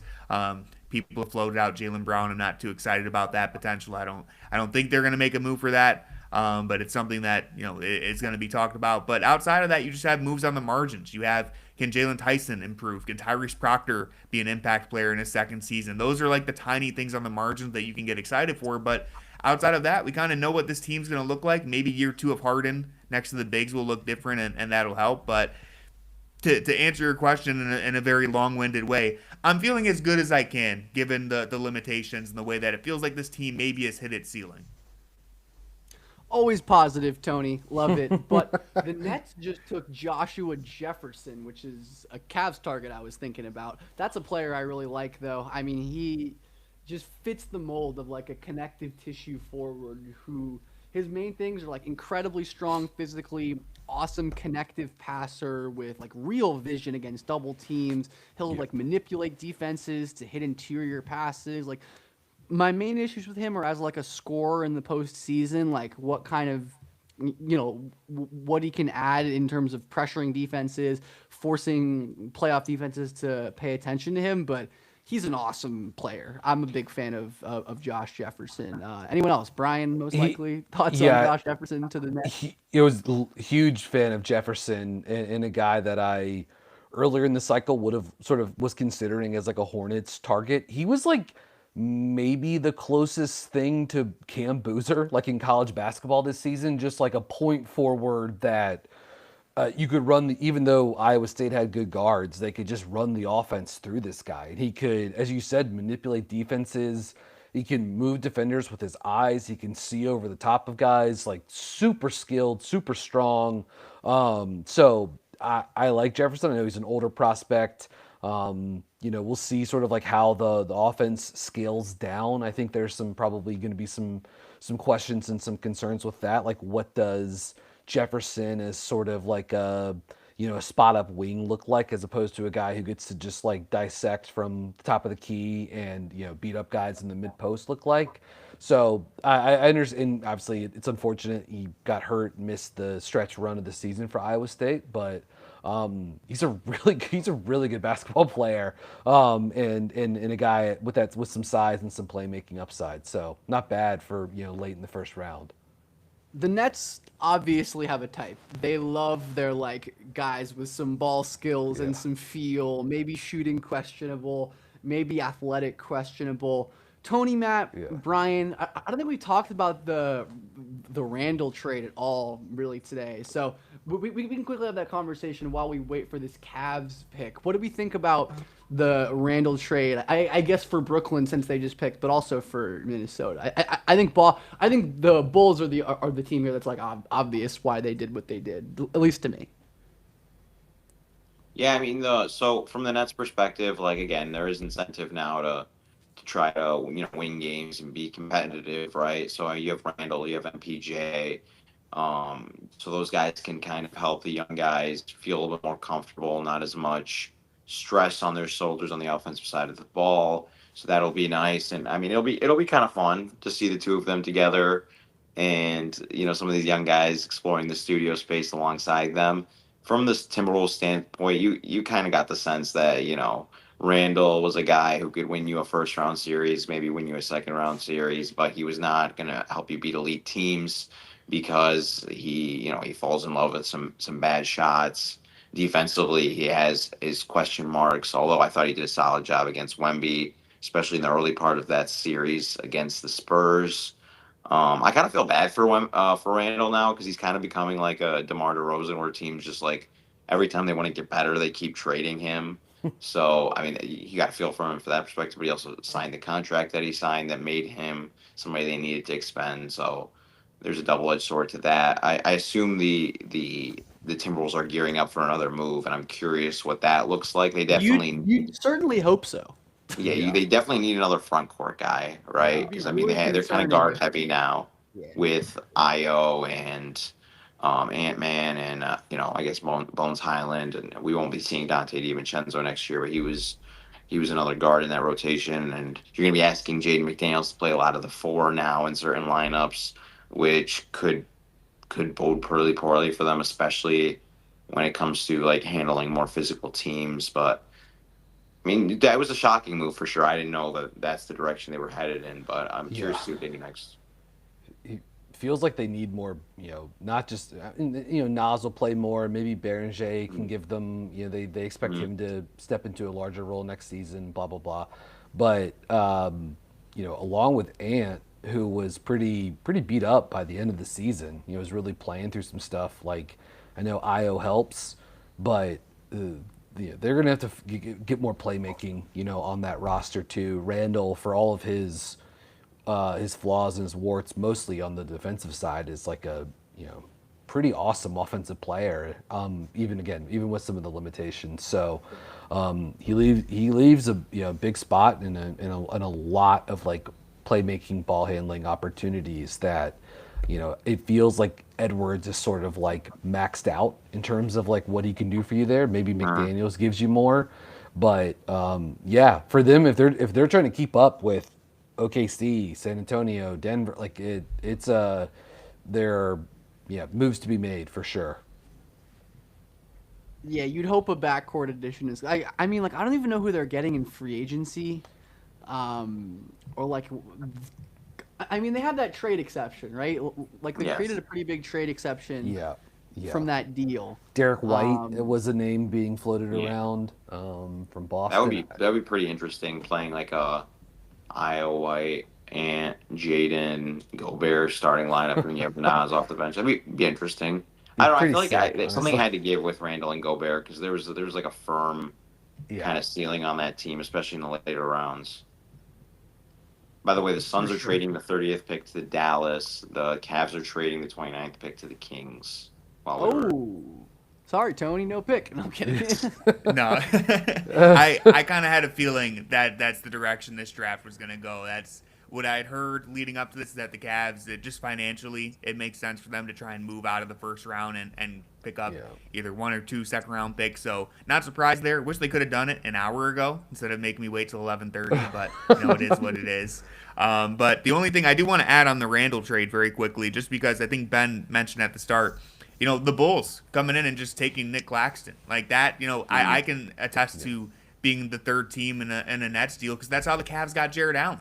They were trading for James Harden, and we said, we'll take a free Jared Allen if you'll give it to us. Now the Bulls just did basically the same thing, picking up Claxton. I don't know if it'll work out quite as good for them, but I can definitely vouch for being the third team in a Nets deal. So that worked out. And unfortunately, the Cavs don't have a pick here. But Ben, I wanted to know, who would you have picked if you were the Cavs at 29? By the way, the Kings selected Alex Caravan. Yeah, we'll talk about that. Or wait, is it Kings or Suns? Oh wait, no, Suns are 30. Suns took the 30th pick. Okay, so Sack. Caravan. I'm not a Caravan guy. I do not like this pick personally. I'll get to it. If I were the Cavs, I would have targeted I think Henry Vasar would have been my pick. I think they could really just use more front court depth and more front court versatility, and especially a real 3-point shooting center would open up would open up so much for the Cavs, I think. And Vasar isn't a crazy athlete or the most explosive physical player in the world, but he's very well rounded, and I think he'd be really good in the double big lineups to give some more again, you can actually run double big that's not Mobley Allen. And obviously the Mobley Allen lineups have been generally awesome, especially when paired with our guy Dean Wade. Dean Wade. Yeah, love Dean Wade. But yeah, Ben, by the way, the 30th overall pick has made me the happiest man on earth. Just to let you know, if you're catching my drift there. So the Suns traded in for Koa Pete. Yeah, they did. They did. That smoke was coming, honestly. So that's a perfect way to end this 4-hour bloodbath of talking. Oh man! So Isaiah Evans was Isaiah Evans the only guy invited who didn't get? Slim. It's so sad. I'll say this: I'm a big Isaiah fan. Spent time around him. I thought it was interesting he got the invite to be it was felt like it was a bit of a reach, but makes for a motivated Isaiah Evans too. So there is that, I guess. I don't love the Caravan pick for Sacramento. I thought he was an awesome college player, perfect for UConn system, movement shooter, good feel for the game. I just think he's gonna be. Positionally, I think he's going to be a weird fit because he's a little limited athletically. You can't really play him at the 4 anymore, but the shooting and the ranges and the off-ball stuff is good. So maybe that's a pathway for him to carve out a role. But I just think he's limited outside of that scope. Yeah, he's a one-skill shooter to me, which is just not. I think those are archetypes you can find. Yeah. Caravan is 6'7" and an incredible movement shooter, but he can make some quick passes as a secondary player, but ultimately so many players I'd prefer. And then Koa Pete, I don't really get that for the Suns.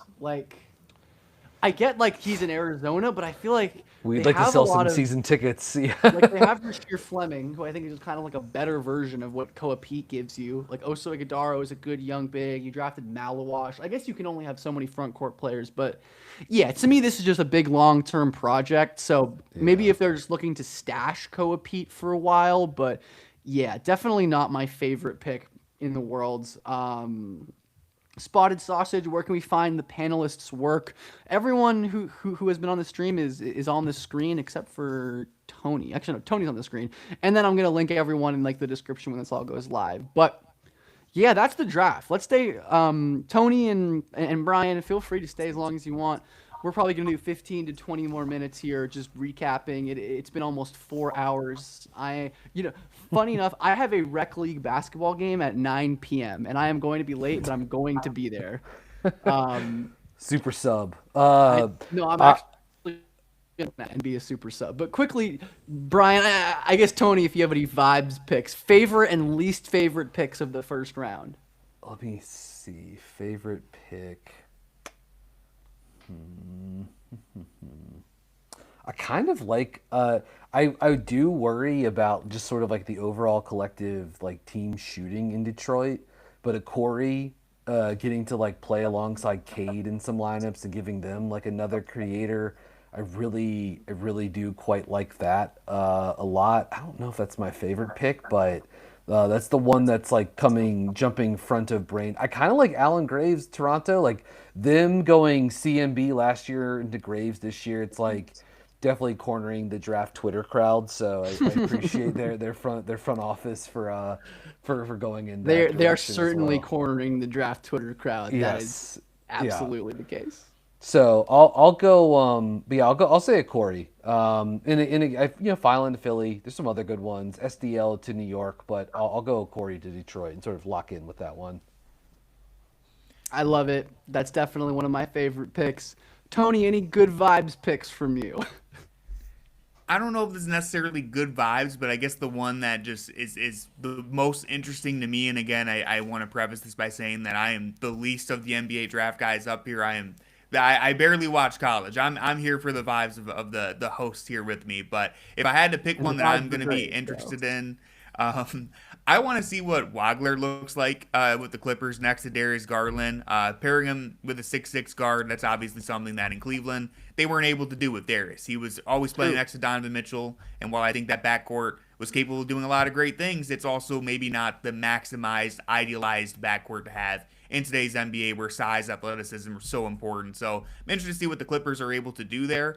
And I'm interested to see what the Cavs do at 34 if they're able to pick up maybe Visar, as you were mentioning, just, adding a reliable backup big there. I don't know how much will be able to help them in the immediate, but obviously still on the board and someone who they could look at. And I don't want to, leave abruptly, but since the Cavs did make the trade, I have to go and write this up for Fear of the Sword. But thank you for having me on.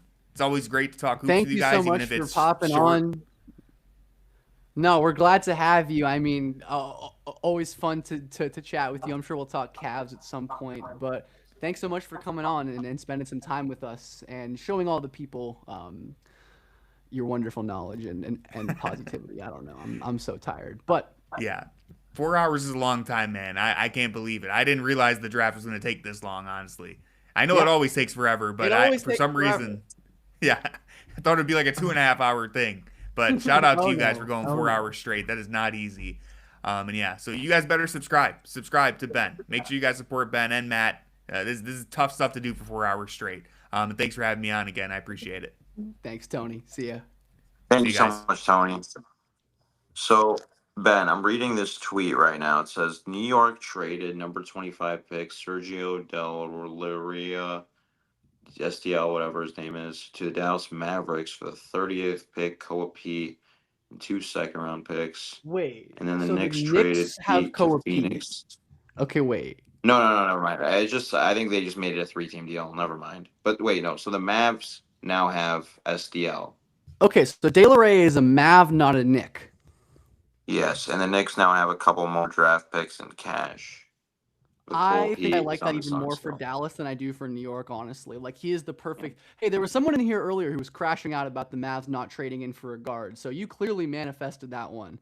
That one's awesome, but, man, awesome first round. Like, this was so much fun. Honestly, like, maybe even, like, a chalkier draft than I thought, but let's do some quick post-draft recap. We've already been going for 4 hours. My favorite draft, man, I think it's got to be OKC or San Antonio. Probably Oklahoma City. Like the Morris Sturts pairing is truly absurd. Mm-hmm. Wilson and Swain is another one that I'm really high on. 2 clear lottery level guys to me. And then, even though it's just one pick, I think Ibuka Okori to the Pistons is truly the kind of pick that, like, you make in this range of the draft and it changes everything, and it changes your life if it works out. Like, can you imagine Can you imagine like the Pistons with like even like a worse version of Tyrese Maxey? Like that is to me the high end sell with a Corey. But yeah, those are my personal favorite classes so far. Yeah, I mean, also I think shout out to Jazz, right, for getting Darren Peterson, a guy who you even admitted in our last podcast episode that he would be your number one guy had it not been for kind of the concerns with the injuries and stuff. Like, I mean, if that works, man, they're getting a superstar caliber player to round out that fearsome front line, and then Keontae George. Like, they could really be building something special there. So shout out to them for that. I think I loved the Warriors picking up Yaxel. I thought that was a great move and gives them a chance to be competitive next season and the year after that in the final kind of saga of the Curry, Kerr, Draymond triumvirate. So that's pretty cool. Let's see who else. Do you like? Huh? Who else do we like? I mean, Okay, I so think the let's get 76ers. yeah. 76ers did a nice Yeah, job. Island for sure. Yeah. Let's get into some of our least favorite picks Okay. before getting into our best available heading into day 2, which I will be back for day 2. We're not. This is a 2. Honestly, I mean, at least it's like the thought of having to do another whole round right now makes me want to go insane. So I guess that's nice. The Bucks kind of predictably did not Yeah. have a draft that I liked. Burry's at 10 in a vacuum. I don't really mind, but I just don't understand this being the team for Mhm. that. And then 100%. Ament we talked about constantly as a guy who we projected as a reach. So that's probably my least favorite draft. Sacramento, I guess, like Acuff pick. We have our limitations with Acuff, but like trading up for Caravan, I'm definitely not optimistic about that. But like honestly, not a lot of picks, and like I feel like I say this every year. I feel like teams that are getting smarter. Like I feel like Mhm. there's less just like total out of nowhere what the hell picks than in past years. And I think we kind of saw a lot of that today with most of the teams. At least you can look. I get it. I understand why this pick happened. Yeah. Oh yeah, for sure. I mean, that's just you could say that with contracts too. I mean, but then again, the Wizards did what they just did, so maybe we're not getting that much smarter. By the way, just to put a bow on it, so that Derek Queen trade is officially Derek Queen for Ace Newell and Kingston Flemings, as we talked about in Bucket Talks last We did episode. predict this. That is true. Yeah, you would say that's a win for the Hawks, knowing what you know right now. Oh yeah. The Hawks are happy with that. Even though, again, Zuby, another one of the picks who I wasn't crazy Mhm. about, but yeah, I mean, just looking at our best available players, I have 1, 2, 3, 4 players in like my first round tier, and I think the horizontal board is generally a better way to conceive of that. Mhm. Alex Caravan off the board, Koa Pete off the board. Anyone else I'm missing here who got drafted? I don't think so, but I really like Isaiah Evans, one of the best players left, as Brian said, was in the green room, dynamic movement shooter. Henry Vasar, I'm kind of surprised he didn't get drafted, given how scarce the center thing Mhm. kind of is. But like a Mhm. legit potential dribble pass shoot center. Bruce Thornton was not projected in the first round, but he's a flamethrower, and I love him. Malik Thomas, another like upsidey combo guard, and then I mean, like again, even into the second round, so many guards I like. Whether that's a point guard swing in Braden Smith, or a Jack Kyle for international swing, or like a Jacoby Gillespie, and then conversely, the like 4 handlers and wing market that is basically barren at this point. There are very few options heading into day 2 for like real forwards and wings and like big physical players. But yeah, it's gonna be a fun second round. Honestly, like no one like I said, nobody so insane fell to the second round this year, which maybe I honestly would have expected like somebody crazier to fall, but no one that crazy I think fell to the second round that it was like impossible to foresee. Yeah. By the way, I also want to shout out the Cameron Carr. I feel like that was a great pick for the Yes, Lakers. agreed. I know I'm backtracking here, but I just wanted to say that because he's just got an aura to him that He needs to be does, and he's a great again for all the reasons we talked about. Yes. Profiles as a really ideal Luka player. I think Yes. he is someone who is just going to be a great fit with Doncic, catching lobs, backdoor cuts. Yeah, the I mean, Nets isn't had he a like an enhanced Derrick Jones Jr. kind of? Like I yeah, know we definitely spent a to lot some of time extent. talking about that athleticism. For sure. For sure. I think he can be absolutely can impact the game for Luka in a similar way that DJJ did. Obviously, like a corner shoot. I mean, Carr is way more than a corner shooter. Yeah. He has some like legit movement versatility while being a really effective play finisher. Who else have we not talked about yet? Someone in the chat said the Nets had a good draft. That is true. It was not a great draft for the Nets last year, I'll say. We didn't love it on draft night, and it ended up being a draft that doesn't look that great a year in. But Michael Brown Jr. and Joshua Jefferson is a haul that I like quite a bit. Michael Brown Jr., one of the highest ceiling offensive players in the league, and then Jefferson, like a four-man who's just like an adult in the room, really effective player. I think his like brilliant connective passing is phenomenal.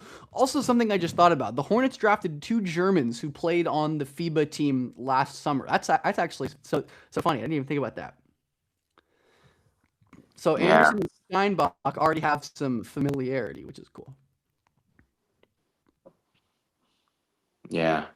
I don't really have much to say there. I know Matt, the other Matt, he's pretty down bad right now with that Steinbach pick, which I mean, if Steinbach is who you guys seem to think he is, I guess that would make some sense why he would be a little perplexed by that trade. Yeah. I do think he's a good player though, and like a fit with Charles Lee, generally speaking. So I understand that. I feel like the Wizards kind of come out as a mini loser here, wouldn't you say? Just like not deciding to pass on both Boozer and Peterson. Like just in your honest opinion, right? Wouldn't you say that? Yes, but like the fact that I view those 3 as a tier makes it hard for me to call them like I guess maybe mini. Like, I try to be careful with like docking a team because I'm like they should have taken this guy like when there's so many other circumstances. So as long as they're like drafting within the tier, I think that's generally okay, and that's what they did. So I can't go as far as calling them losers. I think the band says that level of player. I mean they entered loser territory with the Trae Young contract, to be clear. Yeah, that's big loser. That has nothing to do with big loser energy. That is yeah. Anything else we have not discussed? Sorry, Matt, what's up? The Grizzlies draft. Love it. I was going to say, still 93 people in here right now, which is crazy. Again, thank you so much to everyone who was staying out. I think we had like 2,000-3,000 concurrent views just on my YouTube channel. I know we had a lot more on like the Essentially Sports YouTube. See if we got to 15K on Essentially Sports is Twitter. Huge shout out to everyone who was hanging out with us. Again, this is a labor of love for us, and it's exhausting, but it's super fun. And I very much appreciate all of the support this cycle. 15.5. 15.5. Yeah, I wouldn't call this a labor of love for me. I was very, very beat. I was you sat here. You sat here the whole time with me. I give you credit for that. It is an exhausting thing to do, talking about basketball. But again, it wasn't just us. We had our guests on who were all great. At least I think at least 1 or 2 of them might be on tomorrow. I have some new guests planned for tomorrow as well. So gonna be a fun live stream. And second round is always fun because we can spend a little less time actually talking about the exact picks that happened and recapping day 1, getting extended thoughts on all of that. But yeah, I was gonna say, anything else we want to get to or any questions? Okay, yeah. Oh yeah, Grizzlies draft. You said. I mean, they took the best player in the draft at 3. They took the Lopez pick. Give it a B+. I might move it down to a B. Like it's just fine to me. Like I don't think it's anything special. I understand the thought process, but yeah, I guess like we said, it's like it really is like Lopez plus 5 seconds, isn't it? So like that is it is hard to decouple the player itself from the value they added to the players. So ultimately, I do think the Grizzlies ended up with a very good day overall. When you count in the trade downs and landing the best player in the draft at 3, like hard to think anything else other than the Grizzlies are setting themselves up really well for the future. I'm very excited. I really hope we get Edey healthy because I think he and Boozer could be a pretty game-changing backcourt duo. Yeah, I agree. Would you say you feel better about? Obviously, this is hindsight now. We have a lot of information about how his tenure went down. But would you, if you had to go back, compare the way you would feel when they selected Ja Morant and the way you feel selecting Cam Boozer, would you say you feel better about landing Cam Boozer than you did Ja Morant at that time, or? I was way too low on Ja as a prospect. Okay. I wasn't that crazy about him, honestly. I should have been higher on him, but I think even with the knowledge of hindsight, Boozer is such a different level of player, like in so many different ways. So yeah, I feel better about this than I do about that 2019 draft, which again set the foundation for them alongside the Jaren Jackson, and it was really that into Desmond Bane. So you're thinking Edey into Coward into Boozer maybe can be that next kind of trio for them going forward, and it's a really impressive front court duo. Yeah, I feel good about this. All right. Anything else we want to talk about before we sign off? Again, like I said, still so many people in this live stream. Thank you all, really from the bottom of my heart. It means the world that people take the time out of their days to hang out and watch live stream and comment and yell at us for whatever it is.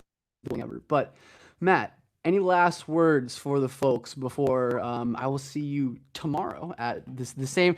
I think the draft starts at the same time. I'm pretty sure it does. Last thoughts. Just that I'm really grateful to have been in your inner circle for this. To have been a fly on the wall. Some brilliant people talking about some cool stuff. Learned a lot, grew a lot, aged a lot. Right? You're really not letting that one go. but no, this is awesome, man. Thank you so much for all those who tuned in. We're at nearly 16,000 on the Essentially Sports Twitter, which is pretty crazy to think anyone would listen to us speak about that kind of thing for that long and that much volume of years. But yeah, this is awesome. Very cool, very fun. Excited to get back at it tomorrow. Awesome. And everything will be linked somewhere, but make sure to, of course, keep up with Matt, keep up with me, keep up with the Essentially Sports channel. We'll have plenty of, post-draft content as well, I'm sure. And yeah, I think that is all we have for you. Ending these things are always hard, but thanks so much to everyone who's been here. We really appreciate it, and we will see you all tomorrow.